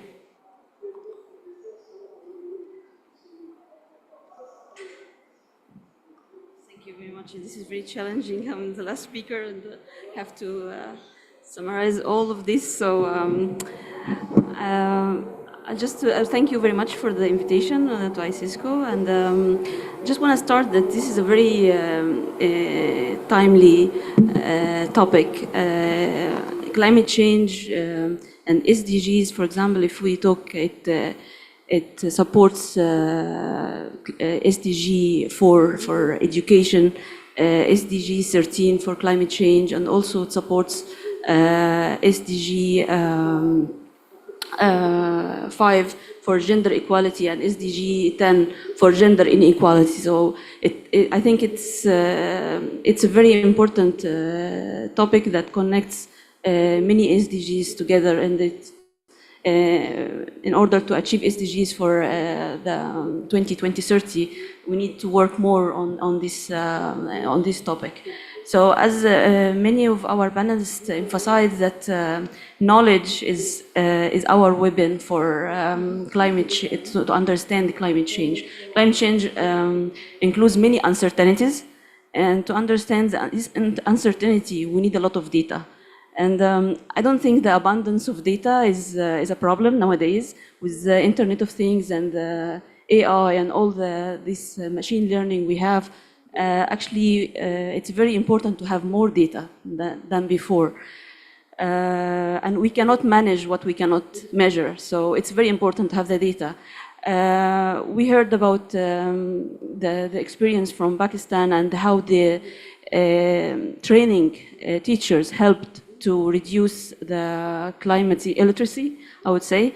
This is very important because teachers are the main component or one of the main components in the education system. So they need to be trained very well, not just hi, hello, as it was mentioned. Also, I say in social science, there is a topic, there is a term they use, it's a tipping point, which means that they use it to describe the change in the social dynamics. So in order to have this, to have better governance, we need to have new policies and rules that enforce law on the society to include women and girls in educational as well. I didn't hear too much about gender, but I am very biased for gender. So in poor countries, it's unfortunate that many girls are taken out of school in favor for the boys. And this is, we need to work more on this. And we keep saying this a lot in many of our events and conferences, but unfortunately on the ground it's still not working. So we need to encourage girls to go for STEM fields, to study technology, engineering, not only administrative issues. Also to accelerate climate change mitigation, we need to change the education system, and which this will help us to change the social norms in the conception of people about climate change. I remember a couple of years ago I was working with one of my professors on modeling of climate change in Germany. On sea level rise in Alexandria, northern of Egypt, where I come from.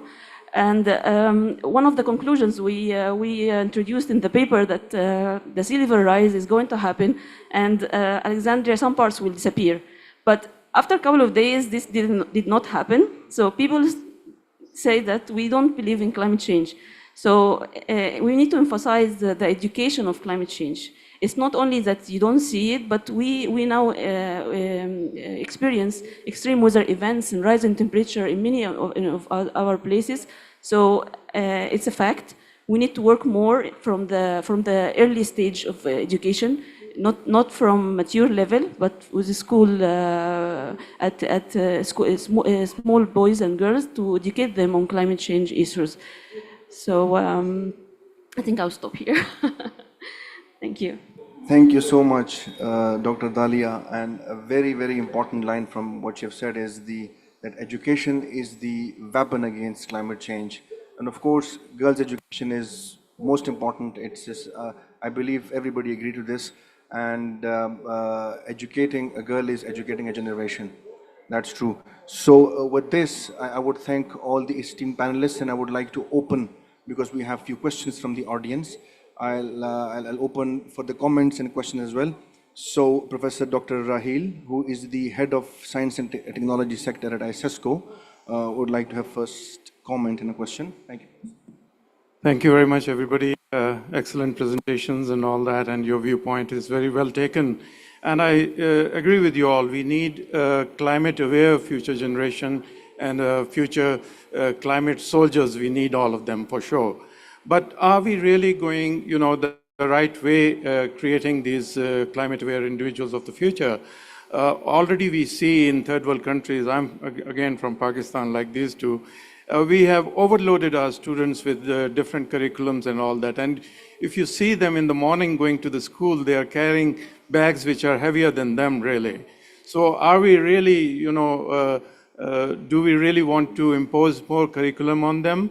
And secondly, I personally believe that this generalized curricula are really a thing of the past. Now we need more personalized curriculum for our future leaders and future students. And also, if you look at the landscape right now of the students, they learn more from the social media, from YouTube and from Twitter or whatever, rather than they learn from the classroom. So should we not be targeting those media rather than only the classroom? We could create a digital platform where we can say to them, okay, you live in Riyadh, this is Riyadh. Let's say, for example, we give you this Riyadh with these different parameters. Now you play different things like increasing CO2 or increasing nitrous oxide or whatever, and how that will affect the whole system, the whole ecosystem of Riyadh, how it will affect that. Isn't that a better model of teaching rather than just burdening them with more curriculum? Thank you. Okay. Jane. Thanks. You've raised a really important point. Yes, curricula are overstuffed. We know from the PISA results, thank you, that those countries that even have the highest contact hours are not scoring the best because their curricula are overstuffed. That's one of the reasons why we need to use existing pathways to embed climate education. Climate change education should exist everywhere. It has relevance in business studies, it has relevance in mathematics. The UNESCO frameworks, actually, I know a colleague has gone, but that sets out an approach to how you can use those existing curricula to really embed the knowledge and the skills. And that's another really important point, because you talked about the importance of interdisciplinary learning. Absolutely, it would be wonderful if we could have environments where children are learning in a rich interdisciplinary way. But as my colleague from New Globe has pointed out, we have some really basic fundamental obstacles to that right now, because that kind of learning requires loads of teacher time available to co-plan, to make sure they're measuring the right things, to keep track of where students are. And that's not generally available right now. And what we can do is focus on the skills. Because actually, if you imbue the skills in a student of collaboration, communication, problem solving, resilience, how to fail well, all of these things are skills that they can then bring into all of their other subject domains, as well as their future lives in education, to learn how to problem solve in an interdisciplinary way. But teacher training is absolutely the most fundamental thing we can do with this. Because without really great teachers who are supported in teaching skills using active pedagogies, then we're not going to see any of that happen.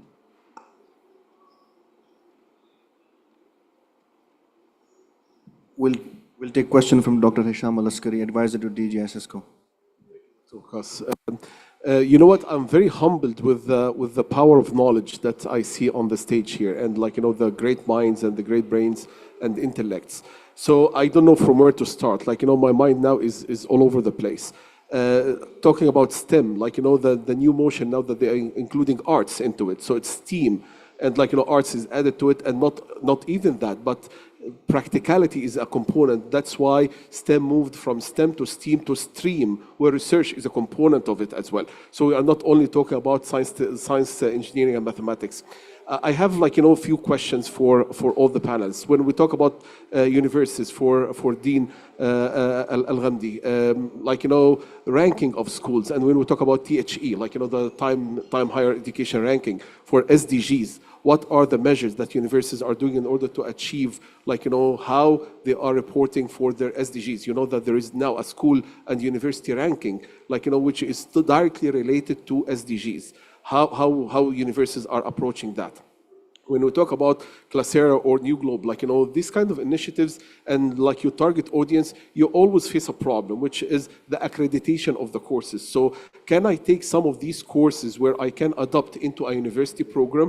Can I transfer this and to be acceptable in an educational system where they can count towards credits? I'm talking about like, education in a university, not K-12.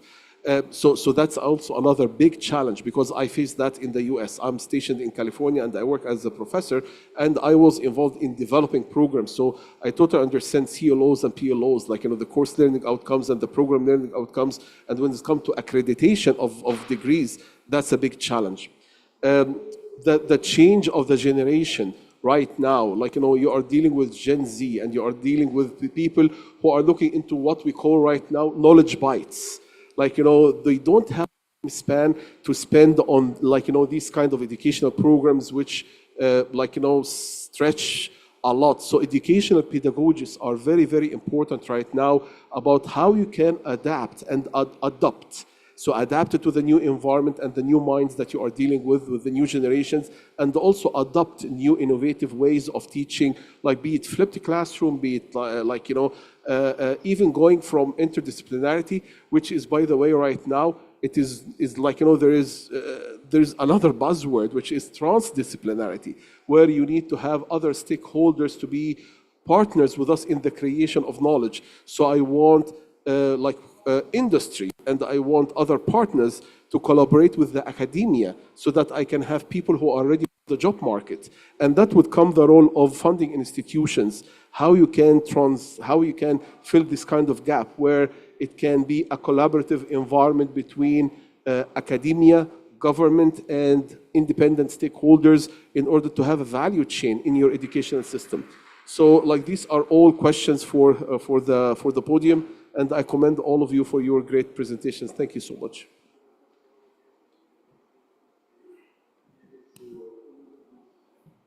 شكرا جزيلا. أنا لا أعرف هل تتحدث العربية أو زين. أعتقد ما تفضلت به هو كلام بغاية الأهمية، وهو ما نحتاجه اليوم لا سيما في مؤسسات التعليم، وهو بناء برامج تعليمية ومقررات تساعد على رفع الوعي بما يتعلق بالتحديات البيئية، وأيضا بناء منظومة قيمية بيئية.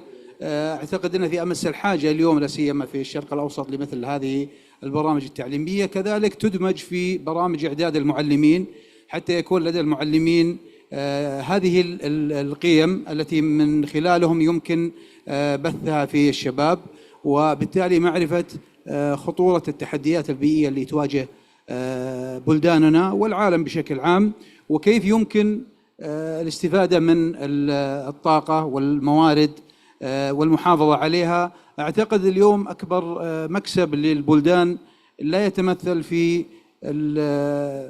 الموارد الطبيعية بل في العقول، وهي القادرة على إنتاج معرفة وأيضا إيجاد ابتكار وحلول مبتكرة لمواجهة مثل هذه التحديات.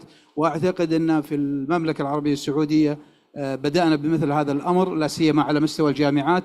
اليوم نتحدث عن إدماج برامج تهتم بالبيئة ضمن برامج التعليمية، نتكلم عن تشجيع البحث العلمي المتعلق بأبحاث البيئة، وكذلك تقديم مخصصات للمشاريع البحثية الممولة يتعلق بمثل هذه المشاريع الخلاقة. شكرا.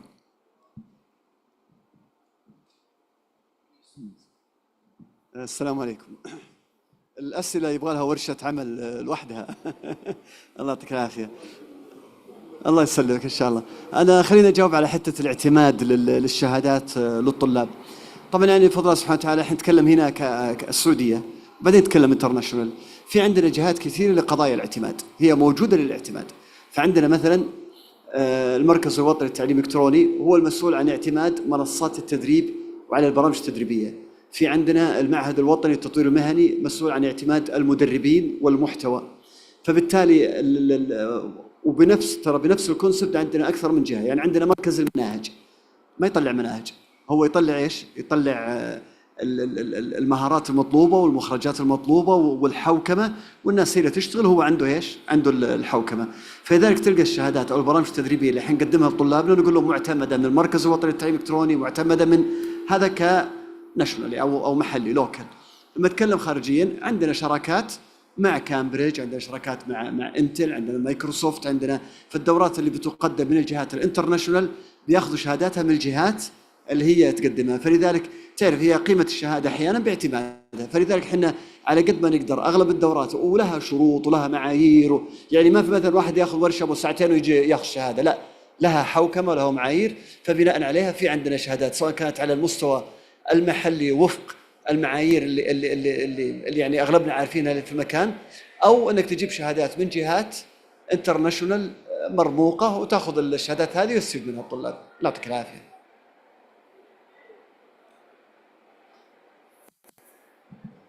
Dr. Biola. Yeah, thank you very much. I will start from what you said. Actually, the place where you were doing your activity was the state, Kwara State. That was where I was also working as a lecturer. So what you were doing resonated well with me, and I believe the financing for that project. I believe it's not a financing coming from the pocket of the state, it's international financing. So, which means even if the funding is available, if the will is not there, the financing will still be, I would say, useless. So, because there's a will from the government, that is why the financing is useful. So, I would say, as a financial institution, we also need the will from the government that they want to actually support education, climate change education, then our financing can be worthwhile. If the will is not there, our finance will not really do the job that we want to do. So what I want to say here is this: as much as we are ready to collaborate, we'll also be happy to collaborate with willing government that will also show the impact of our socio-economic support to our various member countries. And I also want to commend the work that is being done, because I was educated in that environment. I know what it means. Some teachers don't come to school. So with the technology, you can track the teacher wherever the teacher is. And also, growing up, teachers write lesson notes with their hands, which I know how painful it is to write what you are going to teach for the semester, for the term. But with the new technology where you give the teachers what to give to the student, it makes life easy for the teacher. And you can also have a uniform kind of curriculum across the state or the country. So thank you very much. To add, the programs in Nigeria, 3 of them are largely funded by the World Bank and other multilateral agencies. To the point about measuring teacher attendance, the power of the data collected using the tools that are out there now is much more than just knowing when the teacher arrived in the school or for the class or when they left.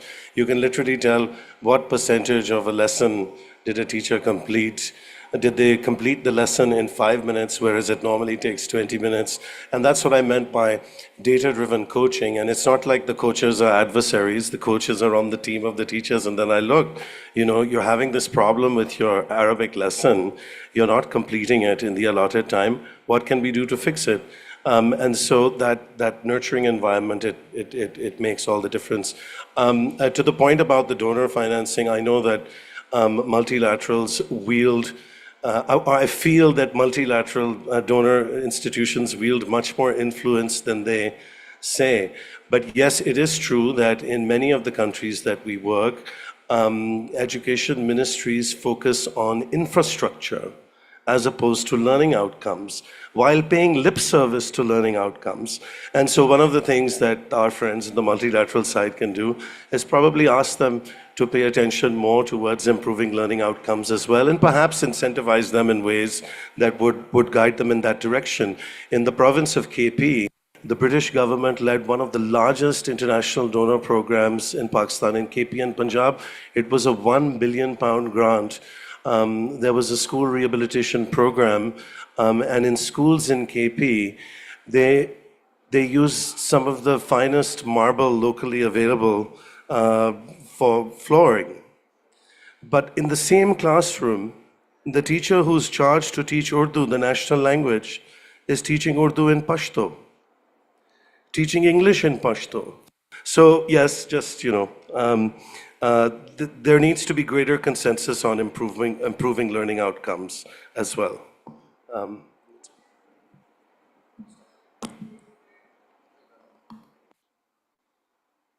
Hi, thank you. My name is Alison Bellwood. I'm from the world's largest lesson. I've got a question for the panel.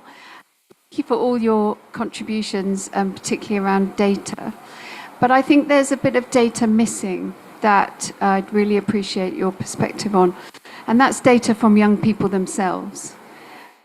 We've talked about different kinds of learning. We've talked about the need to teach the cognitive skills, the social emotional skills, and the behavioral skills, but nobody has talked about what young people think or feel about the learning that they're getting, what kind of impact it's having on them, whether it's helping to support their agency, to build their hope in a world where they're facing extreme climate change. So I wonder whether the panel have a perspective on how we could integrate that kind of data into curriculum development.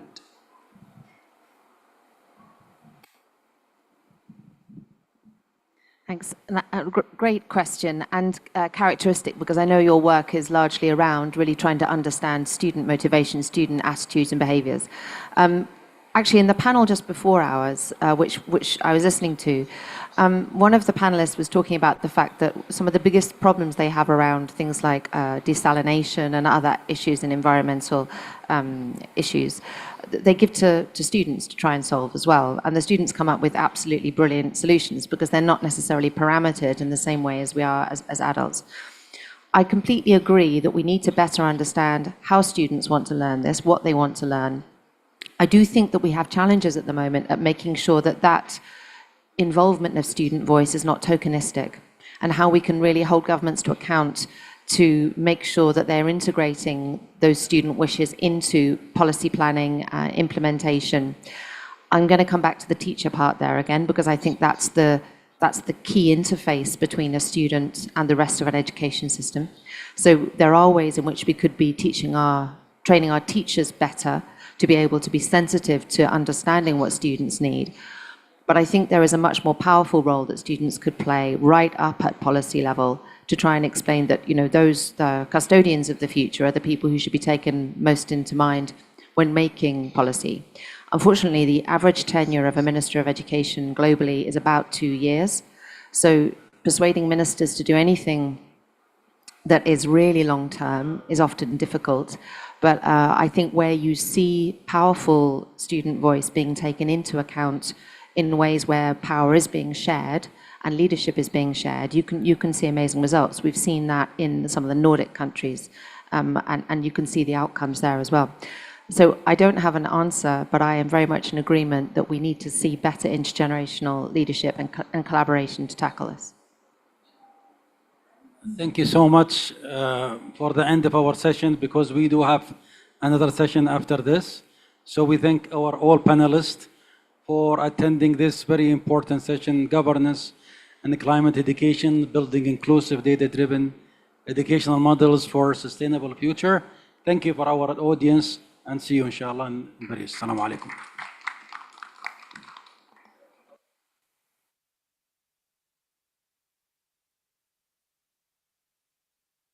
Another session right now on the usage of Earth observations, addressing like a different kind of issues in desert environments. So it's going to be like really interesting technical session.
Stephen is my buddy.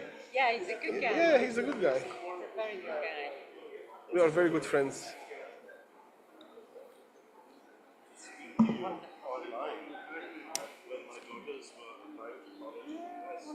And can you give this to your...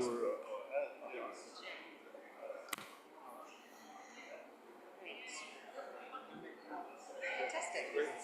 We'll be in touch, definitely.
احنا هنقول للناس الناس هتمشي speakers. Okay, yeah. Okay, so we are going to start our next session on the usage of Earth observations addressing different issues in desert environments, power of data, power of satellites, power of Earth observations. The session will be like, you know, a mix of languages. It will be in Arabic and in English. So if you want, if any of the audience would like to have a translation, we do have, translation. Oh, the doctor. We have translation available.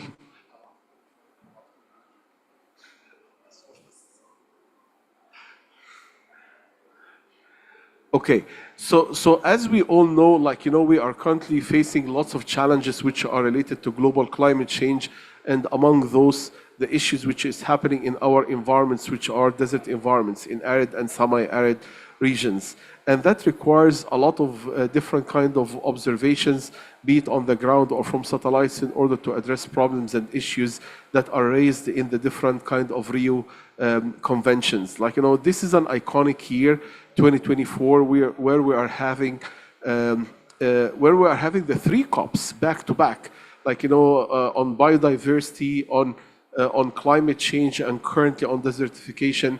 And unfortunately, you would see that each of these COPs are kind of standalone, and there are silos, like they operate in silos. And the power of data, the power of Earth observations is really very important in this regard, because it can show us the importance of like this kind of cross-sectorial work between different sectors, between different even UN entities, in order to make sure to understand that the solution, like, you know, when we are addressing some issues for biodiversity, we are addressing some same issues from the climate perspective, and also addressing the same issue from the desertification perspective. So it's very, very important to show how the data science, how Earth observations can be used in order to like close those gaps, and like, you know, bridge between different kind of policies, even for the sake of reporting, like, you know, for different kind of agencies,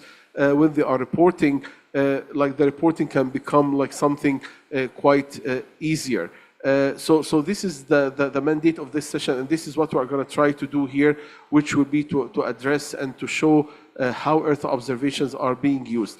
I'm quite happy here to be joined in this panel with 2 figures in the field. Dr. Sultan, and he is running his own private consultancy, but coming from a very solid background in Earth observations and remote sensing. And I'm happy to have you here on this session. سعيد بوجود سيادتك معنا.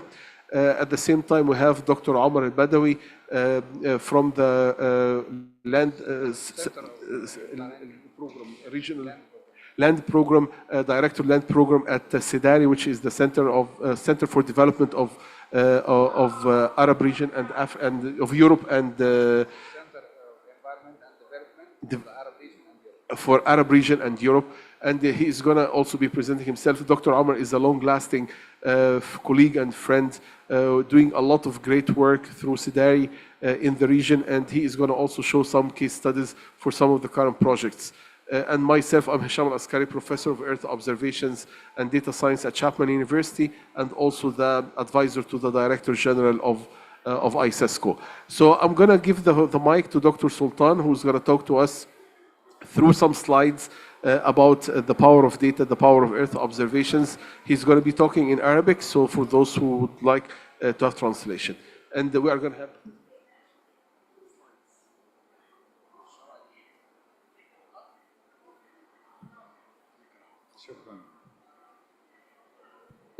You have translation, huh? Good. And you, أهلين حبيبي. أنت لا كويس. بسم الله الرحمن الرحيم والصلاة والسلام على خير الأنبياء والمرسلين نبينا وحبيبنا وسيدنا محمد. راح أتحدث بلغتنا الرسمية لغة العرب وكلنا عرب والأخت عندها ترانزليتر. موضوع الإيرث أوبزرفيشن والرصد والأقمار الصناعية تعرفون بدأت يمكن من أكثر من 50 سنة والآن تقدمت بطريقة مهولة يعني لالتقاط المعلومات وحتى في بناء الاستراتيجيات للدول وخاصة في البيئة الصحراوية لأن توضح لك المواقع اللي فيها جفاف، المواقع اللي فيها ضعف، المواقع القوية، فراح أتحدث عنها في هذا السياق. أنا أشتغل على موضوع الآن عن سبيس تايم تكنولوجي وهو الريال تايم مونيتورينج، ومهتم في الأوبن سورس في البرامج الحرة ولها دعم من الملك عندنا الله يحفظه، وصى فيها وزير الاتصالات. تعرفون في كلوز سورس وفي اوبن سورس. الاوبن سورس يساعدنا كثير في بناء القدرات وتأهية فرص عمل للجيل القادم. السلايدز هنا.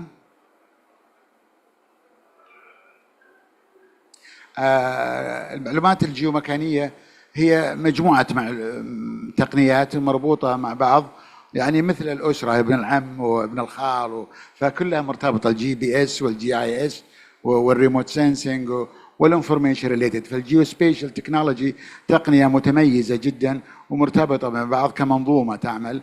والآن الرصد في العصر الرقمي الآن يعتبر يعني الفوت برنت لأي مكان في الأرض.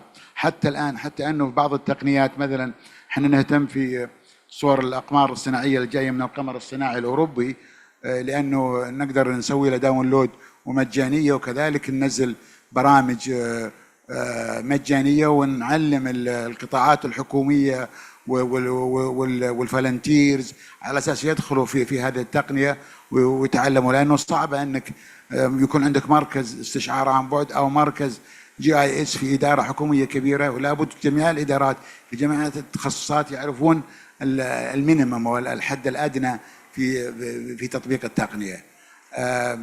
فأسست أنا مركز من يوم كنت طالب في أمريكا في MIT، وبعدين انتقلت لليابان. وأنا صراحة وأنا قادم من اليابان توقفت في ماليزيا ووجدت مجموعة في USM يعملون على مشروع مع الإيسيسكو. منها تعرفت أنا على الإيسيسكو، وأنا أحب الجلسة هذه أني أشكر كثير الإيسيسكو لأنها تبنتنا وحنا أساتذة عندما أتينا إلى هنا. أنا صراحة ساعدت المجموعة واستقبلتهم في المملكة وسوينا أبحاث عن الحج، وساعدتنا الإيسيسكو صحيح في مشروع بسيط أنا كأسيستنت بروفيسور في حوالي $10,000، لكن ساعد طلاب الماجستير وأخذتهم للحج وعلى حسابي الخاص، وساعدت زملائي الماليزيين. بعد كذلك الإيسيسكو ساعدتنا في 10,000 دولار أخرى، وكانت جدا حافز للطلاب، مع أن المبلغ صغير لكن كان له في بركة كثيرة.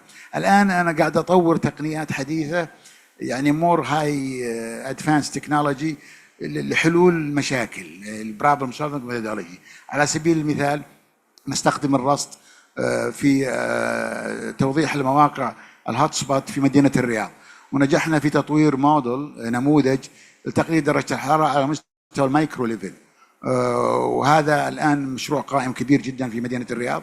كذلك نعمل في مجال متابعة صور الأقمار الصناعية في رصدها لإدارة الأراضي وإدارة المياه في المناطق الزراعية.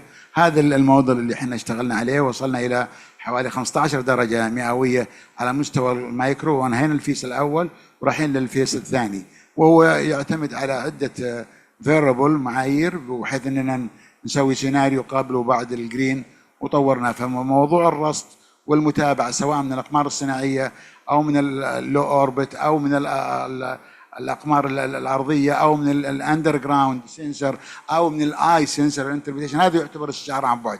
أنت لما تنظر بعينك هو يعتبر كذلك فيجوال انتربريتيشن. فجميع الريموت سنسنج مرتبط مع بعض كمنظومة، ونعمل سيستم اوف سيستم لتطوير متابعة حل أي مشكلة موجودة في المدن. كذلك في موضوع المملكة الخضراء والشرق الأوسط الأخضر، أنا مساهم مع المركز الغطاء النباتي مع الدكتور خالد العبد القادر في بناء خرائط للجريننج، وكذلك تطوير الووتر شيد ومواقع الفياض. احنا نسميها فياض باللغة العربية، وهي الفياض اللي تجمع فيها المياه، وهي الدراي ليكس، وهذه كويسة في النيتيف سبيسيز. فنحدد المواقع، ومعنا الاجريكلتشر والديزرت جريننج سبيشاليست واخ سعودي من كلية الزراعة، لانه في اشياء موجودة الان في النباتات الصحراوية حتى الان ما وضح لها اندكس معين، فهذا يعتبر كذلك اوريجيناليتي، والطلاب شغالين عليها في الجامعات. انا اخذت وكالة الفضاء الأوروبية لأنها صراحة قاعدة تتطور بسرعة، وفاتحة الأوبن سورس، وعندها أقمار كثيرة موجودة، وقاعدة يعني تساعدنا كثير في موضوع الصور الفضائية. لها فوائد كثيرة في موضوع أن حتى المساهمة في زيادة إنتاج المحاصيل بنسبة 15%، وتقلل كل ما تطبق الصور هذه تقلل إلى 30% إلى 40% من استهلاك المياه، ويتعزز الاستدامة وإدارة الموارد المائية، ويقلل كذلك من تأثير الجفاف. كذلك سوق تقنيات مراقبة الأقمار الصناعية وسيتجاوز 10 مليار دولار بحلول عام 2030، وهذا ينعكس على تطوير الأبحاث والابتكار وتطوير الأقمار الصناعية الصغيرة. وهذا احنا نمثل الجامعات السعودية مع جامعة طوكيو في تطوير أقمار صناعية للنانو سات والكيوب سات.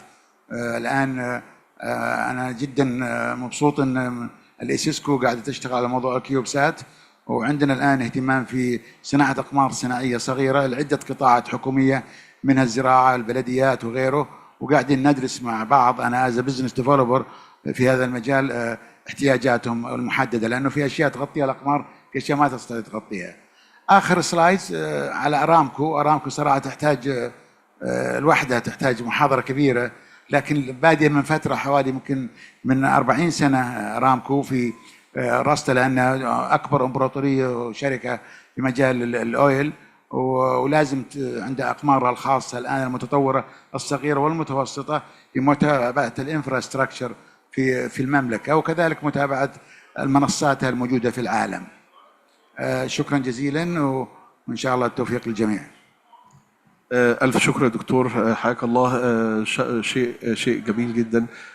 It's very nice to see the power of observations and how data science can help in different kinds of applications. My presentation and Dr. Omar's presentation are kind of serving each other. We are working on a project which started a while back and was funded. I echo أنا بتفق مع الدكتور على European Space Agency وعلى الفند من EU. We got funded from the EU to develop this project and to create the solar atlas for Egypt. And in that regard, I'm going to show you the power of data in that regard for desert areas, because one of the sustainable solutions is how we can utilize clean energy and solar energy. So the presentation will be on that, and then followed by Dr. Omar, who is going to also touch on current project that we have right now, where we are continuing. It's a continuation of the work that we did before, and it's currently happening. So if I can get my slides, please.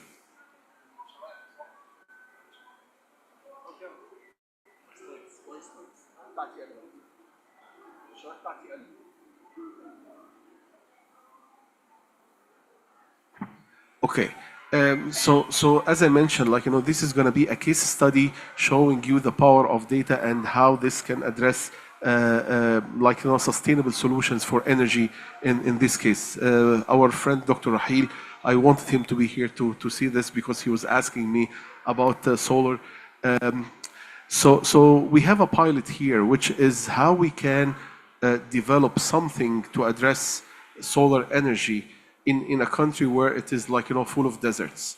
And the power of solar is is very clear for everybody. But the problem is when you are dealing in desert areas, you have lots of particles in the atmosphere, which cause a lot of scattering for the solar irradiance. So basically, when you are calculating your or you're doing a business model or feasibility study for a project, you end up having big problems in the amount of the solar energy harnessed on the ground because of the amount of scattering which is happening on the ground.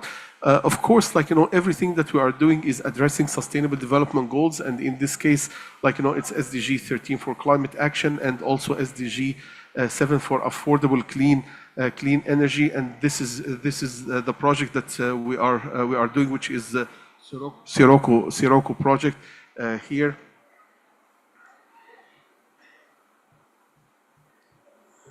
So as I mentioned here, you are showing these SDGs, but I'm being very specific on what we are using in terms of SDGs. So here I'm showing you how Earth observation can be key for climate change monitoring. So these are some of the indicators within the SDGs. So we have 17 goals, you have targets, and you have indicators. So here we are highlighting the indicators that can be used in order to address these two very specific SDGs. We are in a changing climate. We know the world, is on fire. So, the scenario for 1.5, I think, in my opinion, scientific opinion, it is kind of obsolete. It's not happening anymore. We are going to bypass 1.5, that's for sure. We are going to be beyond the 2 degrees Celsius, regardless. But we need to be prepared for that. We need to be able to at least, mitigate to the utmost so that we do not exceed 3 degrees Celsius. So these are different kind of scenarios, warming scenarios, which are showing you the increment of warming. And in order to address something like this, we previously had a set of projections, climate projections that we call RCPs. And for the RCPs, we had different levels of emission. So these RCPs are related to how much CO2 you have in your atmosphere. So based on that, you know how much temperature is going to increase by the end of the century. But this did not take into account the socioeconomic measures. So now we have a new set of projections, which we call the SSP, which does have a component of socioeconomic indicators embedded in them. And you can see the two kind of extreme scenarios from one SSP1, which is 1.9, and SSP 5, which is 8.5. So these numbers are showing you the specific capacity of heat in your climate system, which is related to how much energy is going to be stored in my climate based on how much CO2 will be present in our climate system. Right now, we are, according to the current measurements, right now, it's fallen between 415 and 423 parts per million. I'm not talking about projections. I'm not talking about what will happen in the future. I'm talking about current observations. So right now, it is in this range. So we already exceeded the limit where it's going to reach by 1.5, because this amount is enough to increase the temperature by 1, which already happened. So now we are moving into the other new scenarios. solar energy has a lot of role, like, reduction of fossil fuel, low carbon footprint, energy for carbon capture, supporting green technologies, sustainable energy, promoting decentralized energy systems. So the power of data in order to have solar projects is quite obvious and quite important in terms for different kind of applications. This is why it is important to know like the region that you are dealing with. And this map shows you, this is one of the most iconic pictures from NASA showing you the worst drought in the past 900 years. Over the past 900 years, this is the worst drought ever that you can see a map representing like, the rate of the depletion of water in the region. So here in North Africa, you can see the retreat of the water. Same thing here in Europe, in Southern Europe. So this satellite image is coming from a satellite which is called GRACE. It doesn't measure electromagnetic spectrum. However, it's measuring gravitational potential. So it's measuring you the amount of the recharge or the discharge of the underground water. And you can tell from this, like, the dryness. So that's the point. So your soil will be degraded. And this is what we are talking about here in this conference. The amount of the land deterioration, the amount of land degradation, the desertification which is happening, which will induce massive amount of dusty events. So currently we have dusty events which are of gigantic scale. And you have dusty events which are crossing the entire Atlantic and the entire Pacific. You have dusty events which are originating in China and they make a landfall on the Sierra Nevadas, like crossing the entire Pacific, and same thing in Africa. So the high resolution mapping of dust sources is very important because now you can identify pockets of dust and how much will affect the solar irradiance. You see, you have dust like this. These are dusty events which are happening in Iraq. I want you to take a look into this. So this is in Iraq, and you can see the scale of the dust, and like, it's a walking wall of debris. And just pay attention to this tent here. You can see the light is on in this place, and I just want you to keep watching. Middle of the day, you have massive dusty event, reduction of visibility, like in real time. And you can see to the extent that you go all the way from daylight to complete darkness, total darkness. So now the question would be, like we are preaching for solar, we are talking all the time about solar energy, how we are going to be making sure that we have sustainable projects which can really be marketable and can be sellable, like for de-risking funds. So when we do have projects of solar nature, but at the same time you are being faced with gigantic disasters like this, you need to find a way of making sure that your solar investment is going to be efficient. So these are the different kind of dusty impacts on different sectors of our system, be it like for the radiative energy, for the solar, be it for precipitation and the affection of land deterioration, being on atmospheric composition, being on biogeochemical cycles or ecosystem functioning or socioeconomic systems and the impact on human well-being. And these are some pictures showing you the power of dust events crossing the whole Atlantic or even depositing on the glaciers of the Himalayas, changing the surface albedo. So really biological impact in the Red Sea, deposition of dust into the Red Sea, and the initiation of lots of algal blooms. So like the range of impact is quite wide. Now talking about solar. So we started our collaboration, me and my colleague Dr. Omar, with a great project, GeoCradle, which was one of the most iconic projects that happened in the Middle East, and it was funded by the EU, where we used this project in order to develop the dynamical first solar atlas of Egypt. And this is the layout, this is the project ecosystem where we identify the clear versus cloudy skies, like doing some kind of learning on cloud pixels and taking into account radiative energy models. And we use neural nets in order to understand these models and their functionality. But at the same time, we are assessing using the Copernicus Atmospheric Monitoring Program the amount of aerosols and the emissions present in the atmosphere. So all of this is done through a regional retina net, neural network system using products from different kinds of satellites in order to take into account the amount of dust which cause a lot of scattering over different regions of the spectrum. And then we work on the output, like, you know, what kind of like output we are getting for solar projects, be it for photovoltaics or for concentrated solar power plants. So these are the outputs or the products that people would be interested in. Based on that, we created the atlas, and, like, you know, using the climatology over the course of 15 years, in order to measure, in order to assess the impact of climatology on dust, as I mentioned before, working like, you know, with the government, and now the Solar Atlas is considered to be the official document approved by the government of Egypt in order for it, like, to work on any kind of projects. The idea behind it is what? You map the dust sources, you map the dust events, and you are able to mask it and to identify different layers of dust intensity within the dust cloud, and then you calculate the amount of scattering which is happening on the attenuation of the UV, the visible, and the infrared. So now you calculate how much scattering is happening at different regions of the spectrum as a consequence of dust, and then you take this into account.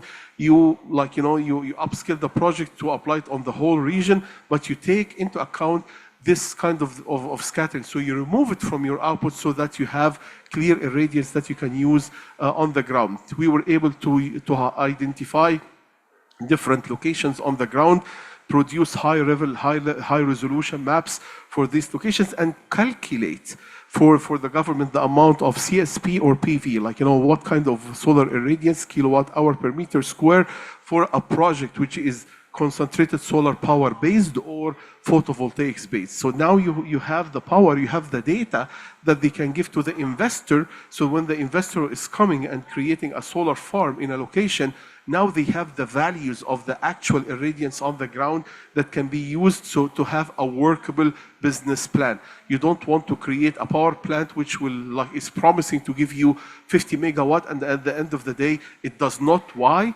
Because, like, you know, there are lots of scattering that took place at the first place. So this is another location here showing you the same thing. The location, the solar irradiance for PVs, for CSPs, like, you know, monthly data over the course of 15 years. So very accurate data. So that's why we are super proud of such a project right now that is considered to be like, you know, the official document, as I mentioned before.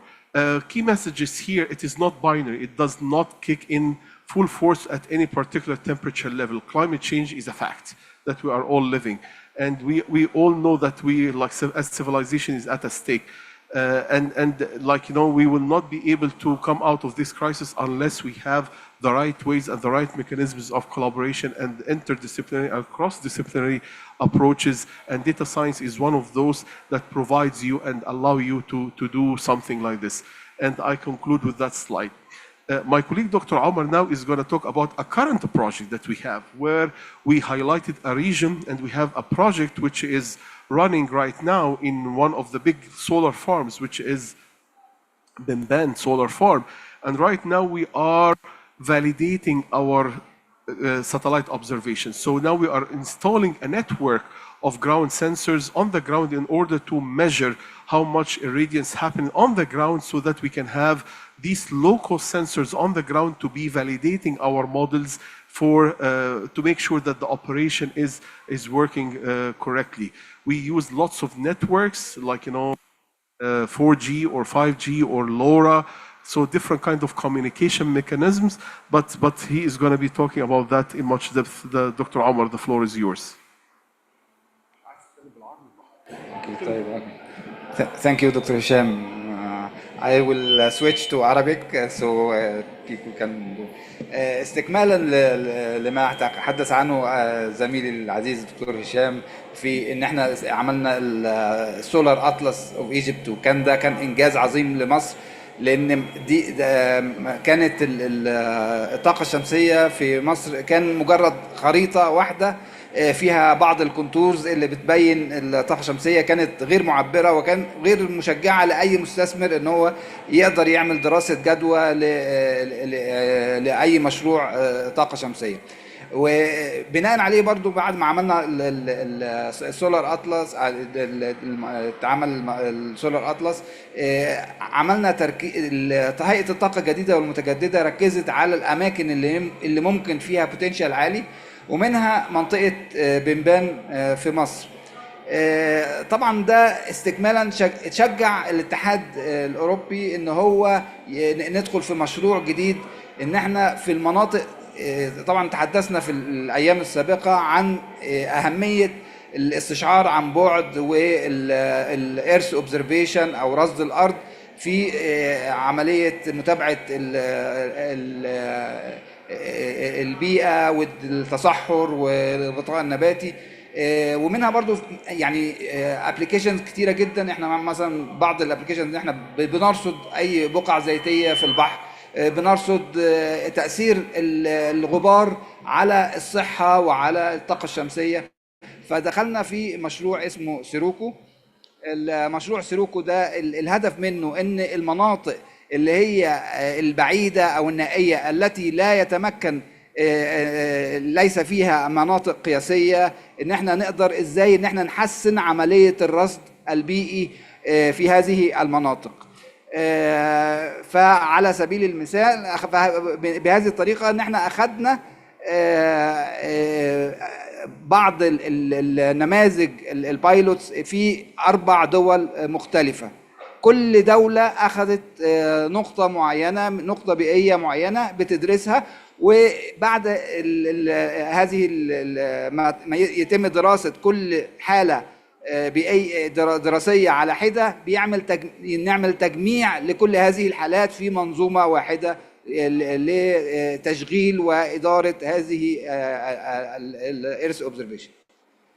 فدي الأوبجيكتيف ان احنا برضو لقينا ان برضو من ضمن يعني طبعا الاعتماد على صور الاقمار الصناعيه بيتيح لنا ان احنا عمليه رصد رخيصه وبتدي نطاق واسع جدا من الارض، لكن برضو بينقصها في بعض الاحيان عمليه الدقه.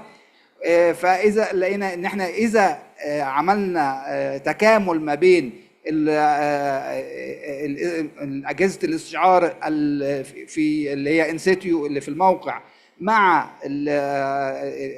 بيانات الأقمار الصناعية، واستخدمنا النماذج الرياضية، فبيعطينا وخصوصا لو احنا ممكن نستخدم أجهزة استشعار رخيصة الثمن وليست غالية، ده بيؤدي ان احنا ممكن نوصل لسيستم عالي الدقة وفي نفس الوقت بتكلفة قليلة، هيساعد المستثمرين في الإدارة والتشغيل ووضع الخطط التشغيلية.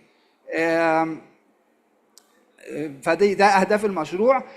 طبعا الأوتبوتس اللي احنا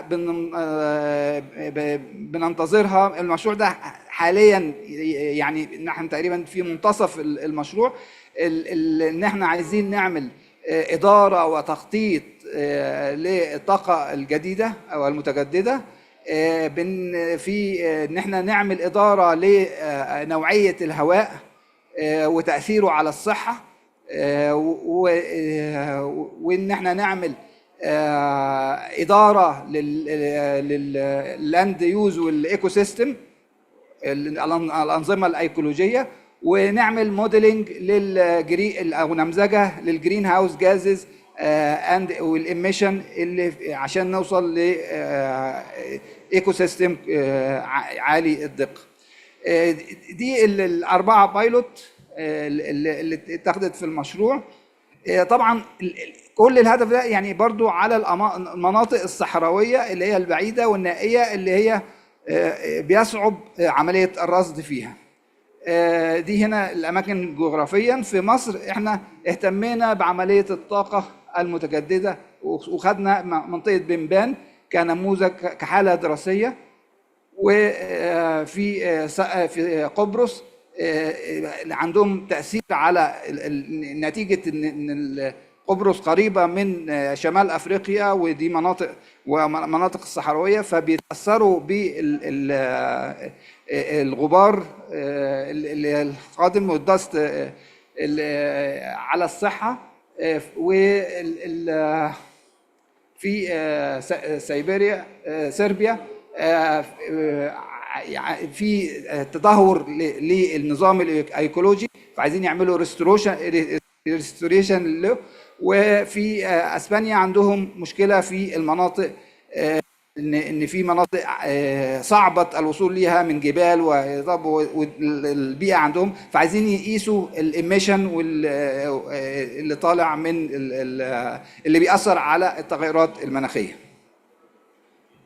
انا هنا طبعا هركز على الحاله بتاعه الرينيوبل انرجي ونشوف تاثيرها على ان منطقه بنبان. طبعا اللي احنا علشان المستثمرين، يعني احنا لما قابلنا الستيك هولدر وعملنا معاهم، عملنا اسسمنت وعملنا معاهم وشفنا احتياجاتهم، لقينا انهم علشان يستفيدوا من الطاقه الشمسيه ويديروها اداره جيده عايزين يجيبوا اجهزه. يعني كل مستثمر جايب محطه ويزر ستيشن عالي القيمه بتكلفه عاليه جدا، وبرضه ما بتغطيش غير منطقه صغيره. لكن احنا قلنا ان احنا لو عملنا تجربه ان احنا ننشر بعض السنسورز في اماكن مختلفه، تكون السنسورز دي رخيصه الثمن، يعني يمكن ثمنها اقل من 1 على 50 من قيمه الويزر ستيشن اللي بتستخدم،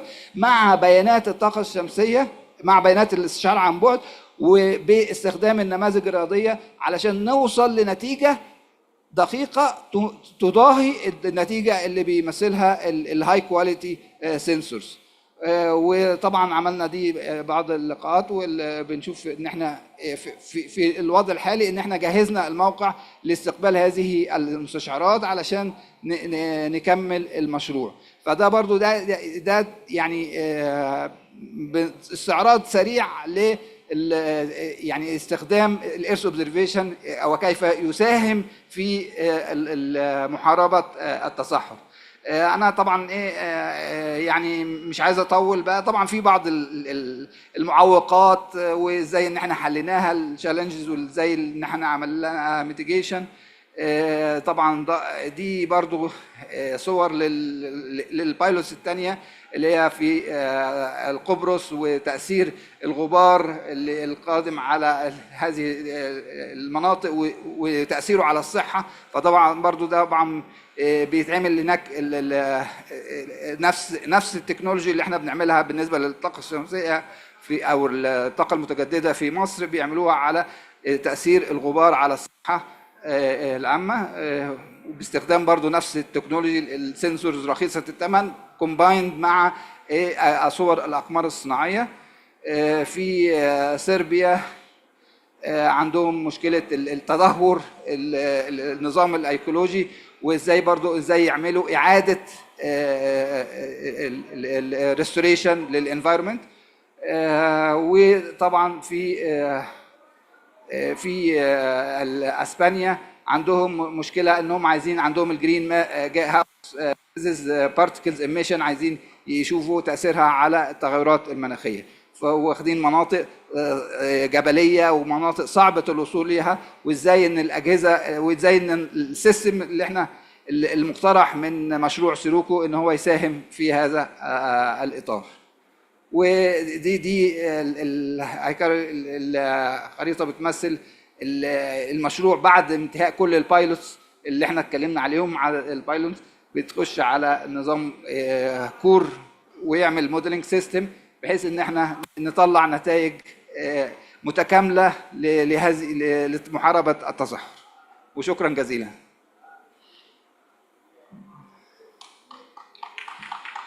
شكرا دكتور عمر على البرزنتيشن القيم.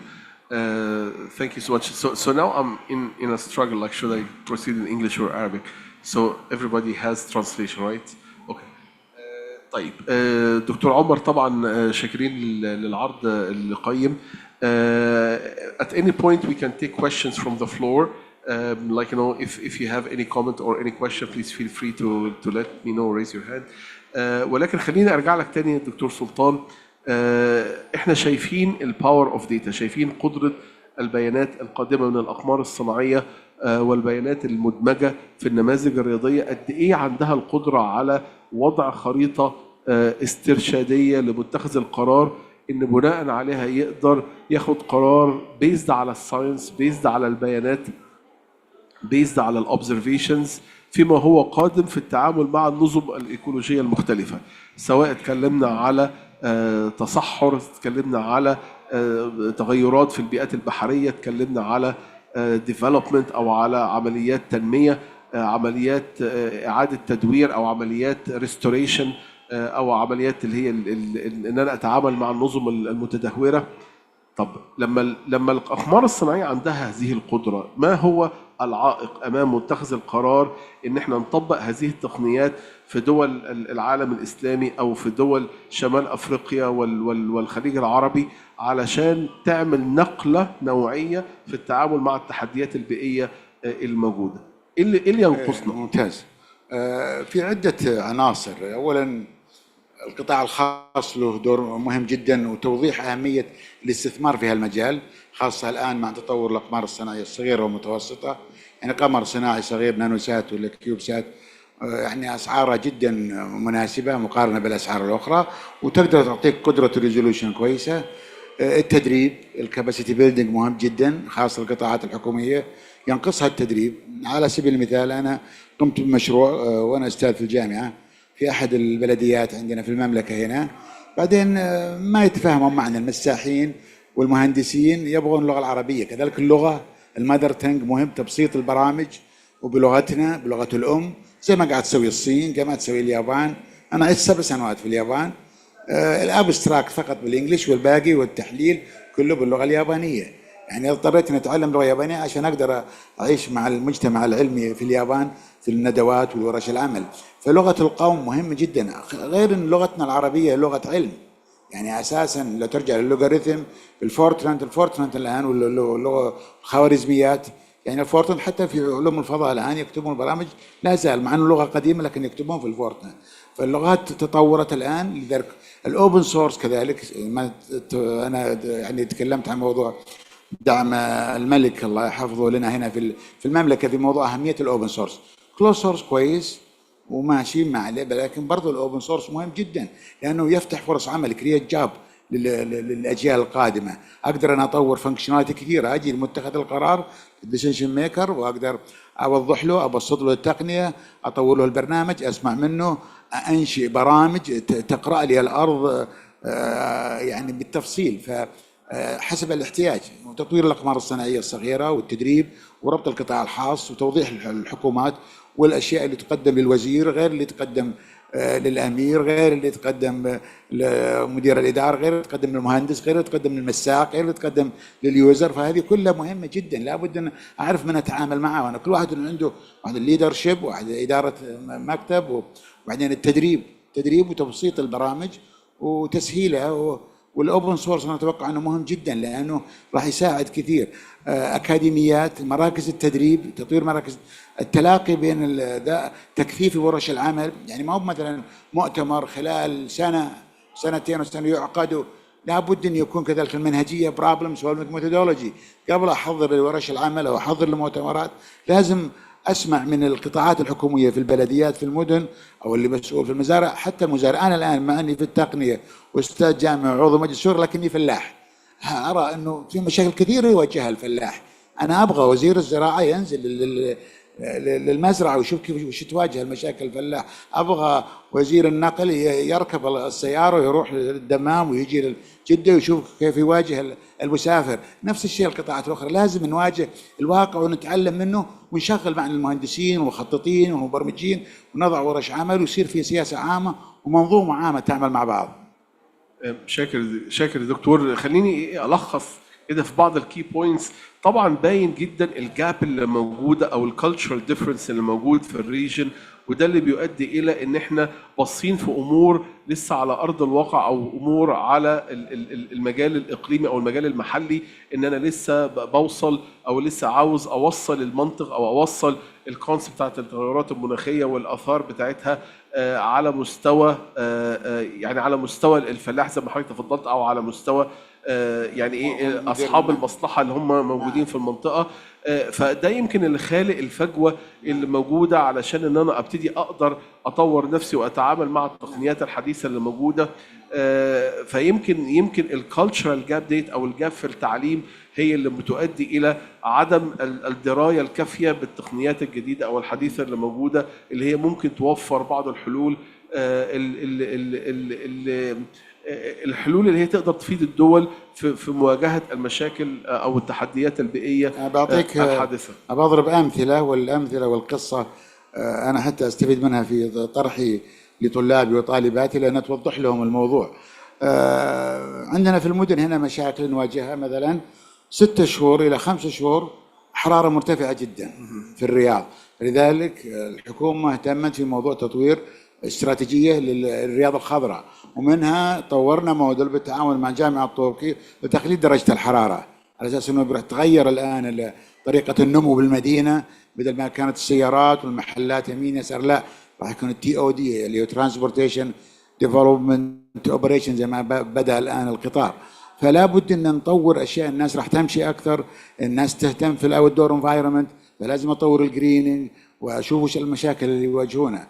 كذلك في مواضيع تهم في الريال تايم مونيتورنج، كيف اقدر اتابع ظاهره معينه مثلا سواء في الزراعه او في المدينه لحلول المشاكل. فحلول المشاكل او المشاكل معرفتها وتقربنا هي اللي تساعد في توظيف البرامج وتساعد متخذ القرار. تمام، شكرا يا دكتور. خليني اروح للدكتور عمر واتكلم معاه برضو من وجهه نظر او من واقع خبرته في سداري. انا عارف ان سداري is involved in a lot of projects، عده مشروعات في قطاعات مختلفه اللي هي بتواجه البيئات الصحراويه. يعني احنا بنتكلم على desert environments, arid environments and hyper arid environments. النهارده احنا ركزنا على المتعلقات او الامور المتعلقه بالطاقه الشمسيه. طب خليني اخد حضرتك بقى في مشروعات اخرى، هل تقدر تدينا بعض قصص النجاح اللي هي سداري وجدت فيها نوع من انواع الامبلمنتيشن للديتا ساينس او الايرث اوبزرفيشنز؟ ازاي استخدمت الباور اوف ايرث اوبزرفيشنز او بيانات الاقمار الصناعيه وبيانات وعلوم البيانات او التعامل مع البيانات بوجه عام في وضع بعض الحلول على الارض لتحديات بيئيه مختلفه؟ ممكن لو حضرتك تحكي لنا على بعض المشروعات او القصص الناجحه اللي تم استخدام او توظيف البيانات ديت في ايجاد حلول على الارض والربط فيها مع المجتمعات المحليه. عاوز اشوف برضو هل ده التواصل ده موجود ولا لا. شكرا دكتور هشام على السؤال ده، يعني سؤال فعلا مهم جدا. الحقيقه ان طبعا برضو انا عايز اضيف ان مثلا مشروع زي السيروكو ده، استخدام البايلوتس او اللي هو النماذج الدراسيه دي، برضو من اهم اهدافها هي بناء الثقه. يعني ان لما نعمل مشروع بايلوت في منطقه معينه ونوري النتائج بتاعته، فده يبني الثقه عند الديسيجن ميكرز وعند الستيك هولدرز نفسهم والانفستورز في ان هم يطبقوه على نطاق اوسع ويحصل اب سكيلينج للمشروع. عوده الى السؤال حضرتك على التطبيقات، ان الحمد لله يعني طبقنا الباور او قوه البيانات بتاعه صور الاقمار الصناعيه بشكل كبير جدا في عده مجالات. على سبيل المثال مثلا كان في عندنا مشروع اداره ووضع استراتيجيات لحوض جوفي كبير اسمه النوبيان ساندستون اكوفر، وده من اكبر الاحواض الجوفيه في العالم بين 4 دول، مصر والسودان وليبيا وتشاد. واستخدمنا الباور بتاعه GIS والصور الاقمار الصناعيه في ان احنا نجمع السكاترد المعلومات اللي هي المتقطعه عن هذا الحوض الجوفي، وازاي ان احنا نقدر نعمل يونيفاي لكل الداتا اللي موجوده فيه، بحيث ان احنا نقدر نعمل نماذج ونقدر نضع استراتيجيات عشان نقدر نستفيد منه لأطول فترة ممكنة، وخصوصا ان هو حوض جوفي غير متجدد. امثله اخرى ان احنا استخدمنا برضو صور الاقمار الصناعيه في حاليا دلوقتي، وعملنا اجريمنت ما بين مع وزاره البيئه في عمليه رصد البقع الزيتيه او التسرب الزيتي اللي في البحار نتيجه تسرب من سفن او مثلا حوادث او بلاتفورم. ده بيؤدي الى سرعه الابلاغ عن هذه الحوادث، بحيث ان متخذ القرار يقدر يتخذ اجراءات المناسبه للحد من تاثير هذه التلوث الزيتي الضار في وقت سريع جدا، والتدخل في وقت سريع، بالاضافه الى ان هو بيعطى تقرير رسمي بمساحه ومكان ووقت هذا التسرب الزيتي، فبيقدر يرجع مين المتسبب ويقدر ان هو يطالبه بازاله هذا الضرر. في مشروع اخر ان احنا استخدمنا صور الاقمار الصناعيه في عمليه رصد المناطق المحتمله للاسماك.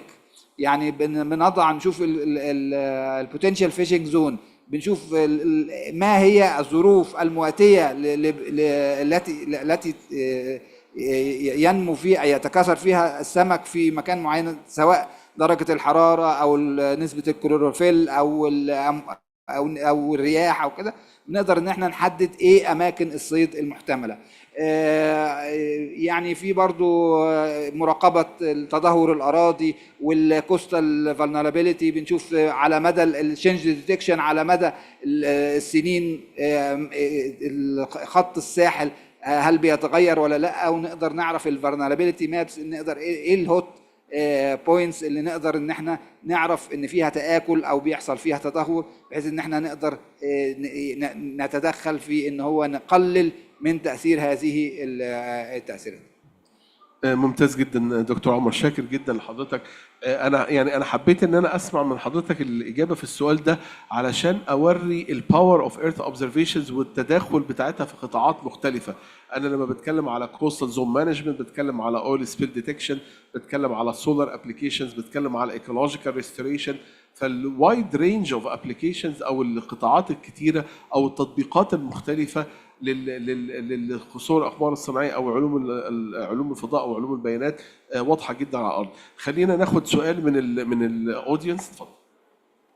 اهلا، محمد العبسي من الإيسيسكو.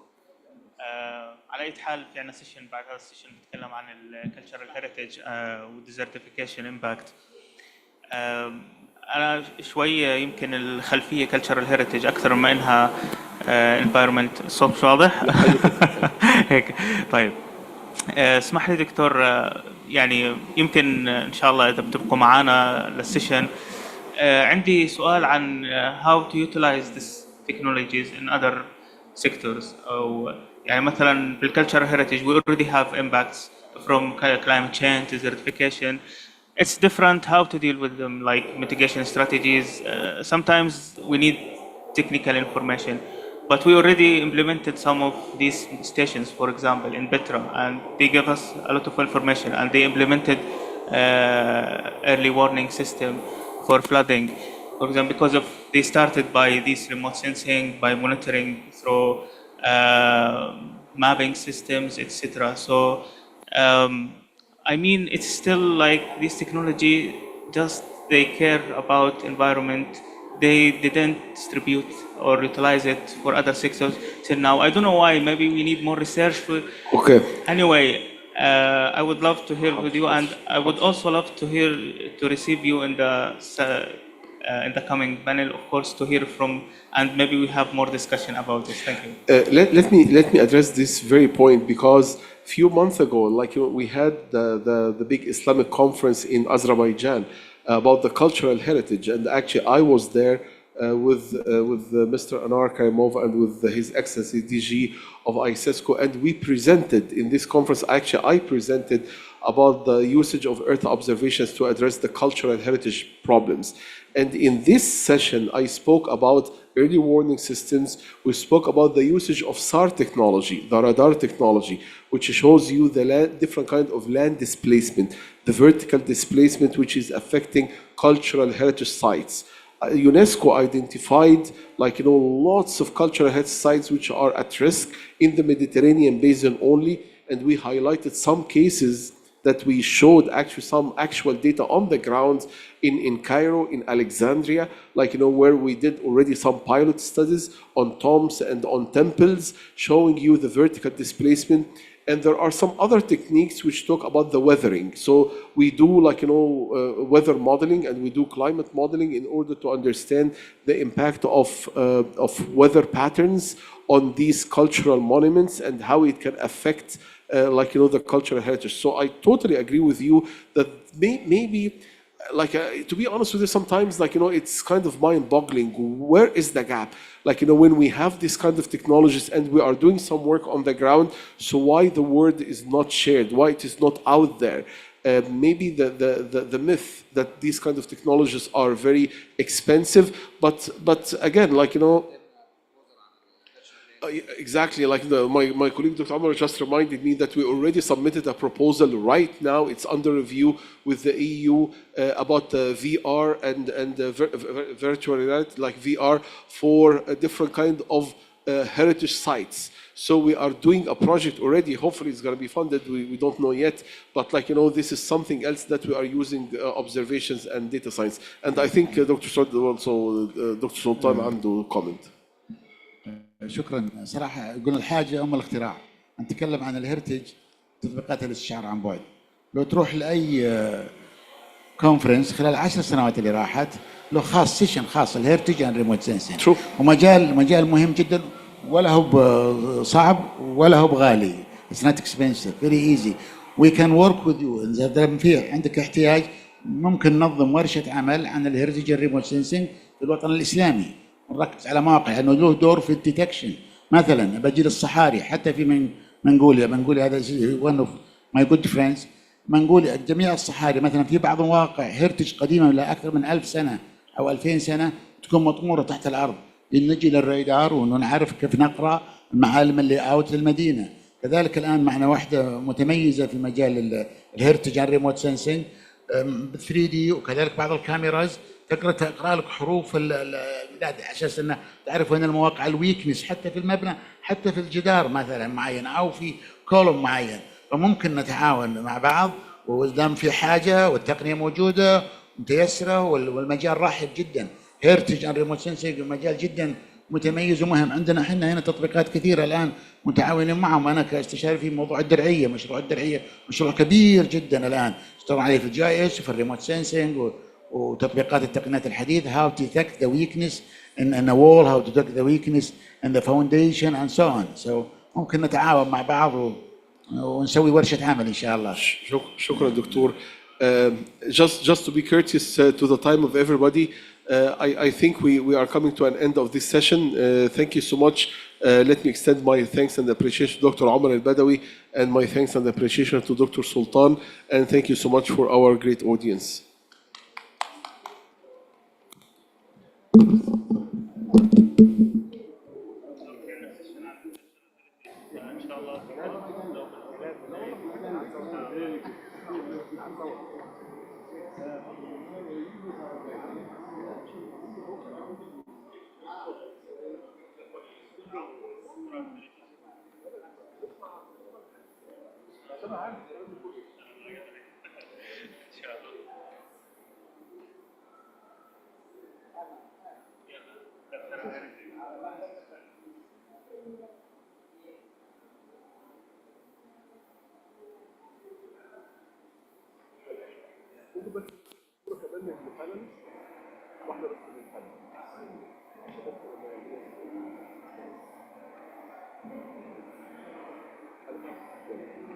شكرا.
test mic, test 1 2.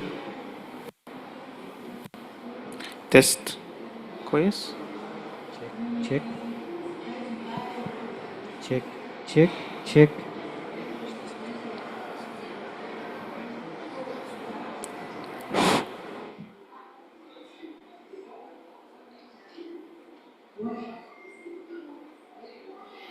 Check, check, check.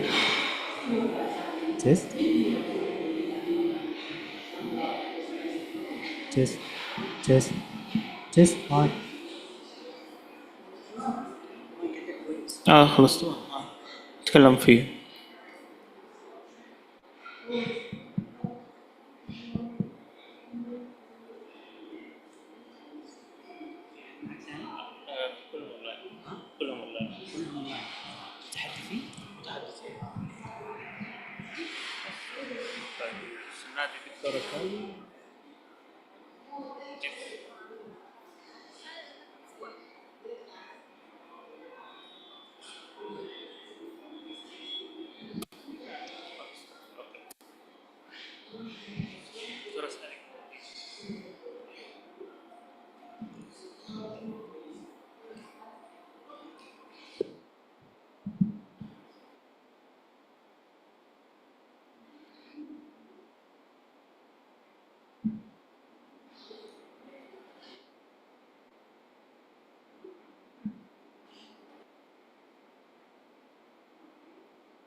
So let's start.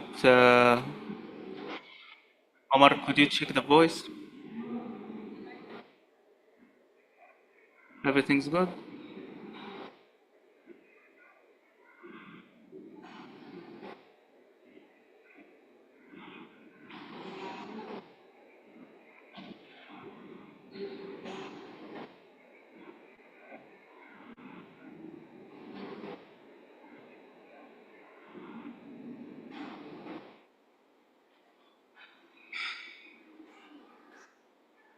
So good afternoon, everyone, and I understand this is the last session in ICESCO Pavilion. So thank you so much for coming, and welcome to our panel discussion on desertification impacts on heritage sites. My name is Mohammed Al Absi, and an expert in ICESCO, and I will moderate this session. So in line with the theme of COP16, cultural heritage as other resources are affected by desertification. Numbers says that over 30% of Earth's surface affected by desertification. The percentage definitely is higher in Arab region. The impact is already observed in cultural heritage, and around 27 state of conservation reports of UNESCO reported that 27 of World Heritage Sites has recorded impacts of desertification.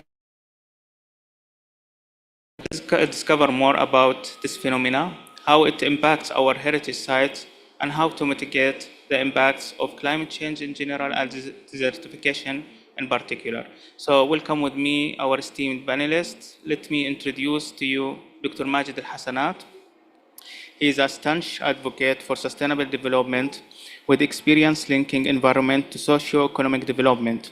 He served as commissioner for infrastructure and as a first environment director in Petra. Majid Hassanat also worked with UNDP in many projects, and he is leading many local and international environment initiatives. Mr. Yuri Peshkov from Kazakhstan, he is the head of culture program of the UNESCO Office for the Caribbean since 2016. He is a focal point of UNESCO Office for Emergency Operation, and he led a post-disaster assessment in many countries since 2017. Our third speaker is Ms. Haifa Abdul Halim, an expert with 20 years of experience in heritage and conservation. She worked with IUCN program to conserve natural World Heritage Sites in Arab region. She's director and founder of EEE Environmental and Heritage Consulting Company, and she's leading many initiatives of climate change in Jordan. So welcome, Ms. Haifa Abdul Hamid. And finally, I would welcome Engineer Ziad Abu Oda. He's an architect, cultural heritage conservation specialist with 15 years of experience in the field. Ziad serves as the technical manager of Hebron Rehabilitation Committee. His work emphasizes sustainability, community engagement, resilience against climate change, and conflict-related challenges. So we have translation from Arabic to English and vice versa, so feel free to speak the language you prefer. First, thank you so much for being with us. And let me start with Dr. Majd Al-Hassanat. So what do we mean by desertification? And since this phenomena has been already discussed much here in COP16, so I would like to give us insight about this phenomena from heritage expert perspective. Please, the floor is yours.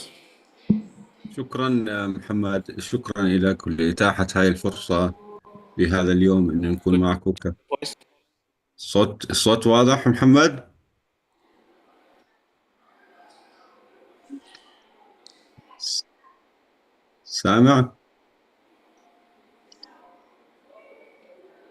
سامعني محمد؟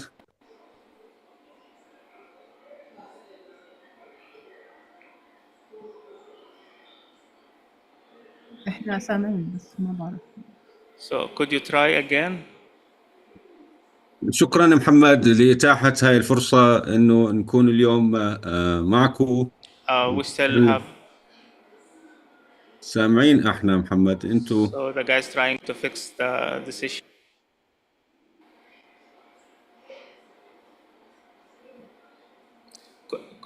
Just okay.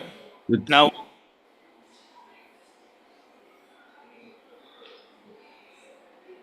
So we can't hear. محمد سامعني؟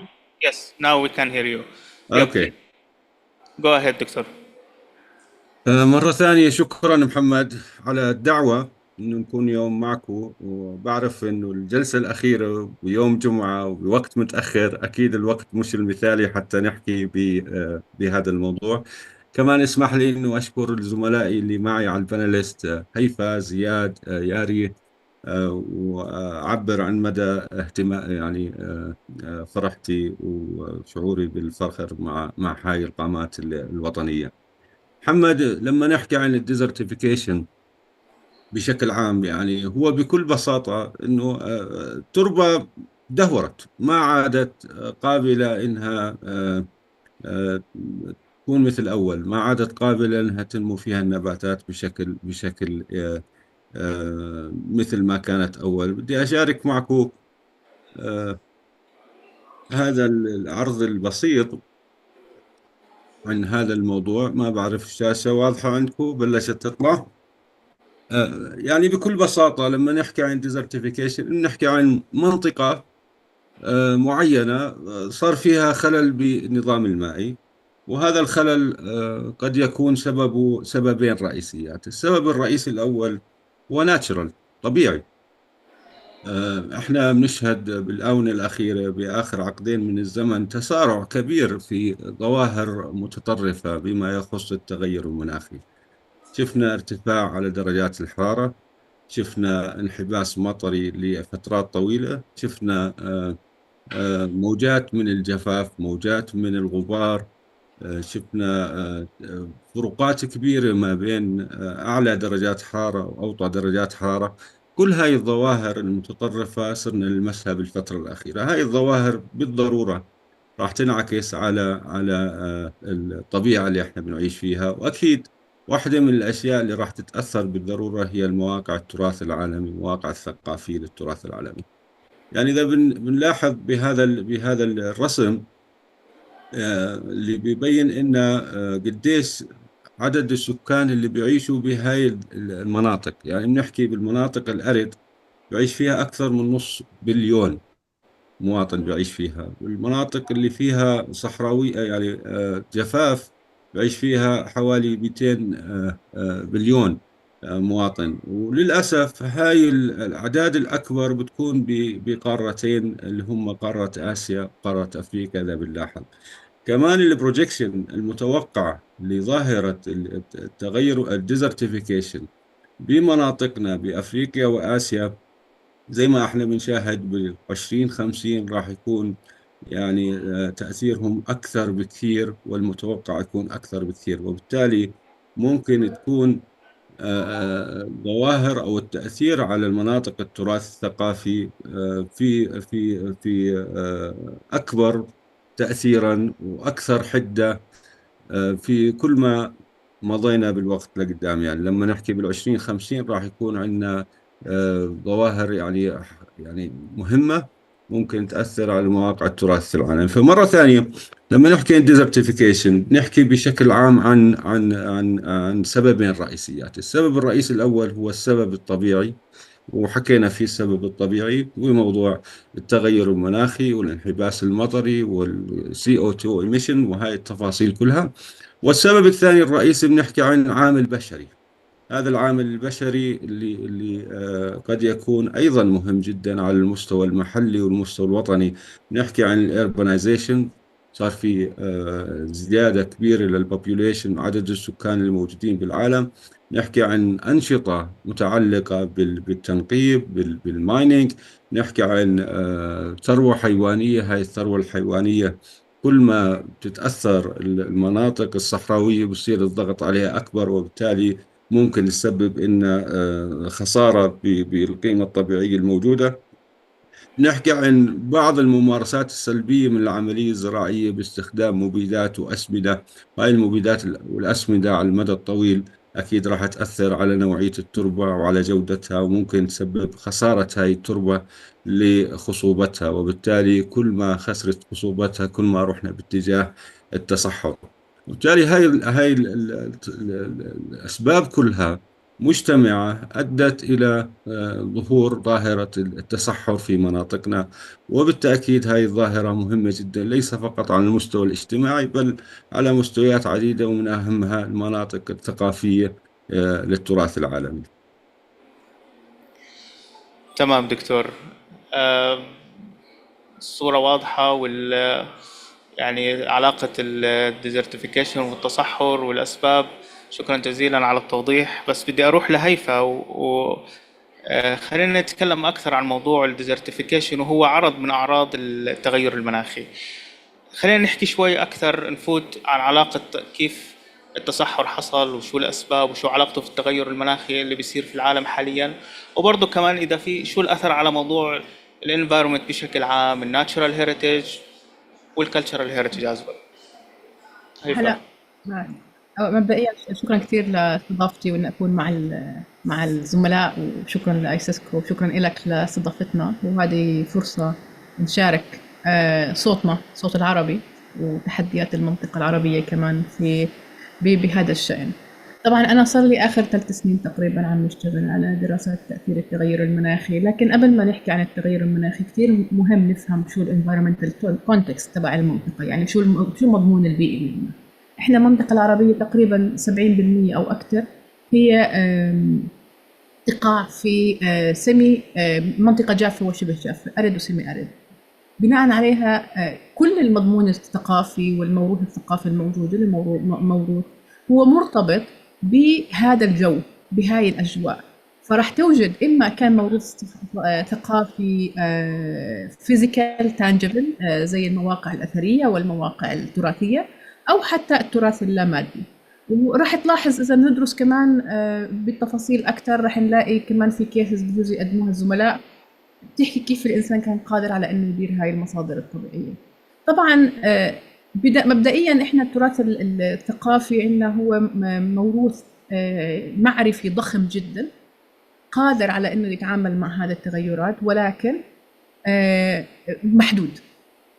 السبب واللي احنا خلال دراستي درست اكثر عده مواقع، وبشكل عام للمواقع تاثير التغير المناخي على المواقع الاثريه، ولكن كمان درست بشكل عام المواقع الطبيعيه. والموروث الثقافي هو موروث إنساني، يعني هو مرتبط بحياة الناس، هو منتج إنساني حي. يعني الموقع الأثري كان يدير المياه. أغلب المواقع الأثرية اللي احنا ندرسها في المنطقة رح نلاقي فيها مواقع أثرية لإدارة، فيها أنظمة مائية لإدارة المياه. إذا بنطلع على المنطقة العربية بشكل عام في نظام الحمى. نظام الحمى هو نظام رعوي مجتمعي لإدارة المناطق الشبه الجافة، اللي هي المناطق الرعوية شبه الجافة. واللي هي قادرة على أنها تسمح على أنه الموارد الطبيعية تستديم بشكل طبيعي، بخلال أن نعطيها المساحة أنها تتجدد طبيعيا، وهو رعوي مبني على الإدارة المجتمعية. إذا نطلع على الأفلاج، نظام المائل بالأفلاج في عمان وفي كتير دول عربية باختلاف أسمائه، في كتير أسماء لهم، وفي الفقارة في الجزائر، في عدة، كل دولة إلها التسمية تاعتها اللي هي مرتبطة كيف الناس بتدير. للأسف التغير المناخي سرعته ما عم بتخلي هاي الأنظمة تتكيف بشكل ملائم مع هاي التغيرات. إحنا التغير المناخي هو إشي طبيعي، هو الأرض تتغير مناخيا طبيعيا خلال السنوات كلها، لكن السرعة هي المشكلة كانت، وعدم قدرتنا على التعامل معها زي ما كان التطور الثقافي، الموروث الثقافي تدريجيا بتطور ببطء وبهدوء، بجرب بناء على الايرور والتجربة والخطأ بيطور نفسه. المشكلة الثانية الأخطر كمان اللي هلا عم بتصير اللي هي الانوميليز، اللي هي الحالات المتطرفة عم بتزيد، وهنا كمان عم نواجه مشكلة أكبر إنه نتعامل مع الحالات المتطرفة اللي عم تتكاثر. فالتغير المناخي مش بس ارتفاع درجة الحرارة ولا إنه بس الفيضانات، المشكلة إنها الحالات المتطرفة اللي كانت تصير كل مثلا 5-6 سنين مرة، كل 10 سنين مرة، هلا عم تتكرر أكثر بشكل كبير. قدرة الأنظمة الثقافية الموجودة حاليا صعب تتعامل معها بهاي السهولة، فإحنا بحاجة نوجد حلول أخرى لهذه نوجد حلول نقدر نخلي المجتمعات، وخصوصا المجتمعات المارجنالايزد المهمشة الموجودة بهاي المناطق، وللعلم المناطق الثقافية هي أكثر المناطق اللي فيها مجتمعات مهمشة. إحنا بحاجة نوجد هاي الآليات. طبعا أنا راح أترك هلا المساحة لزملائي وبعدين ممكن ندخل. بس عندي سؤال، يعني شو سبب تسارع التغير المناخي أكثر من أي فترة مرت على الكوكب؟ يعني ليش بالتحديد بهاي الفترة إحنا مش قادرين نتعامل، مع إنه إحنا في عصر التكنولوجيا ويمكن عندنا إمكانيات نتكيف أكثر من أي سبق يعني. التغير المناخي التعامل معه لازم يكون تعامل كل إنسان له دور. ما ينفعش دولة بس تاخذ إجراءات تخفيف الإيميشنز اللي هي الانبعاثات الكربونية ودولة أخرى لا. ما بينفعش جزء من المجتمع يقوم بهاي الإجراءات ومجتمع لا. المشكلة إنه إحنا كل واحد عم بترك المسؤولية على غيره وبيستنى غيره ياخذ المسؤولية وياخذ القرار بتخفيف هاي الإيميشنز. عم بتزيد الإيميشنز. إحنا كنا نحكي عن درجة حرارة واحدة، هلا عم نحكي عن 1.5، وقريبا عم نحكي عن 2، يعني عم نتوقع درجتين، والدول ما زالت مش راضية تاخذ أي قرار حقيقي بإنها تتعامل مع هاي الانبعاثات الكربونية. وحتى إحنا بنحكي في كثير من الأخبار إنه الكوب تاع السنة هذه ما نجحش 100% بالطريقة اللي كانوا بتأملوها، بإنه نوقف الانبعاثات أو نوقف التحديات هذه لحد إشي مقبول. فالمشكلة إنه إحنا ما حدا راضي يحمل، يعني كل واحد بعطي المسؤولية لغيره، كلنا لازم نحمل المسؤولية بشكل حقيقي، ونكون حقيقي نغير سلوكنا، والأهم سلوكنا إحنا كبشر. من أخطر الأمور الثقافة هي حل وهي المشكلة. ثقافتنا الاستهلاكية هي المشكلة، وثقافتنا اللي راح تكون مسؤولة عن البيئة هي راح تكون الحل. يعني خلينا نحكي على المستوى صنع القرارات لسه ما زال غير جاد لحد الآن، أو ما في تعاون كافي على المستوى الدولي لغاية الآن. طيب خليني أفوت شوي بتفاصيل أكثر. I will move to Dr. Yuri. I will switch to English. So Dr. Yuri, we were discussing climate change, the phenomena, and why it's accelerating more than ever before. Now I believe from your position you have access and you have chance also to observe many state of conservation reports all over the region in the Caribbean, and you can give us insights about desertification in a different way in the other part of the world, or maybe give us more insight about how this phenomena affect our cultural heritage side. Please, the floor is yours. Thank you very much, Muhammad. Well, thank you very much for inviting me and giving the perspective of the Caribbean. I'm working in the UNESCO Office for the Caribbean, so we're covering 20 countries and territories of the region. And let me perhaps share some slides. Can you see? Yes. Okay, perfect. Well, UNESCO started intensive work in tackling climate change and world heritage back in 2017 with a symposium conducted in Jamaica, where we assessed the state of conservation of the World Heritage sites and the climate change influences and impacts to its integrity. Well, when you think about Caribbean, of course, we have high seismic activity, volcanic eruptions, with the last one in St. Vincent and the Grenadines 3 years ago. Tsunamis that are recorded, over the centuries. And of course, the most common natural hazards, such as tropical cyclones, the hurricanes, the winds and flooding. This is like every year hazard, and many of our islands in the Caribbean are affected by those. So when you think about that conditions, and as small island development states, Caribbean, of course, under pressure with the climate effects of the climate emergency. So when you think about droughts and desertification, it's not something that is coming to your mind, perhaps, speaking about Caribbean. But this phenomena do exist in our islands. Every year we have a commemoration of the World Day to combat desertification and drought on 17 June. And, United Nations are organizing various conferences, but of course, most of them are about degradation of the agricultural land, livelihoods of the populations. So we never introduce this topic, actually, of cultural heritage preservation to those kind of meetings. And your conference, your roundtable, gives us an idea and strength to do so. So when you see the types of heritage, of course, it's built heritage, first of all, that is linked to the religious places, the historical buildings, museums, but also to the vernacular architecture that is quite common in the Caribbean communities. The severe, period of droughts also affecting in flaming of some of the buildings, as the weather events such as thunderstorms just recently, a few months ago, burned down one of the buildings of the National Archive of Barbados. So now the emergency rescue is happening there. So we are facing more and more events of such nature. Of course, we have a big problem of the coastal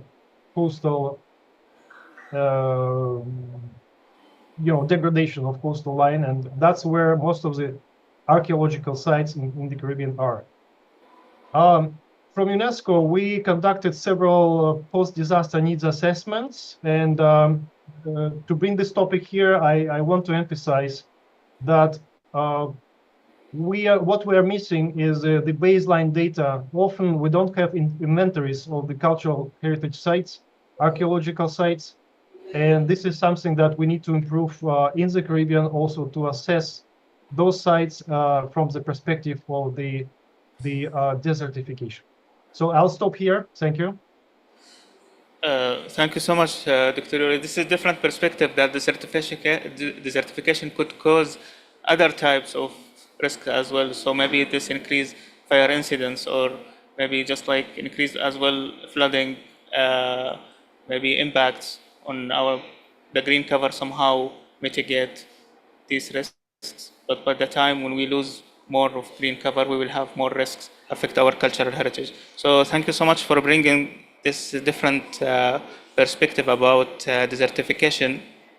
I will end speaking about desertification as a phenomena by engineer Ziad. So I will switch to Arabic now. I hope, Dr. Yuri, you have translation so you can understand us. زياد، أنت عندك experience في الموقع واشتغلت في كثير مواقع في فلسطين، والآن كنا نتحدث امبارح عن مجموعة من المواقع اللي أنت من خلال عملك كان عندك مشاهد على موضوع التصحر وكيف تأثرها بالتغير المناخي بشكل عام والتصحر بالتحديد في المنطقة العربية. فالكلمة لك مهندس زياد، تفضل. تحياتي، يعطيكم العافية، مساء الخير، شكرا جزيلا إيسيسكو، شكرا دكتور محمد، شكرا لجميع البانيلست الزملاء الأعزاء. بالواقع انه موضوع التاثير ديسرتيفيكيشن على المواقع التراث الثقافي بنلاحظ انه زي ما قالت الاستاذه هيفاء في الفتره الاخيره عمالنا بنلاحظ انه في تزايد بهي التاثيرات بنلمسها بالمواقع، وبنلاحظ انه في عندنا تاثير على التانجبل والانتانجبل هيريتج، مش بس على التانجبل. بنلاحظ على سبيل المثال عندنا هون في المنطقة زي قصر هشام مثلا من المواقع في أريحة، وأريحة كمان يعني هي من المدن الفلسطينية اللي بنلاحظ فيها تأثيرات كبيرة للإمباكت كلايمت، للتغيير المناخي على المواقع. بنلاحظ إنه هذا التأثير حتى بيظهر على الحجارة، على المحيط المواقع بشكل كبير كتير. بنلاحظ ايضا انه المظاهر المحيطه كمان زي ما بنشوف في الموقع من دير قرنطل الامامنا، بنلاحظ انه في عندنا تدهور كبير على الحاله الحفاظيه لكل العناصر الموقع الاثري. وهذا طبعا جزء كبير منه له علاقه بالتصحر، ولكن ايضا جزء كبير له علاقه بالجفاف الناتج عن التصحر، وايضا موارد المياه اللي بتتغير، وتغير ايضا درجات الحراره اللي بتصل للاكستريم في كثير من الاحيان، وهذه كلها بتضاعف التاثير وبتضاعف التدهور للمواد المكونه لمواقعنا. قصر هشام كان في عندنا تجربه ايضا كثير مهمه في موضوع الفسيفساء، واللي بقيت يعني مغطاه لمده اكثر من 70 عام. وكان السبب الرئيسي ايضا انه درجة التأثير التغير المناخي على الموقع كانت كبيرة كتير، وكنا نلاحظ آثارها في كل عناصر موقع قصر هشام، واللي هو يعني حاليا ننتظر إدراجه على لائحة التراث العالمي. وكان بالتالي لابد من أنه أيضا نفكر بحلول بما في ذلك اللي هو الشلتر، بحيث أنه نقدر نكشف عن هاي الأرضية الفسيفساء، لكن نوفر ظروف مناخية مدروسة أكثر. وهذا كان كمان تحدي كبير في الموقع. موقع تل السلطان من مواقع التراث العالمي اللي كتير مهمة، وهو يعني بيحتوي على أقدم مدينة، هي مدينة أريحة القديمة، وفيها البرج النيوليثيك المهم جدا. بنلاحظ قديش تأثيرات التغير المناخي كانت كبيرة. الديزرتيفيكيشن في المنطقة المحيطة كتير عالية. بنلاحظ أيضا مصادر المياه، وهو موقع أسس أيضا على تل السلطان، أو اللي هي منطقة عين السلطان كانت هي مورد المياه، واللي هي ما زالت موجودة، لكن أيضا تأثرت بموضوع الجفاف كتير. نلاحظ انه المنطقه المحيطه بالتاور زي ما نشوف في هذا المقطع قديش تم تراكم من المواد اللي تمت على طول الفتره الموجوده بين 1958 ل 2021. بنلاحظ انه اكثر من 9 متر من الدامس هاي تشكلت فوق الموقع وطمرت الموقع، وهي كمان كانت كثير لها علاقه بالتغيرات المناخيه. مش بس الموضوع ديزرتيفيكيشن والتصحر، لكن ايضا الامطار والويندز وكمان درجات الحراره اللي بتصل من 5 سيليسيوس شتاء ل 50 سيليسيوس في هاي المنطقه، وبالتالي هاي المنطقه كثير متاثره بالتغيرات المناخيه. ايضا في عندنا موقع مهم جدا وهو على لائحه التراث العالمي، موقع التراث العالمي فلسطين ارض العنب والزيتون. هاي الصور من منطقه بتير، هاي المنطقه اللي بتعتمد بالاساس على الانماط الزراعيه الموجوده ومصادر المياه التقليديه المهمه جدا، وهي ايضا تعرضت للجفاف بشكل كبير كثير، تعرضت في اجزاء كبيره منها للتصحر. كان من الاخطار الكبيره الموجوده في السوك ريبورت لها علاقه ايضا ترك الزراعه، وكانت اسباب عديده، لكن ايضا من ضمنها موضوع المياه هو موضوع بضل اساسي جدا، والجفاف الموجود واللي عمالنا بنلاحظه في هذه المنطقه كبير كثير.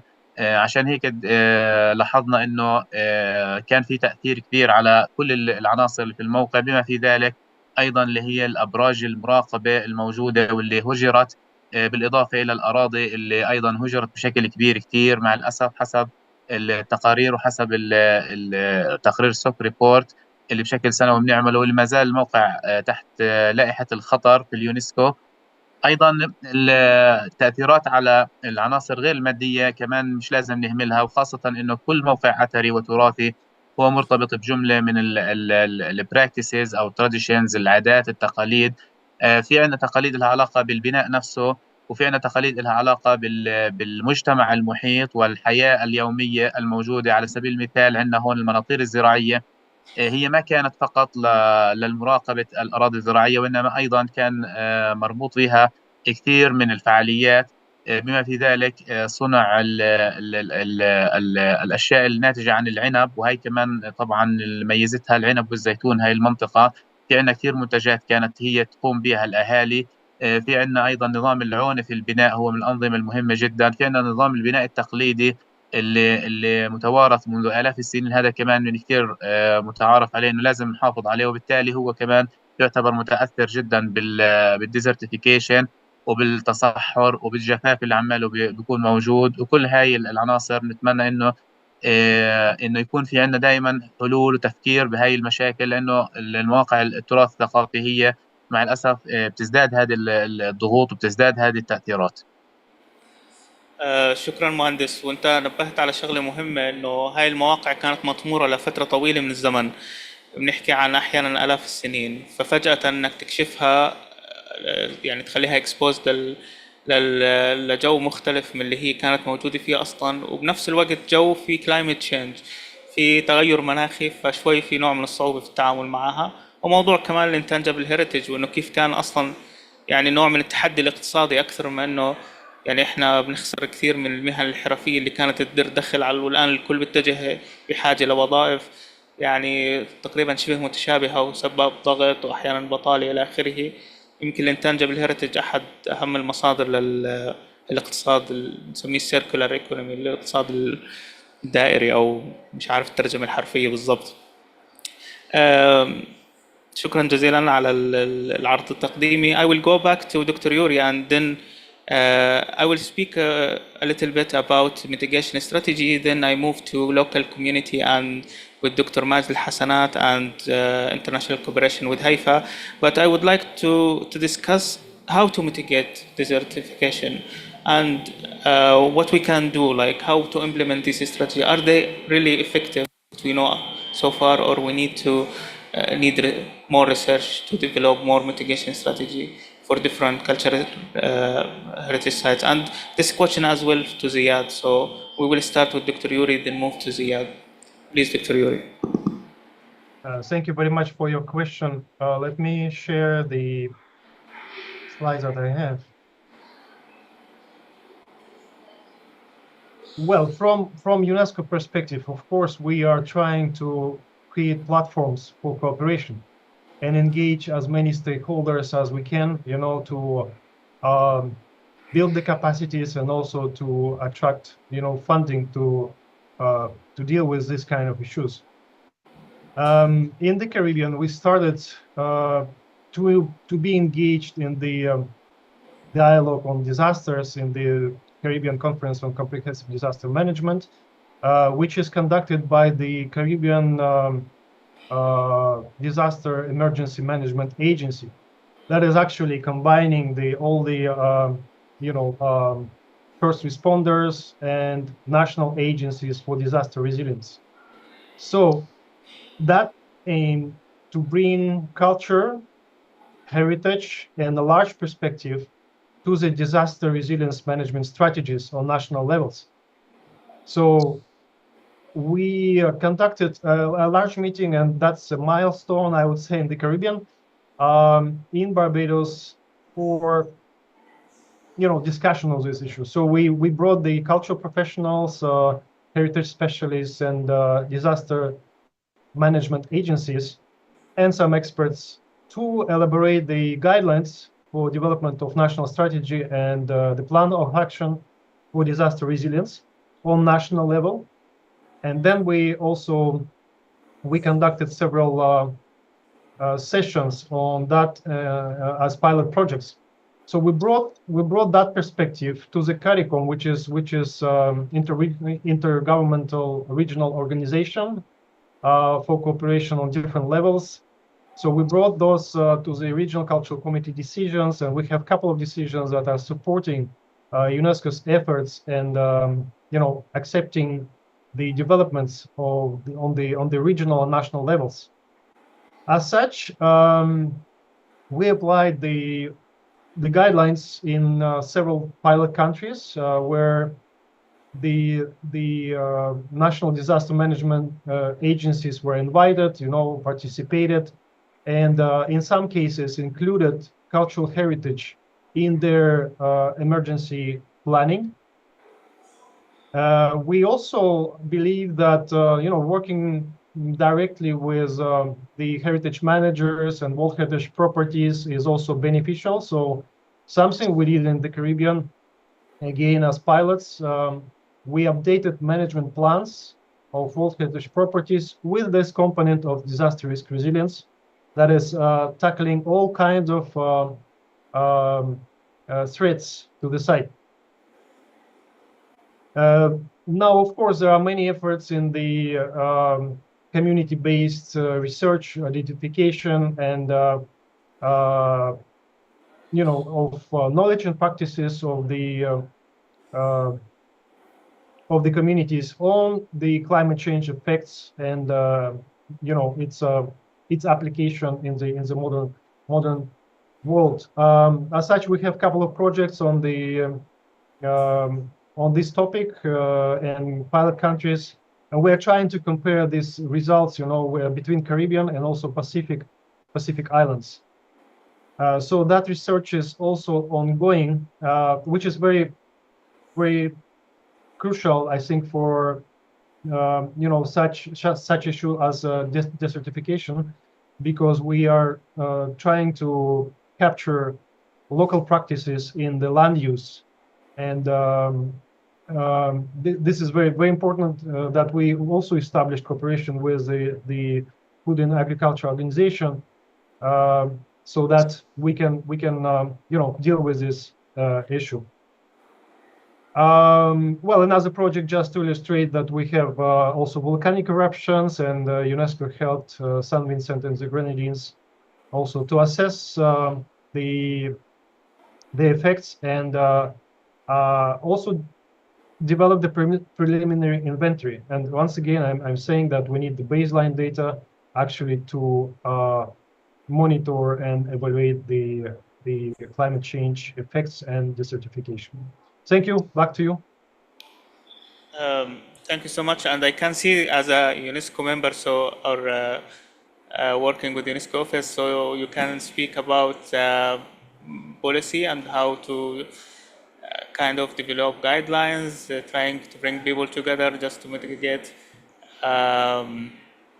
desertification and climate change impact as well. So I will go more to technical details with Ziad, because he has implemented some projects in state of Palestine, and we're trying to combine between policy point of view and technicians, practitioners on the ground. So Ziad, could you share with us your experience about how to mitigate climate change in general and desertification?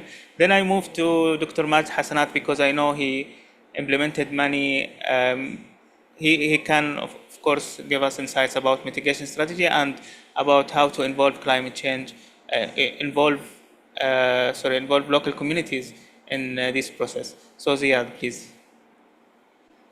Thank you very much. شكرا جزيلا. بالواقع انه موضوع الميتيجيشن او التخفيف من الاثار او التكيف يعني هي من المواضيع اللي كثير مهمه جدا واللي بتواجهنا في مواقعنا مواقع التراث الثقافي.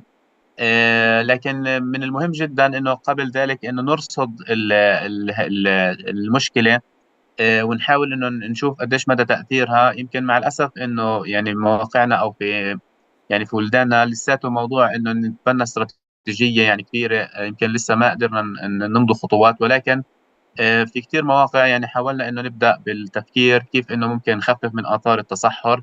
اذا بنلاحظ هاي الصوره الجويه في منطقه اريحا 1997 بنلاحظ انه تغييرات كبيره كثير. بنلاحظ المناطق الخضراء تراجعت بشكل كبير في عام 2021، وهي كمان المقارنة كتير مهمة بالنسبة لنا. إذا عملنا زوم شوي على الموقع اللي ذكرناه، موقع قصر هشام، بنلاحظ إنه المنطقة المحيطة كانت كلها منطقة خضراء بشكل كبير جدا. بنلاحظ إنه عام 2018 تم تقليص هي المساحات الخضراء، وبالتالي طبعا كلمة التقليص المساحات بتتضمن أيضا الفونا والفلورا والحياة كلها والإيكو سيستم والبايودايفرسيتي، كل هاي أشياء بتتأثر. طبعا الجفاف هو عنصر كثير مؤثر، والأنظمة المائية هي كثير واضحة في هاي المناطق. بالنسبة لنا كان لازم نعمل أنظمة حماية لمحيط موقع قصر هشام، بحيث إنه نعمل بايلوز وأحكام بتضمن إنه استدامة اللاند يوز، بحيث إنه نحافظ عليها كأراضي زراعية، ونعمل حد للزحف العمراني باتجاه هاي المناطق. أيضا موضوع الأنظمة المائية نعمل إعادة دراسة وترميم للأنظمة الري اللي محيطة بموقع قصر هشام، لأنها كثير تضررت، وهي كان لازم نعملها أسسمنت ونعمل لها عملية ترميم. أيضا في عندي مهم جدا إنه نستخدم الأدوات عندنا اللي بتساعدنا أيضا للمراقبة لتحديد الديتيريوريشن.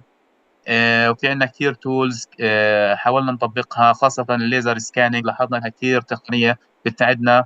في عندنا مثال في تل السلطان، بنلاحظ انه على سبيل المثال مراقبة المكونات الموقع الأثري. مثال على اليمين بنلاحظ الايرلي برونز وولز في منطقة ترنش 1 في تل السلطان. بنلاحظ انه بين العام 2001 لغاية العام 2021 بنلاحظ قديش حجم التدهور اللي صار، واللي طبعا ديسرتيفيكيشن هو جزء كبير منه من الأسباب، بالإضافة للعوامل الأخرى اللي هو أيضا مرتبطة بالكلايمت تشينج. طبعا في عندي كمان على اليسار بنلاحظ انه في الترنش قديش تضاعف حجم الترنش من ناحية 5 متر، ووصل لأكثر من 10 متر في منطقة، بسبب تآكل طبقات الأثرية للموقع، وبسبب أيضا الكوروجين نلاحظ بشكل كبير جدا. وهي كلها صار في سيديمنتس، وكلها تكونت حول الترنش، وأدت إلى يعني غمر هذا الموقع بشكل كبير كثير. كثير فكرنا بأنه لازم أيضا نفكر بالموضوع الحماية من هاي التدهور، وممكن يكون من الخيارات اللي هو موضوع الشلتر، بحيث أنه أيضا نضبط درجات الحرارة على غرار تجربتنا في قصر هشام، من الأشياء اللي ممكن نفكر فيها. وبالتالي بالنسبة لنا الميتيجيشنز كثير مهم نفكر باستخدام المواد الطبيعية والمواد المحلية، من الأشياء اللي كثير مهمة جدا. ايضا موضوع التراديشنال نوليدج اللي هو كمان كثير مرتبط بالتقاليد اللي كانت تستخدم، بحيث انه هي اللي نستخدمها وما نستخدم مواد دخيله على المواقع.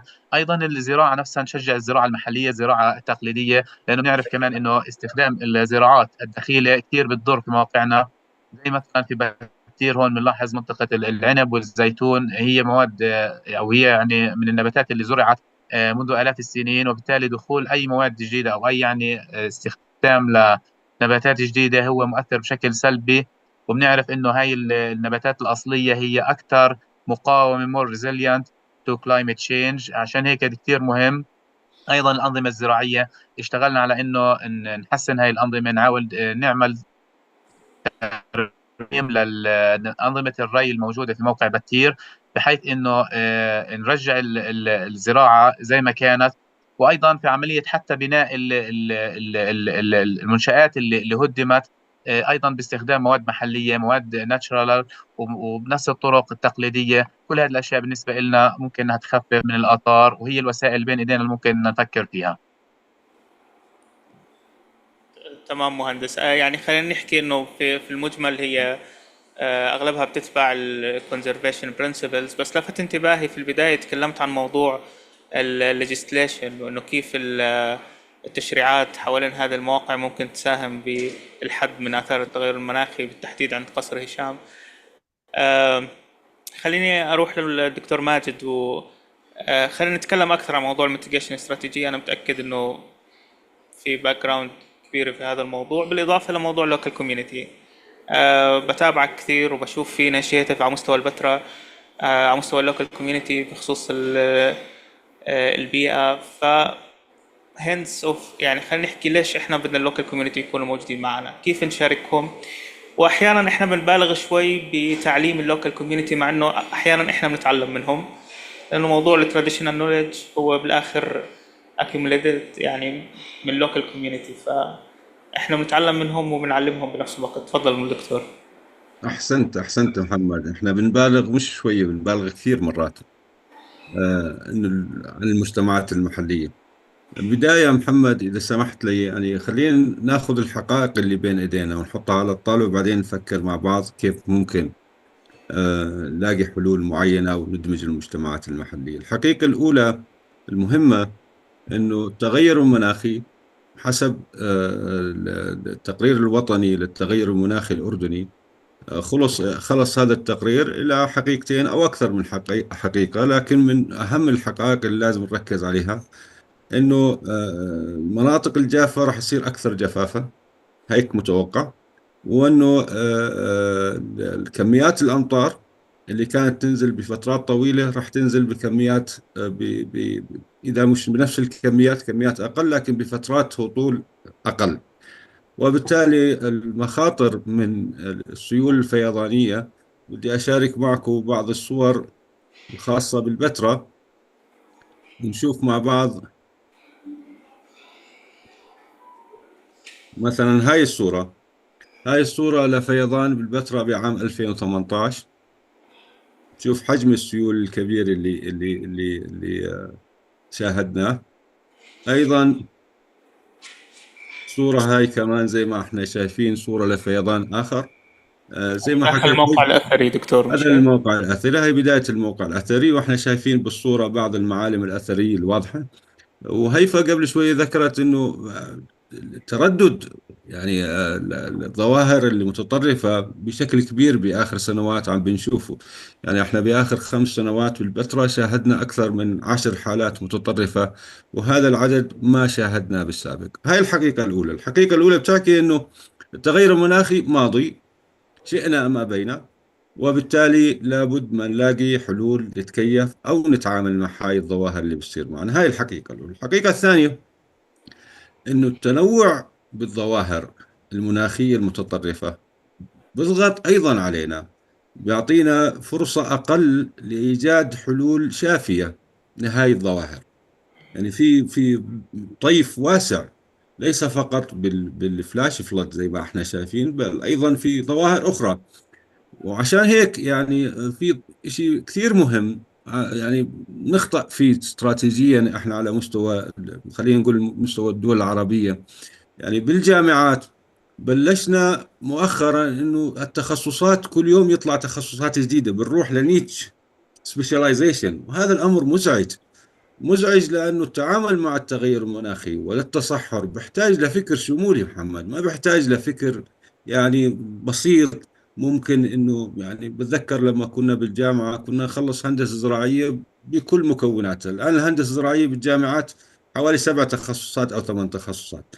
وبالتالي الخريج بيطلع بفكر، ما بدي اقول محدود، بفكر غير قابل على التعامل مع بشموليه مع هاي الظواهر اللي بتصير. وهاي نقطه في غايه الاهميه، لازم جامعاتنا تتنبه لها تحاول تصحح مسارها. هاي الحقيقه الثانيه. الحقيقه الثالثه المهمه انه للاسف مناطق اسيا وافريقيا حسب الدراسات هي المتوقع انه تصير اكثر جفاف. وبالتالي هاي المواقع هاي الاماكن وهي غنية جدا بالمواقع التراث الثقافي، وبالتالي عليهم مسؤولية أكبر من غيرهم إنهم يلاقوا حلول مهمة فيما يخص التغير المناخي ومظاهر التصحر. نرجع للمجتمعات المحلية. في شيء كثير لطيف كمان زمان كان موجود، ما بعرف هم السومريين أو الكنعانيين بدأوا فيه. في لعبة بسيطة عندهم، شو بيعملوا دائرة وبجيبوا شخص وبحطوه بهاي الدائرة وبطلبوا منه يضع حجر لكل مشكلة بتواجهه بحياته. فبيكتشف بآخر النهار إنه الدائرة اللي هو وضع حاله فيها مليانة أحجار، مش قادر يتحرك فيها. فبطلبوا منه بعدين إنه إذا ما عندك فول كنترول على كل مشكلة طلعها برا.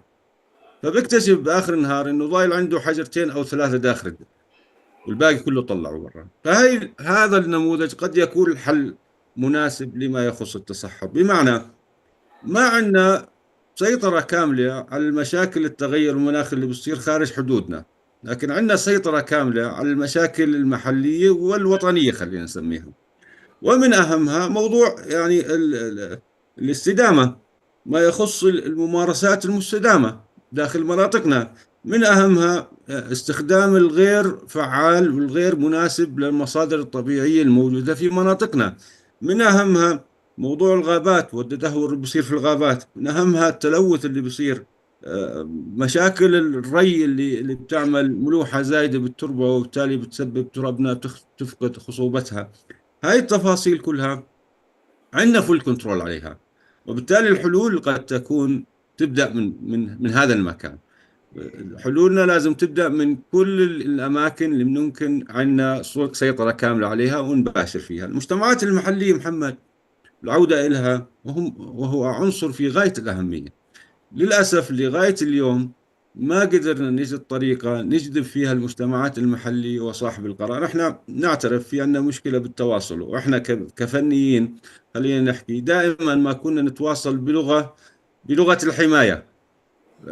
صاحب القرار ما بيحب يسمع هاي اللغة، والمجتمعات المحلية بجزء يعني بنفروا من هاي اللغة. لازم نلاقي احنا كخبراء نلاقي طريقة تواصل مناسبة نجذب فيها كل الأطراف، سواء صانع القرار أو المجتمعات المحلية. من أهم هاي المبادرات، المجتمعات المحلية زي ما بتعرف عندها valuable knowledge ليس فقط في موضوع التصحر، بل في قطاعات أخرى مهمة جدا. هاي المعرفة اليوم تنتهي، ما حدا بسجلها وبتروح. لازم نوثق هاي المعرفة المحلية ونلاقي طريقة نجذب فيها المجتمعات المحلية. احنا قبل فترة أعلنا مبادرة بيئية في منطقة البتراء، بدنا نسجل منظمة بيئية خاصة بحفاظ على التنوع الحيوي، خاصة بالحفاظ على مواقع التراث الثقافي، خاصة بتوثيق كل ما هو موجود بالبتراء، لأنه ما موجود في البتراء احنا شايفينه كل يوم والثاني بتأثر. يعني بنحكي عن غابات العرعر. العرعر الآن بعيش حالة من الموت المفاجئ والداي باك، ظاهرة الداي باك، وفقدنا أشجار عديدة بهذا الشيء. غابات الهيشة، آخر تواجد لغابات البلوط دائم الخضرة في الجزء الشمالي من الكرة الأرضية أيضا بيدهور المكان. بعض الأنظمة الطبيعية للأسف خسرناها، بعضها الآخر بيعاني. وبالتالي لابد من وجود فهم يعني شمولي يشترك فيه كل الأطراف وعلى رأسهم المجتمع المحلي. وما بدنا ندعي احنا كخبراء انه الحل عندنا. الحل قد يكون مش عندنا، الحل بالضرورة جزء منه عندنا، لكن الجزء الأكبر منه خارج سيطرتنا عند المجتمعات المحلية وعند أصحاب القرار. عشان هيك الان جي اوز قد تكون واحدة من الحلول المناسبة حتى نأسسها ونوصل رسالة للمجتمعات المحلية انه الكرة بملعبكم، انتم اصحاب القرار. الحل ما لازم يجي منا كخبراء، من المجتمع المحلي، لانهم هم الاقدر انهم يلاقوا فكر شمولي نلتقي فيه كلياتنا على ارضيه مشتركه. تمام دكتور، شكرا. وكنا نتناقش بالسيشن اللي قبل ما نبدأ السيشن مع ناس مختصين في مجال البيئة انه في جاب بين التخصصات ايضا. حتى يعني مثلا في تطبيقات على مستوى الانظمه البيئيه مش موجوده على مستوى التراث الثقافي، مع انها يعني خلينا نحكي ذات علاقه مرتبطه مع بعض، يعني ممكن انها تتنفذ على مستوى التراث الثقافي. وموضوع كمان النظره الشموليه ايضا على مستوى المواقع. انت تكلمت عن النظره خلينا نحكي على المستوى المحلي، ومثلا صوره البتراء كانت حلولنا دائما عبارة عن نبني دامز ونحاول بس تراينج تو نعمل ووتر دايفرجن، بس فعليا الحل هو من برا، انه يصير تركيز على الغطاء النباتي اللي موجود في الخارج، إعادة تأهيله راح يخفف كثير، راح يساهم من الحلول الوقتية اللي أصلا مش مفيدة ومع الوقت تتدمر ونضطر نعمل مشاريع بنية تحتية في الداخل. شكرا دكتور على الملاحظات القيمة. بدي أنتقل لهيفاء وبعدين نختم السيشن. قاعدين نتكلم عن النهج الشمولي وبنتكلم عن مشاكل على بين التخصصات، وما في مشكلة في البوليسي، في جابس واضحة. شو المشكلة اللي موجودة على مستوى البوليسي ميكر وعلى مستوى السياسات اللي بنشتغل فيها على المستوى العربي والعالمي، وموضوع الانترناشونال كوبريشن، التعاون الدولي، لوين بدنا نوصل وكيف نقدر نعمل شيء للتراث الثقافي في وجه التغير المناخي؟ هلا السؤال هذا كتير مهم، ولكن يعني بدنا نكون صادقين احنا مع انفسنا مبدئيا. يعني اولا كل شخص بيعتبر اذا الشيء ما مش عنده بشكل مباشر فهو ما راح يتاثر فيه. راح اعطيك مثال في المنطقه العربيه، عندنا الاهوار العراقيه. الاهوار العراقيه جفافها كان سبب ازدياد العواصف الرمليه في كل المنطقه العربيه، رغم انه هو مش عندنا، هو في العراق. ايش اسباب جفاف الاهوار العراقيه؟ بعيدا عن القرارات السياسيه السابقه اللي بالسبعينات، لكن بعد اطلاقات المياه، السدود الموجوده على طول النهرين من خارج حدود العراق، يعني في كردستان وفي تركيا وسوريا والى اخره، وهاي المي بطلت توصل للاهوار العراقيه. مين اللي متاثر؟ كلياتنا، رغم انه احنا بنشوف التاثير المباشر هو العراق، لكن التاثير علينا كلياتنا، واللي هو سببه كمان عمل الزحف الصحراوي والجفاف، وبعدين راح يصير عندنا هجرة للبشر. هدول البشر هلأ لسه مؤخرا من الأسبوع الماضي قرأت خبر إنه المنطقة جافة تماما، الناس تركت، اللي معتمدة على الزراعة، على صيد الأسماك وعلى الزراعة وعلى الجاموس، تركت وراحت. وين راح يروحوا هدول الناس؟ هدول الناس راح يروحوا على أماكن تانية، راح يعملوا ضغط تاني. المشكلة اللي احنا عم نطلع كمان على انه يعني طالما هو مش عندي فهو ما بيأثر علي، وهذا حكي مش حقيقي تماما. وده أكبر دليل التغير المناخي. بدوب بالجليد في الأقطاب، احنا عندنا بيرتفع منسوب المياه والبحر، فاحنا مواقعنا الأثرية عم تتأثر، غير انه في كتير ناس عم بتروح، قرى كاملة عم بتروح جوا البحر. وانا عندي يعني حالات واضحة، قرى كاملة جزء منها راح تماما، أكلوا البحر وراحت مزارعهم وراحت كل إشي فيها. فهاي المشكلة أساساً. المشكلة الثانية، إحنا دايماً عم نخترع اتفاقيات جديدة وبرامج جديدة وبروتوكولات جديدة، وما عم نتطلع على الماضي كيف نقدر نعززه. أنا عندي مثلاً CBD، اتفاقية التنوع الأحيائي. اتفاقية التنوع الأحيائي فيها نغويا بروتوكول عم تحكي بشكل واضح عن التراديشنال نوليدج والبراكتسز واستخدام الموارد الطبيعية. أنا كشخص مختص بالتراث الثقافي ممكن أستفيد منه وأستغل بهذا الموضوع، مش بحاجة لأوجد آلية جديدة. كمان كل ما أنا بضيف آليات جديدة، الفرق المختصة أول إشي راح تصير شردد، مقسم كتير، overloaded بكتير شغل وبرامج وتقارير وإلى آخره. بالمقابل أنا ممكن أدمج هاي السياسات.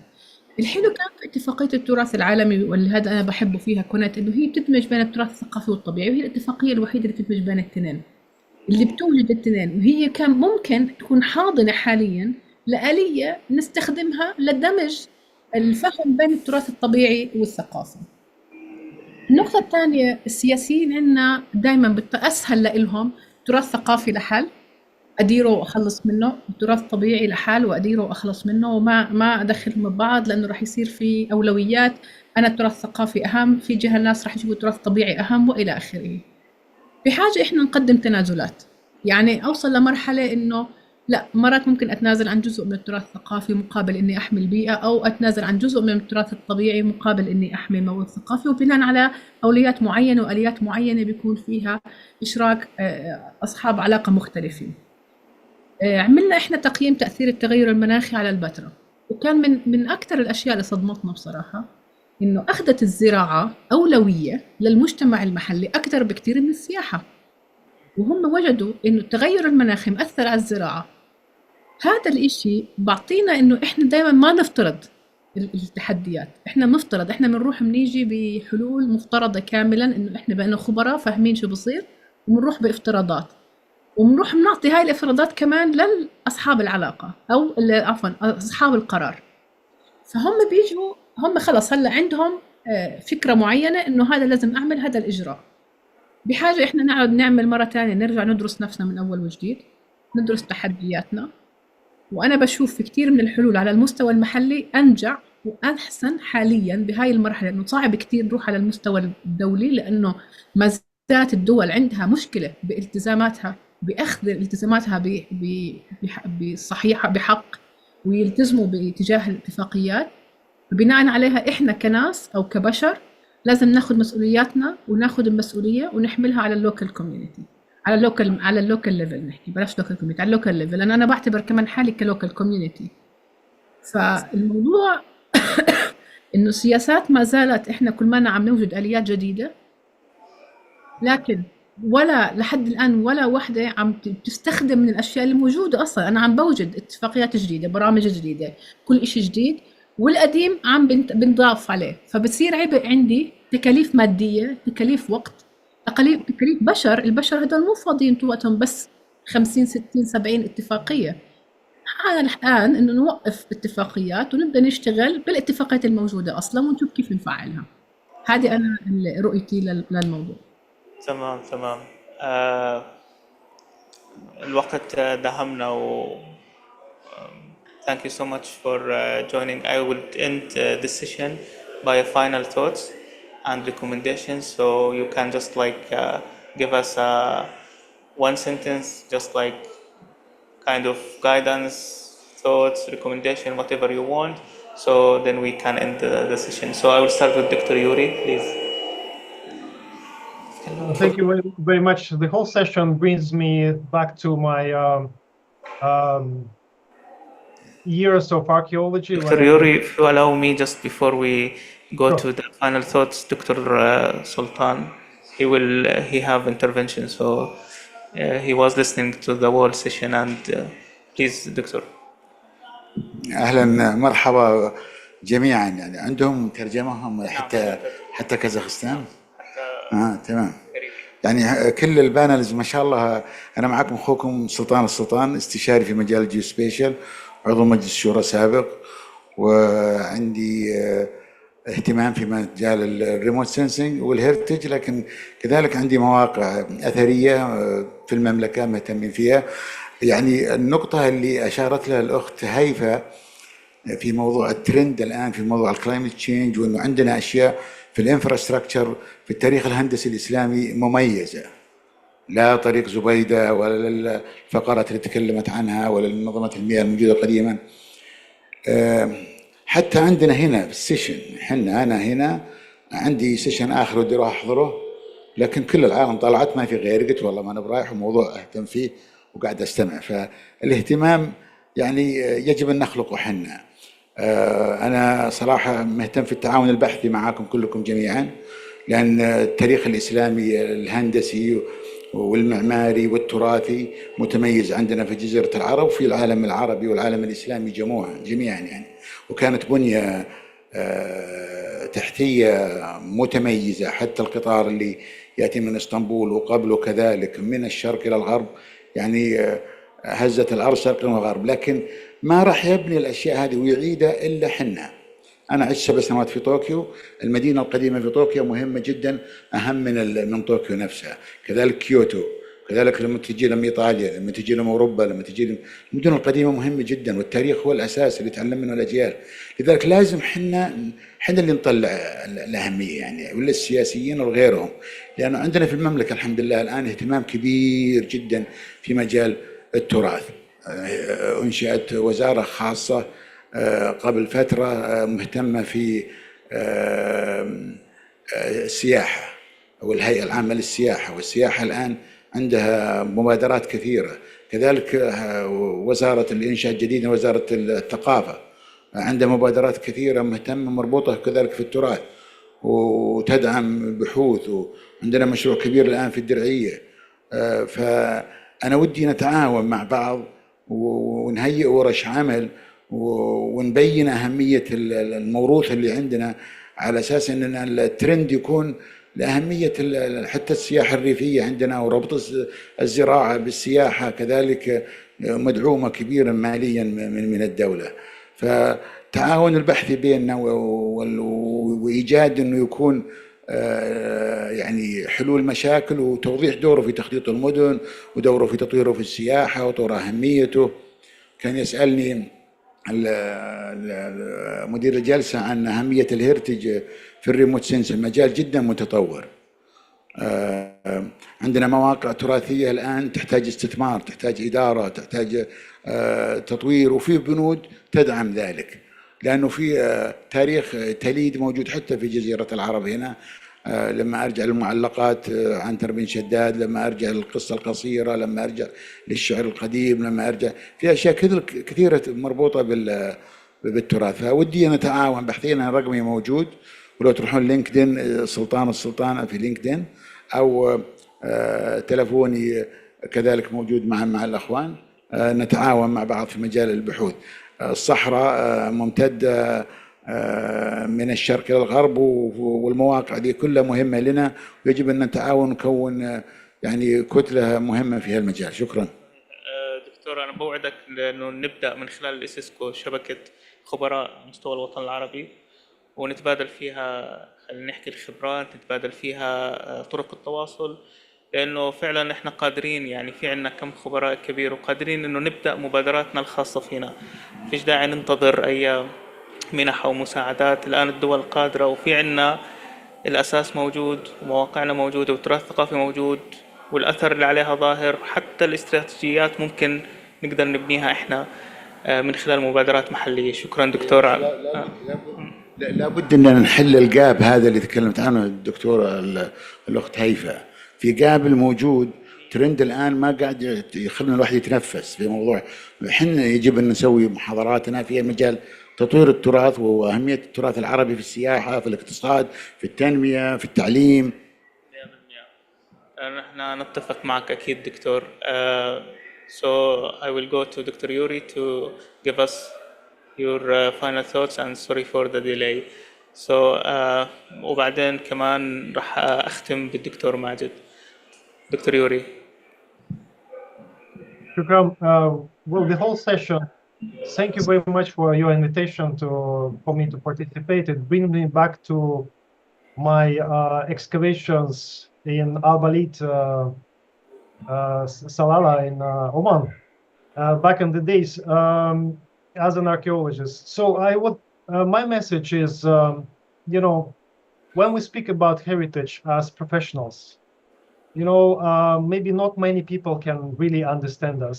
This is the same, you know, same when we speak in UNESCO language about conventions and so on. So to bring the message up high and also wide and down, you know, we need perhaps, you know, to change a little bit our language, to think outside of the box, to engage stakeholders and try to convene our message. And here in the Caribbean, basically our message is that the heritage is our identity, you know, and losing that identity, we may lose ourselves. So in the time of disaster, in the time of climate change threats and impacts, we need to be united, you know, and address these issues together. So again, I mean, from the UNESCO Caribbean office, Jamaica, we are trying to engage all stakeholders and for also cultural stakeholders to think outside of the box, to see the surroundings and where we fit the best. So thank you once again. Thank you so much for joining us. I will go to Haifa, please, your message. It's very simple. We need to start, we need to act.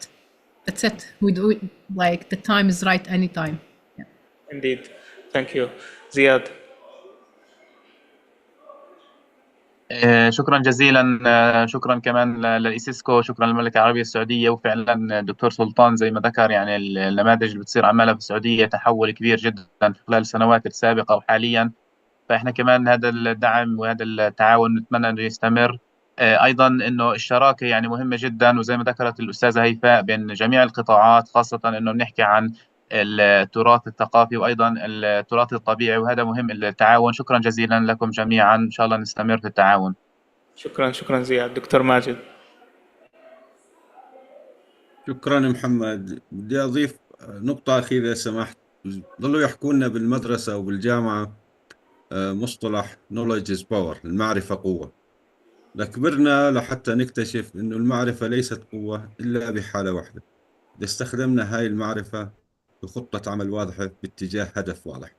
هاي الحالة الوحيدة للمعرفة بتكون قوة. ما دام معرفتنا كشعوب عربية ما زالت فقط في إطار المعرفة، لم يتم تحويلها لخطط باتجاه هدف معين، لن تكون قوة بيوم من الأيام. عندنا موروث ثقافي غني بتجاوز الحدود زي ما حكى الدكتور سلطان.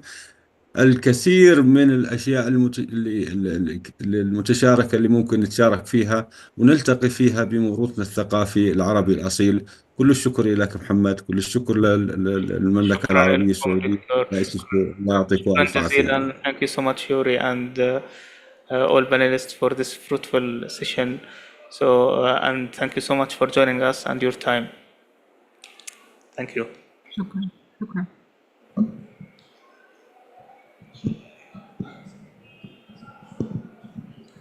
Bye everybody.